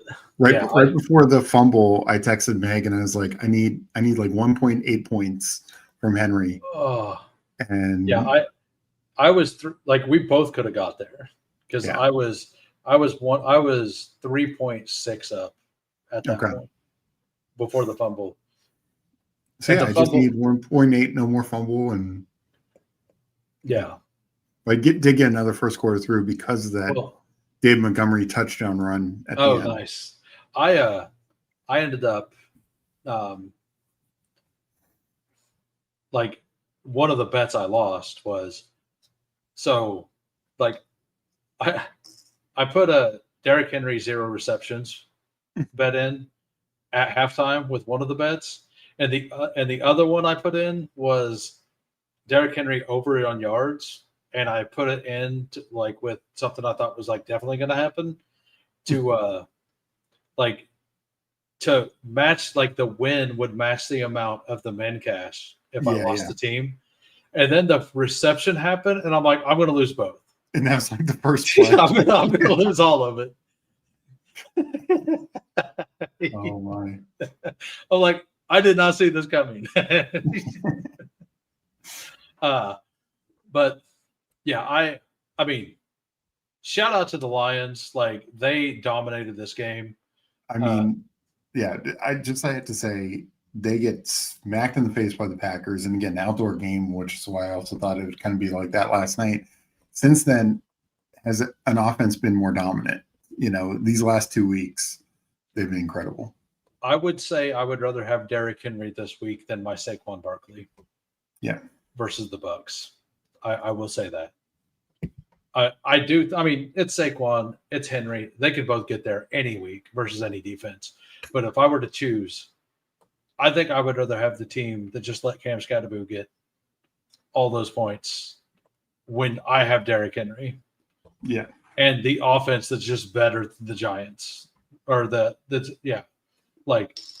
would much rather have the Ravens piece than the team that going up against the team that just stopped Bijan for 24 yards.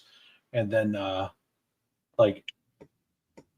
think 2 of the 3 running backs has got less than 40 yards against the Bucs. So Breece Hall got smashed against the Bucs, and who they play this week? They played the Jets this week. They played the Texans the week before. Oh yeah, and they let them score. Nick Chubb has the best rushing performance. Yeah, that's right, because they let him score that 23-yard touchdown. Yeah, it kind of came out. They didn't come out and say that, but they're like, "Oh yeah, he had a long run," kind of stuff. So, yeah. So I don't feel great about that spot, but and those are the only 2 RBs I have left in that one. It's a Aaron Jones plus James Conner team. So it has to be those 2, if I remember right. I have McCaffrey, Monty, Dobbins, Ramondre Stevenson. So I wouldn't mind if the Patriots let Ramondre cook against the Panthers, and Justice Hill's my running backs. Nice. The other one I have, I'm thin at receiver because I have Rashee Rice. This was before the suspension. Diami Brown, hopefully he plays, and Jalen Coker because I got kind of hurt there. But I'm assuming I'm out of 374. There's probably less than 5 Ladd McConkey teams that made it. Which one is this? The This one or is the two? first quarter. Okay, yeah, because I have Lad in the first quarter too. Yeah. Okay. Yeah, I have a Lad team here. So let's just go with Lad. I'll win the first one, you win the second Yeah. one. But it's a Lad QJ Justin Herbert double stack Oh, nice. with CMC, I have CMC too. James Conner, Uh, Austin Eckler. Hmm. Yeah, Pacheco. But our Lord and Savior Cam Scattaboo. Nice. So it's CMC Scattaboo, and then my wide receivers are literally just Ladd, Pittman, Dobbs, DiMario, who's dust.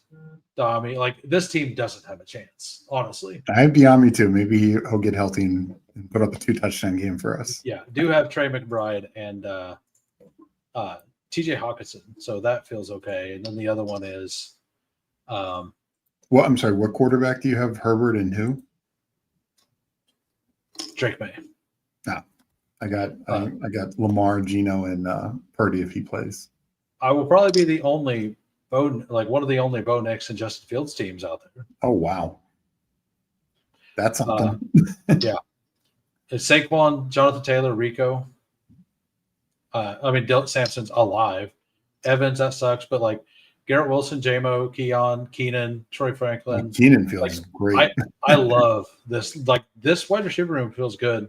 And then we got shots on goal here. So yeah, I got Ertz in mind. So nice. If Fields can play this week, this is the one I think could do something. This is the second one. Yeah, it's gonna be much lower owned. It's gonna be a lower owned. Like I do have like the bad matchup.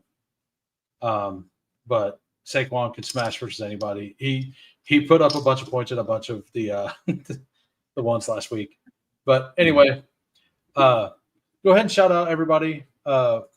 What you have going on, and yeah, no, we have shows going on every day. Meg and I did a show yesterday, tonight, starting around now. Spread and Tyler doing some early look props and everything. Tomorrow will be Andrew and Justin tomorrow night, and then they're also back on Friday night they're going to do BRs tomorrow night, and then Friday night they do more like bets and probably some BRs. Thursday, Meg and I do a show. Thursday, another power hour like mid-afternoon, and just covering everything DFS, power hour, BRs, Thursday night props.